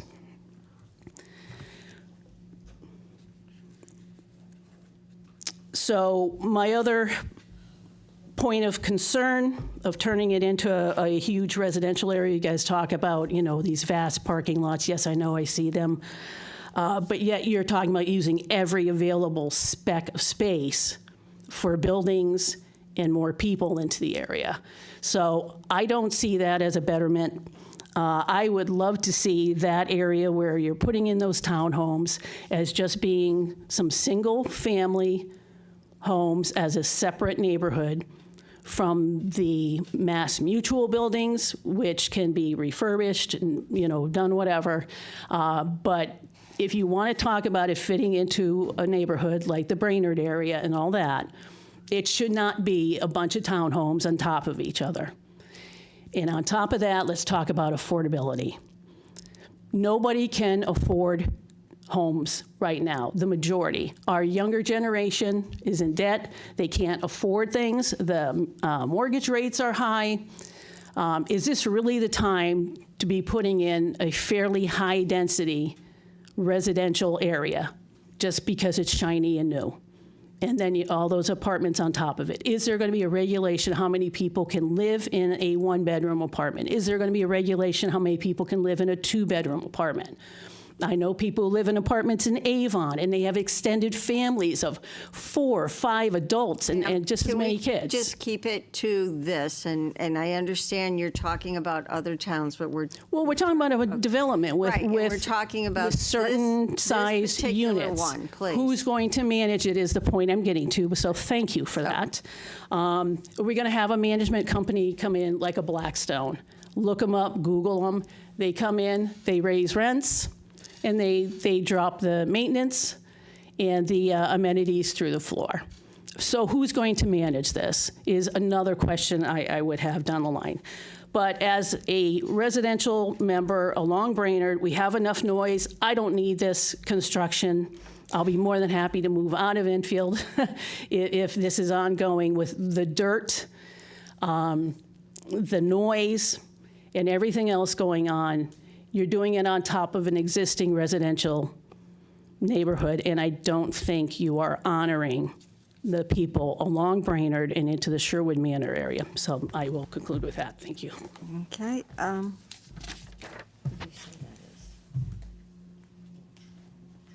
Oh, okay. Tom Walsh. Thank you. I couldn't figure that out. Oh, okay. Thank you. Sorry, I couldn't figure out what the T was. Tom Walsh, Roseanne Street. I'll try to be quick. She brought up pretty much everything I would have thought of, but I mean, this looks great on paper. And he brought up the mall project, so I guess I can mention it. These things start out this way, and like the mall project, now it's what, going to be 700 units? All right, we're not talking about. No, he the mall. brought it up. He mentioned it, you didn't say anything. So, I mean, I don't mean to be rude, but No, we're not anyways, talking about the mall. We're talking so about now this project here, they didn't really give us a timeline while they were talking about it. So if they redo these 3 buildings into apartments, and then they just, you know, you change the zone. There's nothing you can do once you change the zone, right? You can't Can always change be it back. changed back later on if somebody comes in with a plan. No. What I'm saying is, if you change the zone so they can do this, and they build the 3 apartment buildings, or refurbish 3 apartment buildings, the state's in the process now of taking your authority away on building apartments. So what's to stop them when they finish these apartments whenever, like I said, I didn't hear a timeline, then putting 1,000 more apartments on that property? You ain't gonna be able to stop them because you changed the zone from business to residential, or whatever this thing is, business residential. And like I said, things change. Just because it looks pretty on paper today doesn't mean this is what they're gonna build. And again, this is gonna cost taxpayers. Guys say, well, it might be a little on the school system. Damn school system, we can't afford it now. All right? And these are 2 and 3 bedroom places. Is this gonna generate enough taxes to cover what it costs us with the school system? And she made up a good point with the WPC or whatever, or Ms. Roussel mentioned that, well, you know, there was 2,500 people. Well, those people weren't living there 24/7 taking showers and everything else. And the gentleman there mentioned that, you know, there weren't many people here. Well, a lot of people I talk to, no offense to you guys, but they just figure you guys don't listen to them anyhow. Okay? Same thing with the council. All these boards.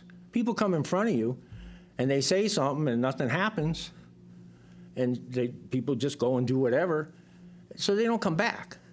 And like she said, people have jobs. All right, I'm retired, so I'm lucky I can be here no matter what time I get up. But again, this is not good for Enfield. It's going to cost us homeowners. And I don't know how many of you up there are homeowners, but your taxes are going to go up with this because the cost of your school system is going to go up, cost of police is going to go up. Like she said, the cost of fire is going to go up. This town ain't going to be happy until we got a mill rate like Hartford of 67, or approximately what it is. But anyways, you guys have a great evening. Thank you. All right. All right, gentlemen, chair to come back up and address some of this stuff. we got somebody in the Oh, back. I'm sorry. I didn't look up.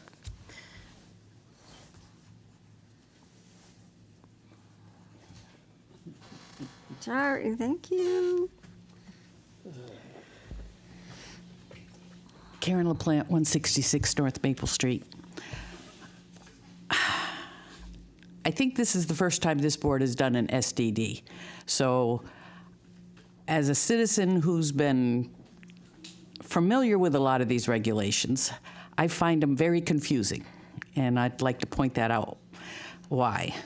On the 5.60 special requirements for the Special Development District, it specifically says the underlying zoning designation remains intact and existing properties are not required to utilize the SDD designation and related provisions and requirements unless specifically stated.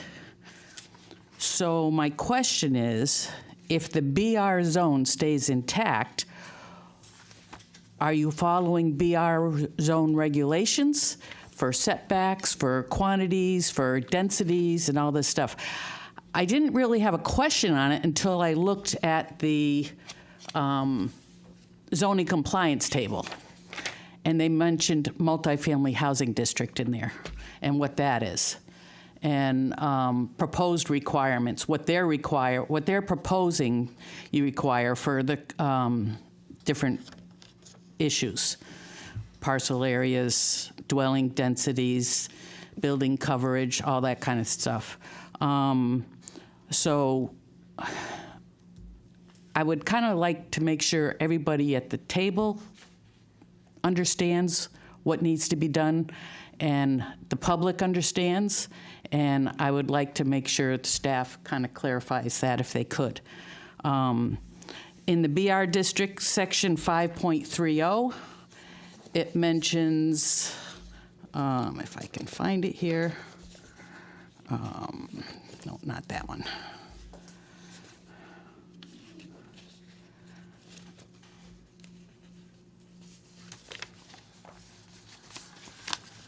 Uh, 5.30, let me see if I can find it. Nothing's easy to find nowadays. It talks about special requirements pertaining to the BR district. And it says, only planned commercial developments, including regional shopping centers containing more than 80,000 square feet of building floor area, occupying a parcel 10 acres or more in area and under unified ownership or control shall be permitted subject to a special permit. So does that mean in a BR district with more than 80,000 square feet, you can only put in a shopping center? I don't know. That's what it says here under the 5.30, which is pertaining to the BR district. So the question I had is, in the table, BR allows business, residential, mixed use, requires a special permit, and does residential dwelling units table of 5 and does residential dwelling units per table 5.20. So the table says residential uses are allowed. It says business, residential, mixed use are allowed with a special permit, and so aren't residential dwelling units with a special permit. So from what I can see, a special permit is required. But another question is, why wasn't section 4.30.2 considered conversion of buildings for residential purposes? And the purpose of that is existing buildings may be converted from one-family residential or from other building to 2, 3, or 4 family buildings within a minimum building size. I believe it also talks about converting, I think this is the one no, the special residential development is the one, okay? But the conversion of the buildings for residential purposes, does that apply? I guess is what my question is, 4.30.2. Because there's specific requirements for that. 4.70, special residential developments, talks about, which includes single-family open space subdivisions, senior residential developments, multifamily housing districts, and rear lots due to the nature, blah, blah, blah. And there's some special procedures set up for that, but if you look over on the 4.70.3, it talks about the requirements for open space and stuff like that. But I don't know what regulations you're following when you do this. Because different zones require different things. So I'm thinking, do you need to change the zone here besides being a special design district? Because are you going to require it stay with the BR designation, the underlying BR designation and regulations? I guess is kind of confusing to me. Let's see. Madam Chair, could I just clarify her questions real quick? So the underlying zone may remain with the special development district rezone. However, the special development district rezone is based on adaptive reuse of vacant or abandoned properties. So that was the choice of the applicant to utilize that rezone. The underlying zone can still remain and can still be utilized in parts of the property should they desire it. However, the SDD allows them to create new zoning regulations, new bulk and area requirements, and new uses that may or may not have been utilized or permitted in the BR zone. Section 5.60. Yeah, 5.60.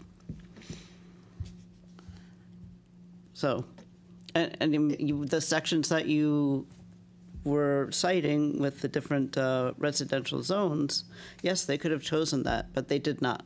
That was their choice. We, the town, developed this special development district under 5.60 of our zoning regulations for the specific purposes of adaptive reuse of these large campuses.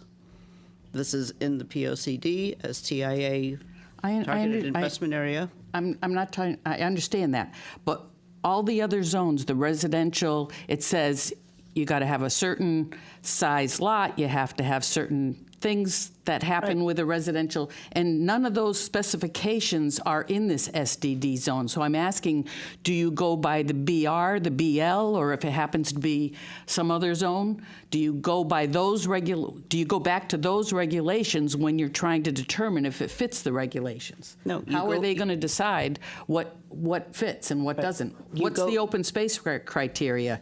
Where is it? Criteria is established through the special development district rezone. But there's nothing in here that says what it is. Are you looking at the right text? I believe I am. Because there was a text amendment. 5.6.0. 5.60. Recently amended a couple months ago.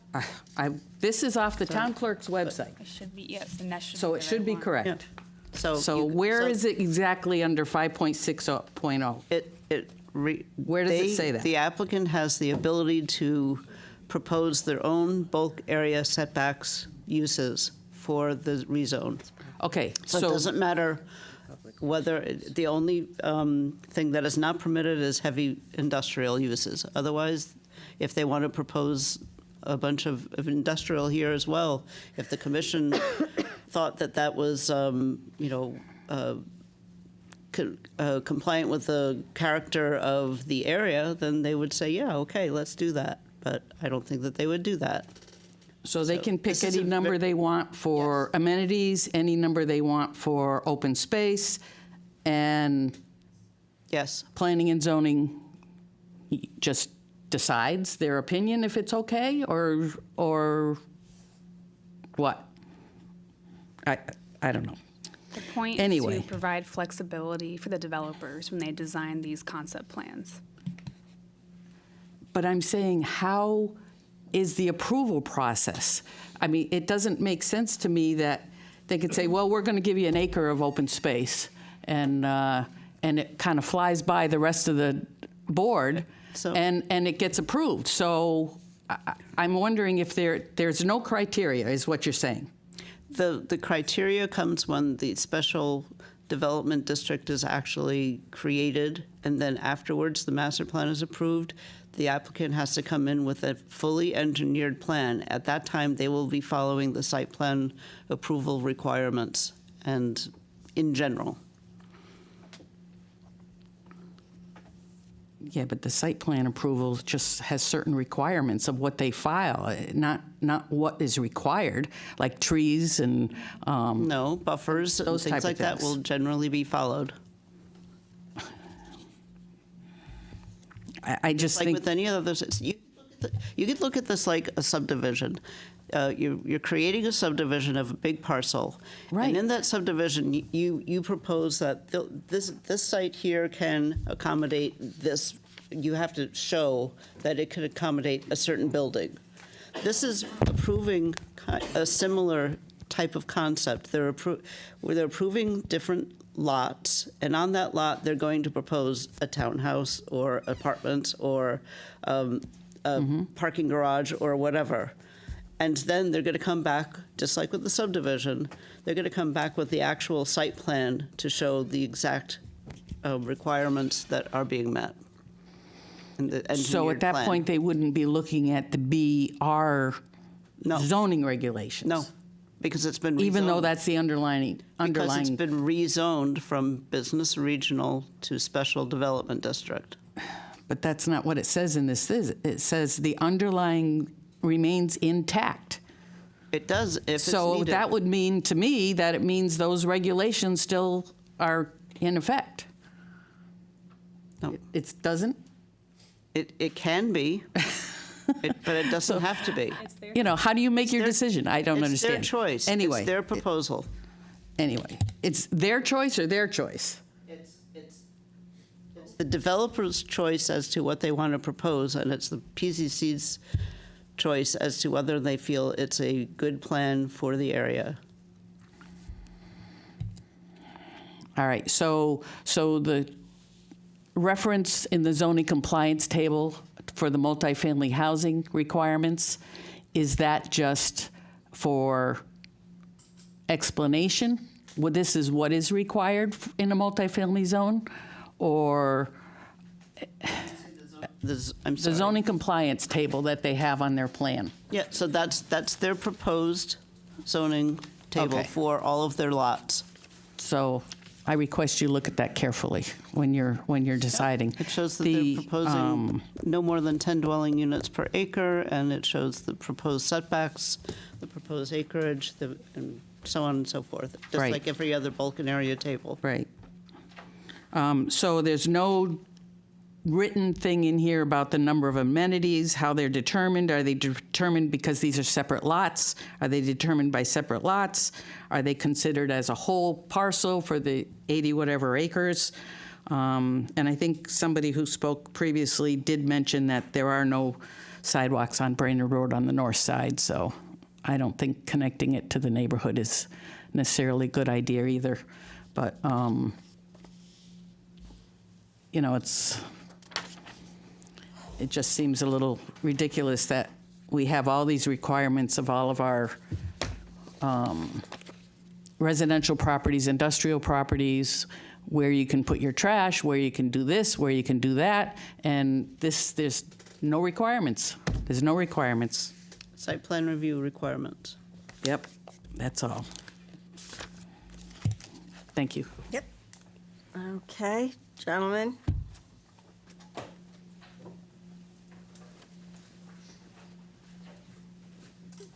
Yes, thank you again. For the record, Carl Landolina. Just very briefly, I guess I'll start with the last speaker, Ms. Plant. When I was listening to the conversation, the back and forth, the only thing that I could think of in the simplest terms, and this is more for, I guess, the audience than for you, because I think you understand this. You wrote this regulation. Do we get to, as a developer, yes, we get to create our own requirements. That's the whole purpose here, to allow us to be flexible and to look at this site and say, what is the, a use that is marketable, a use that'll fit in, so on and so forth. So we've done that with our bulk use and bulk tables. We've provided you with that, and that will serve as the basis of everything we do from here on in. So we don't have to comply with the BR zone or any other zone. As far as the MFSD, I think that's what you call it, or a multifamily zone, we provided that table just as a comparison to say, okay, this is another similar use, a multifamily zone use. This is, you've got so many units an acre that you allow in that zone, and this is what we're allowing here. That's the reason it's stated there. And as you know, as part of this, you're approving this specific master plan, no other master plan.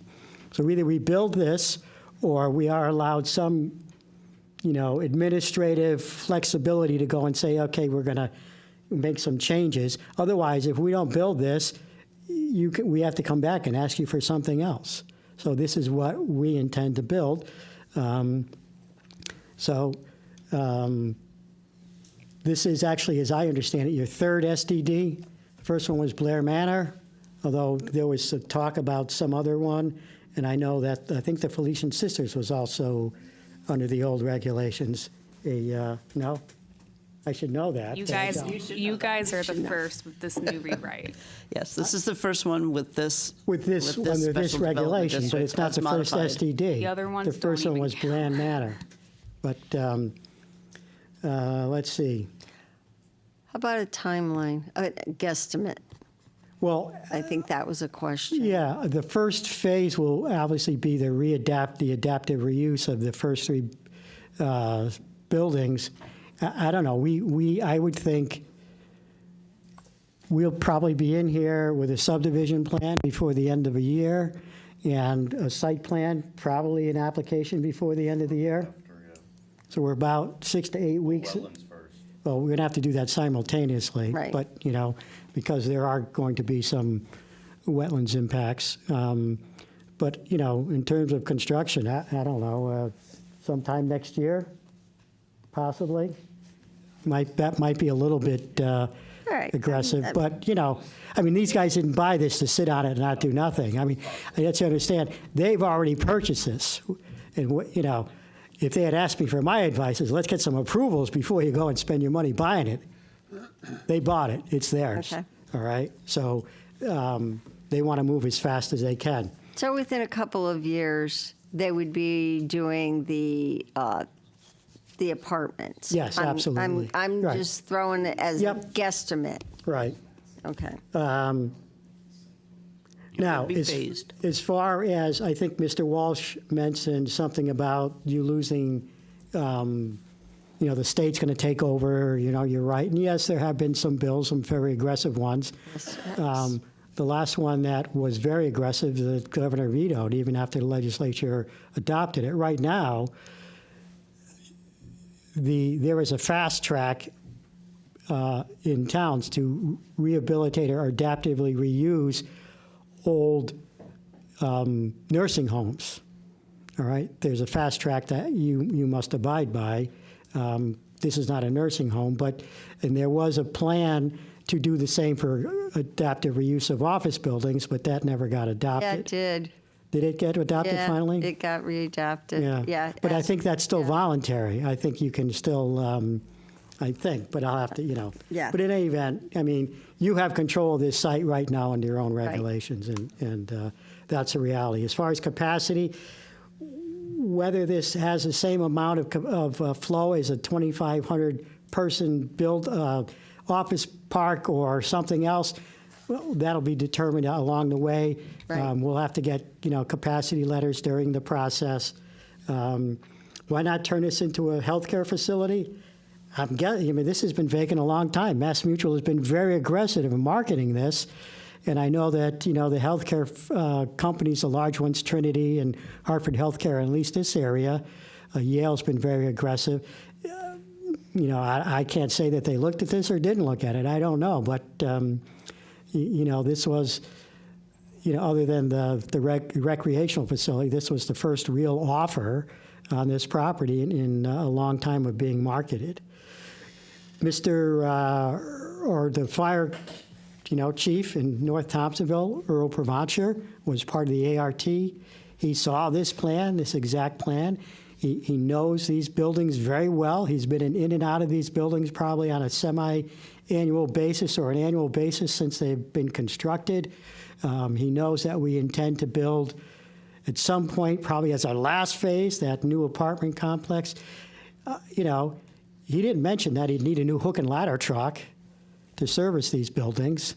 He didn't mention anything about them. He made some comments that were more about what was going to happen during the site plan phase. but he didn't have any negative comments as far as, this project was concerned during the ART, and that was his opportunity. So at the end of the day, we think this is a good project. We've got a developer here who is very serious about this. This is going to be, at least parts of this are going to be constructed fairly soon. And as to the other components, we think this meets, the plan of conservation and development. It meets the intent of the new SDD regulations, and we're asking for your approval this evening. So thank you. Okay, it's a public hearing. Anyone like to speak?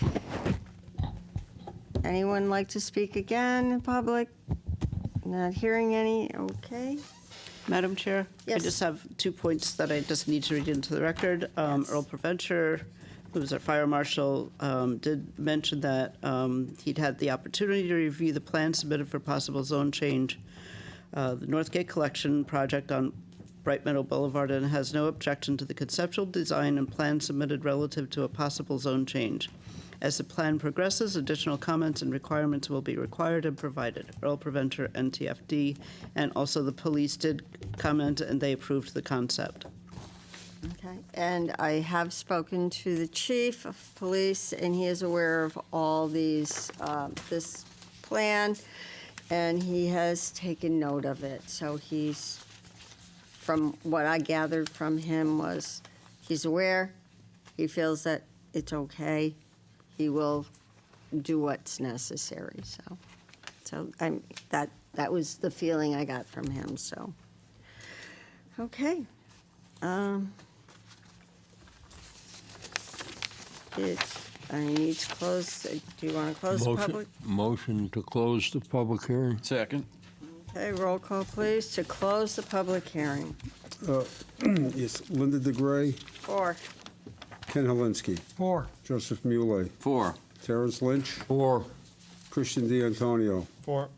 and Rob Anderson, 4. and John Petronella is 4. Okay. Okay, discussion, gentlemen. Walter?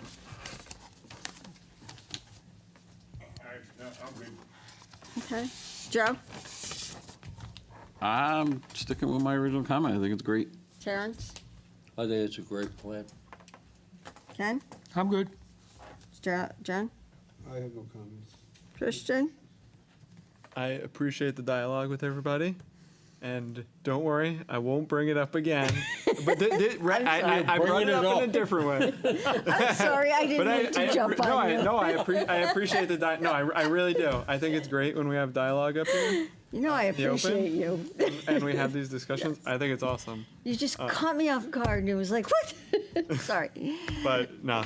Okay, Rob? The project's good. If it stays like this, I'm good. This looks great. All right. Gentlemen, what do you want to do? Madam Chair, I'd like to make a motion to approve public hearing number 3135, MA 85 and 100 Bright Meadow Boulevard, application for a map amendment from Business Regional BR to Special Development District SDD per section 5.60 of the zoning regulations, 100 Bright Meadows Associates LLC and Enfield Development Associates LLC owner, map 3522 and 220 with the following conditions and findings. Condition of approval per section 5.60, if the zone change application and master plan are submitted without the site plan application, the master plan approval is valid for 5 years and shall expire along with the SDD zone designation if a site plan is not submitted within the 5 years and approved within the statutory timing allowed for the site plan. Under extenuating circumstances, an additional 5-year extension may be granted in 1-year increments. And the following finding, in making this decision, the Commission has considered the town's POCD and finds that the application is consistent and applicable POCD policies, goals, and objectives. And with the reasons for approval, the map amendment will allow for greater opportunity for the redevelopment of a vacant site. And two, the adaptive reuse of the vacant site will bring economic development, new housing, and vibrancy to the town of Enfield. And the effective date would be pursuant to CGS 8-3D, the revised zoning map shall be effective 2 weeks after notice of decision is posted in a local newspaper, subject to the approved map amendment being posted with the town of Enfield clerk prior to the effective date. Second. Okay. Roll call, please. Yes.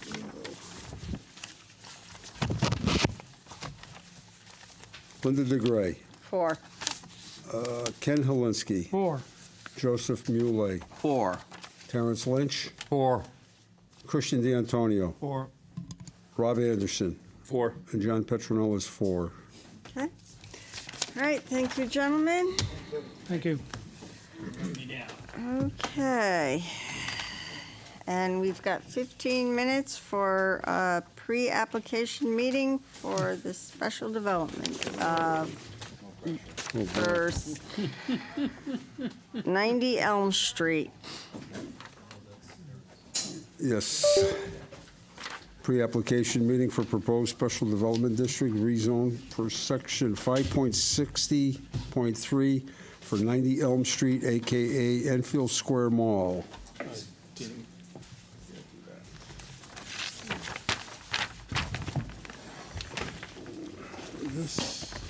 Hello, welcome. Name and address, please, for the record. Mitch Holin, 21160 C Street, Omaha, Nebraska. I'm the developer of the project. Dean Apostolaris. I'm with the engineering firm Kimley Horn and Associates. The address is 1 North Lexington Avenue in White Plains, New York. Good evening, Madam Chair, members of the Could you Commission. use the mic, please? Thanks. Good evening, Madam Chair and members of the Commission. Evan Seaman, Robinson and Cole, 1 State Street, Hartford. I'm the land use lawyer. Guys, try not to move this. Use the wireless mics too, okay? Yeah. They work. Perfect. Thanks. You get your own mic. Okay. I can kick us off if that's okay, and I'll be quick. I think we were last before you folks probably 2 months ago as we were working through the original SDD zoning. I'll let Dean and Evan really lead the discussions tonight, but we'll be here to answer any questions on kind of the project in its entirety. We are at a point where we'd hope to close on our acquisition here towards the end of the year. But obviously having all of our approvals will be critical to doing that. So I'll let Dean, who I think will mostly lead this, and then Evan kind of take it from this point. Do you want to go? Yeah. I think is this on? Okay, great. One thing also I think we neglected to mention is we have someone on Zoom too who works with Dean from Kimley Horn, John Canning. If he's still awake, I think he's still on Zoom.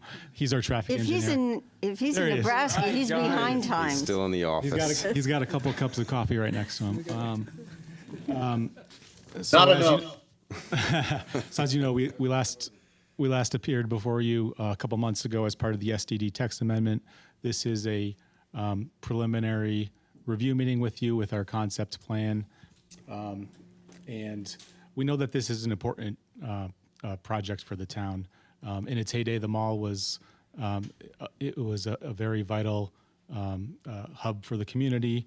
Unfortunately, since then, over the years, it's fallen into a state of disrepair, reduced occupancy and deterioration, high vacancy rate, approximately close to 90%, and it's unfortunately been labeled a zombie mall. And the Planning and Zoning Commission had the foresight just a couple of years ago in adopting the 2023 Plan of Conservation and Development to specifically call out this property for redevelopment. I'll hand it over to Dean in just a few minutes, but this redevelopment of the mall property advances several goals of the Plan of Conservation and Development, and I just wanted to highlight a couple of those. The POCD acknowledges new challenges for Enfield and how Enfield plans for retail in the future of Enfield Square Mall. That's a quote. Another quote, shifts in e-commerce have disrupted the bricks and mortar retail sector and harms the Enfield Square Mall. There's a portion of the POCD vacant retail, a prime opportunity for redevelopment, that talks about how to adaptively reuse this site. It also discusses on page 53 of the POCD the opportunity for generation of tax revenue as part of this redevelopment. And the POCD also specifically calls out this site as appropriate for multifamily apartment units. Apartments show promise at this location with the greatest market demand. So we have a concept plan before you this evening. We really want this to be a dialogue. We're looking for your input so that we can move forward with a plan that's best for the community, best for the developer, and something that everyone can be proud of. And with that, Dean, why don't you take it away and go over the concept plan? Sure. Just one clarification. You mentioned we have 15 minutes until midnight. Is that correct? Yes. Okay. I'll try to. And we have to end the meeting, so. Understood. Okay.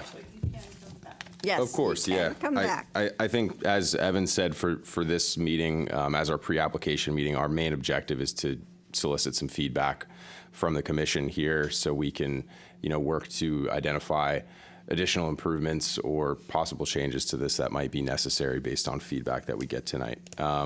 But in general, what we're proposing here is a change from the existing BR district to a special development district for existing 7 parcels, which total to approximately 72.5 acres.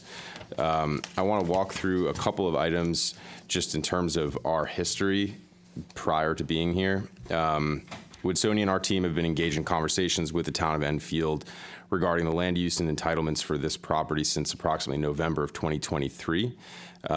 We've held, as a development team, numerous formal and informal preliminary review meetings with various representatives from the town to discuss the proposed redevelopment, inclusive of an ART meeting in June of 2024, and what we had formerly thought of as a pre-application meeting back in December of 2024, which preempted this zone change application that you have before you here. The town, including this commission, has also received a 50% level of detail engineering documents and master plan design documents depicting the intent and vision. And then most recently, in the month of August on the 11th, we submitted a lot line merger application which endeavors to combine all 7 parcels into one to sort of ready this overall development parcel as one, which I'll get into a little bit later, which coincides with some of the bulk requirements that we're proposing as a part of the project. So this project proposes a mixed-use master plan, community-style hub, including multifamily residential and a variety of commercial uses from future tenants. This overall master plan document submitted as a part of the application depicts and outlines a general vision for the eventual build-out of all the future lots and accompanying uses. So what you're seeing before you here on the master plan site plan is general building massing that's depicting conceptual building locations, and is shown as a representation of what we envision for the future at this site. Individual tenants have not yet been identified for each lot, and therefore we as the applicant team are seeking to comply with the guidance that's outlined within section 5.60.3F of the Town of Enfield zoning regulations for the SDD in the submission of this master plan and narrative with as much detail as we are able to possibly give to describe the anticipated style of development for your review. Following the approval of the master plan and establishment of this SDD, future individual tenants will seek development of individual lots, and that will go before you as required via special permit application through this commission.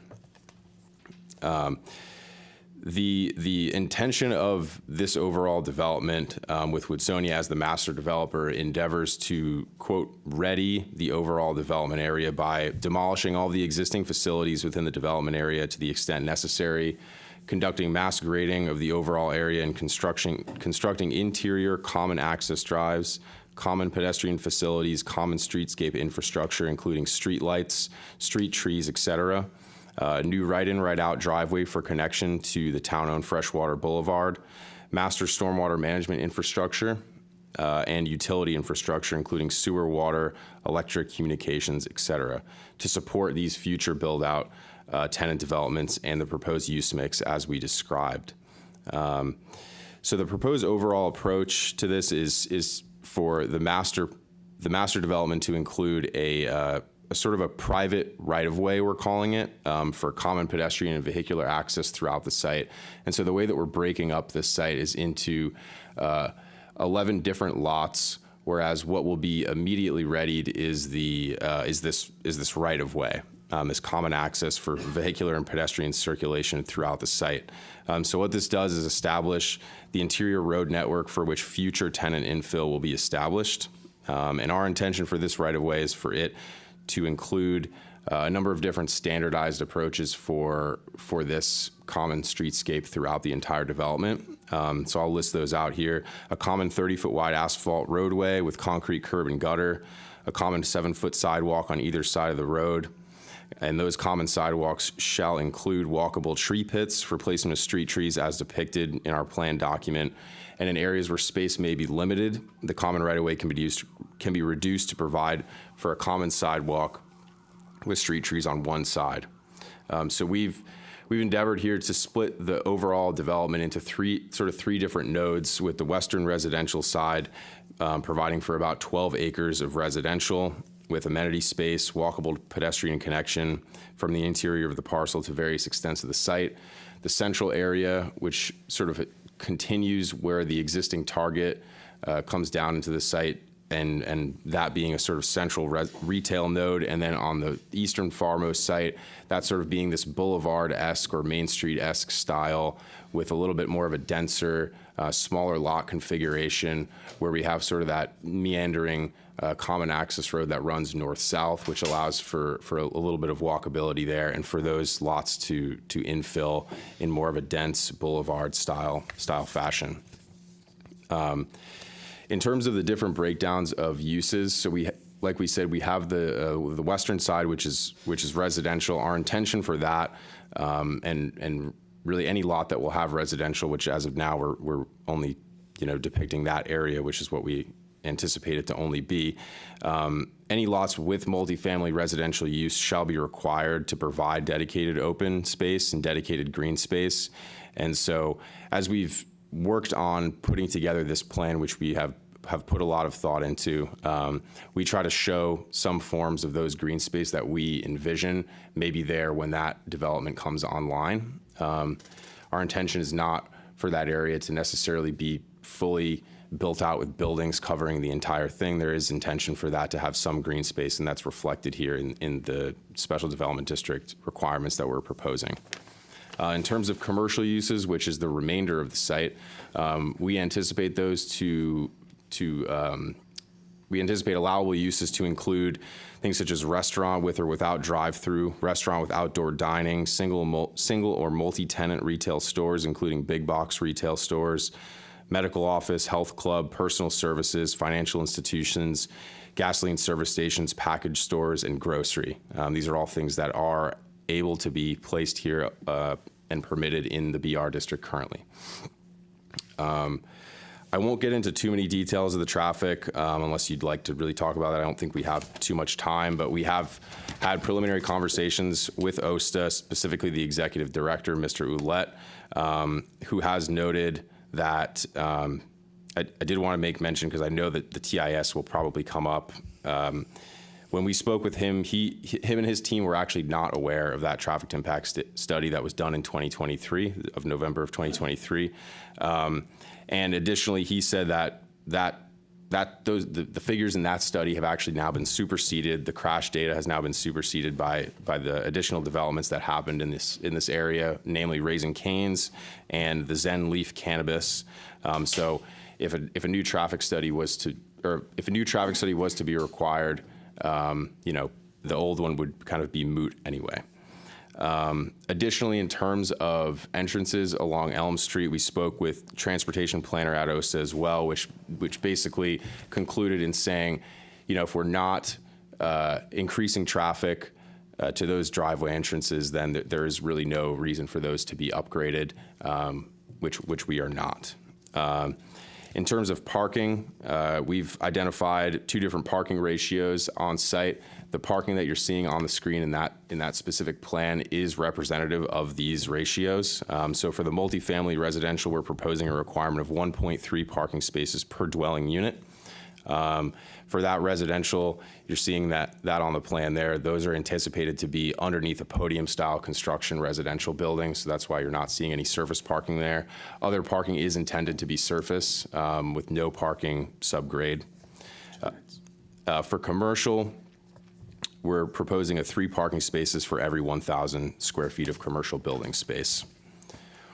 In terms of public transit, there is a CT Transit bus route that's on site. We anticipate keeping that. We've had discussions with CT Transit already, and they're working with us on new locations as we develop this plan with your team. And then there's also the Town of Enfield Magic Carpet Ride, which I believe has 2 stops. We have not had conversations with the town about those, but we intend to keep those or look to relocate them to appropriate locations.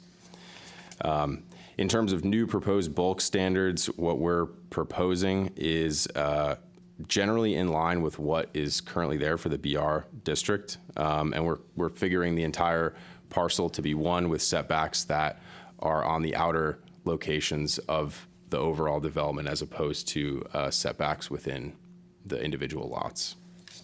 And I'll close there because I want to get some feedback. So I think we have a minute or two, and Okay, because I have lots to say, but. yes.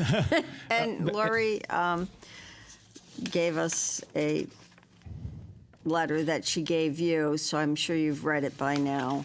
But I'm feeling that you came to us, we gave you feedback, and you didn't listen. This is not, and we've read in the papers 700 apartment units, and we're not happy with this. I'm going to be very blunt and honest. This is not the feedback that we gave you. We were looking, that first plan that you came with to us was much better than this. And I said at the time, because I remember saying it, all you did was move the blocks around and left the parking lot.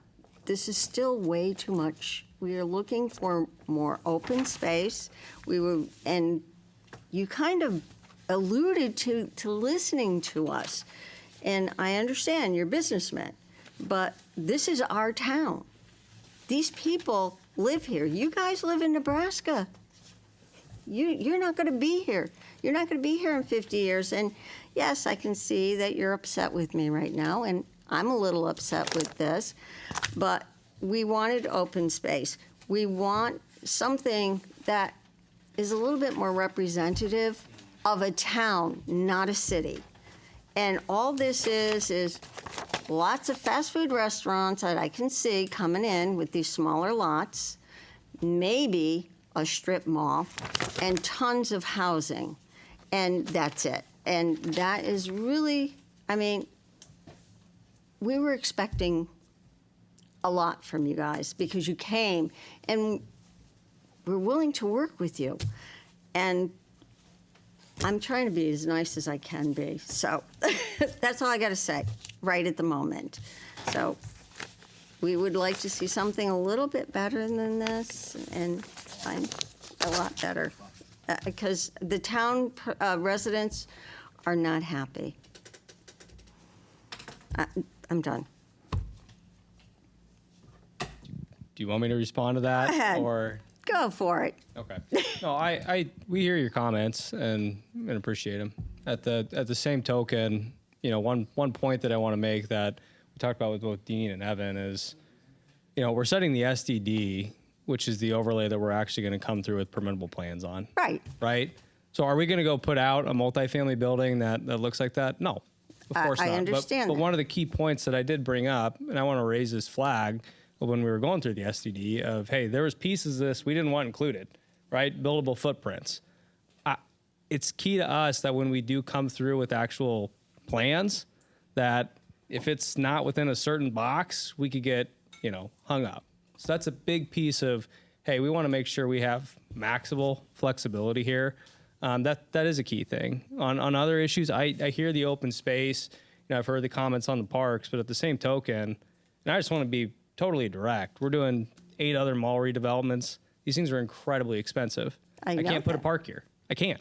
I want to be totally honest with the council. I'm not And know saying what? a park. I understand. Let me finish. I don't think any other developer is either. We're paying $23.5 million for this thing, putting in $30 million for infrastructure. That's just core to make the thing developable. I want to be realistic with you guys. In order for this thing to work, it's going to take high density national users that can actually pay the cost for new infrastructure in this sort of project. That's key, right? Can that be balanced with green space, landscaping, walkability? Absolutely. And we've got a lot of great projects that we can show you folks of, hey, here's what we've done on other projects. Here's other NAMDAR malls that we bought, torn down for great mixed-use projects I think are great for the communities. So you're right, I don't live in Enfield, but a big piece of what we do is public-private partnerships. We want to do a great project here. We got no interest in doing a project that the town's not going to be proud of. So I don't take offense to what you're saying. I understand it, right? But I think you got to give us a little bit of credit of, these are really hard projects. We're the 5th developer to try to take a run at Enfield. And I do think we have the makings of doing a great project here. I really do. So, are we going to be able to balance every single desire that everybody has on these? No. No, And but part of that's just that the malls are uber, it's amazing, uber emotional. Here's the thing, is when you read in the paper, 700 apartments coming Yeah, but to the listen mall. to me. Have we as the developer said we're going to do 750 units? We haven't. So don't put those I'm words just- in our mouth. Although I'm just this is going saying to is that's what's in the paper, and that's what people are seeing. That's great. They had I didn't to have write the gotten article it in the from paper. somebody. Okay. Where did that come from? is Didn't the come from question. us. So all my point is, don't put words in our mouth, right? Please. I'm just Please. reading the paper like everybody else. I understand that. And where did that number come from? So again, I wish we would have had more time tonight. It's nobody's fault, right? It is what it is. We'll be Please back. come back. But yeah, I guess we're past midnight, so it is what it is, Yeah. I guess. So, unfortunately, you and I'll have conversation next meeting. So, Okay. do you want to? Can we? Go ahead. Go ahead, Evan. Laura? Go ahead. So, question in terms of next steps. Our application technically has been submitted and tabled. There's a statutory timeline by which Yes. you have to open the public hearing. You said, so, we would like to, we understand that we have some revisions to make and some work to do. We still want to move forward with Absolutely. the public Okay. hearing. And I'm not sure if that's what you were going to jump in and address, Lori. I but- was thinking that you might want to come back at the next meeting and continue this conversation. Right. There's time in the statutory plenty of time. timeframe too. Mandatory public hearing open day is November 8th. Not saying it would be that long, but I'm just No. saying you have time, plenty of time. I think we'd like to come through at the next meeting, and obviously the council will have an opportunity to vote no, right? If we come Okay. through that, there'll be a large dialogue, but if that's possible, Lori, that would be our. So, I mean, our desire we'd with like some you to, modifications yeah, to the plan. we'd like you to Please. come back at the next meeting to continue the preliminary presentation. Please. The town council has no bearing on Nothing. timing or review. This is required for SDD. This is, Well, are we saying the same thing, though? Are you talking I- about well- pre-application or formal public hearing? We'd like to have a formal. Formal. We'd like to revise plans and move forward with the public hearing. but they need to approve your preliminary, and I'm Yeah. not sure if they're Well, ready the to do that tonight. The SDD regulations don't require approval of a preliminary plan. It just requires a preliminary meeting. And we understand the value of a preliminary meeting. We've only had 15 minutes. Right, And so- we understand if we come back, there's, in the public hearing, it's likely possible additional comments may be made to address. The SDD regulation, there is no formal approval process of a pre-application meeting. This is a pre-application meeting. That requirement has been satisfied. Absolutely. You certainly would like to get a consensus of this commission. Right, Absolutely. and we At a can't give you pre- that at this point. Meeting. Because of the time. So, right. We understand we don't have that. At the same time, the regulations don't speak about a consensus of the commission to move forward with the public hearing. We understand the value of that. They don't. But if you don't get a consensus from us now, your chances of getting through a public hearing are slim. We understand. We understand. So you can talk to staff tomorrow, and we'll figure it out, and, Yeah, let's, please do that. okay, so. Next meeting. All right, I need a motion to table this, please. I don't think we have to. It's on an agenda. It's an agenda. I would make a motion. Make a motion that we table Continue. the pre-discussion. All right, all in favor? All right, okay, so talk to the staff, we'll figure it out, and we'll go forward at the next meeting, okay? Thank you. All right, thank you. Thank you. And sorry about the lateness. So, okay, Motion to adjourn.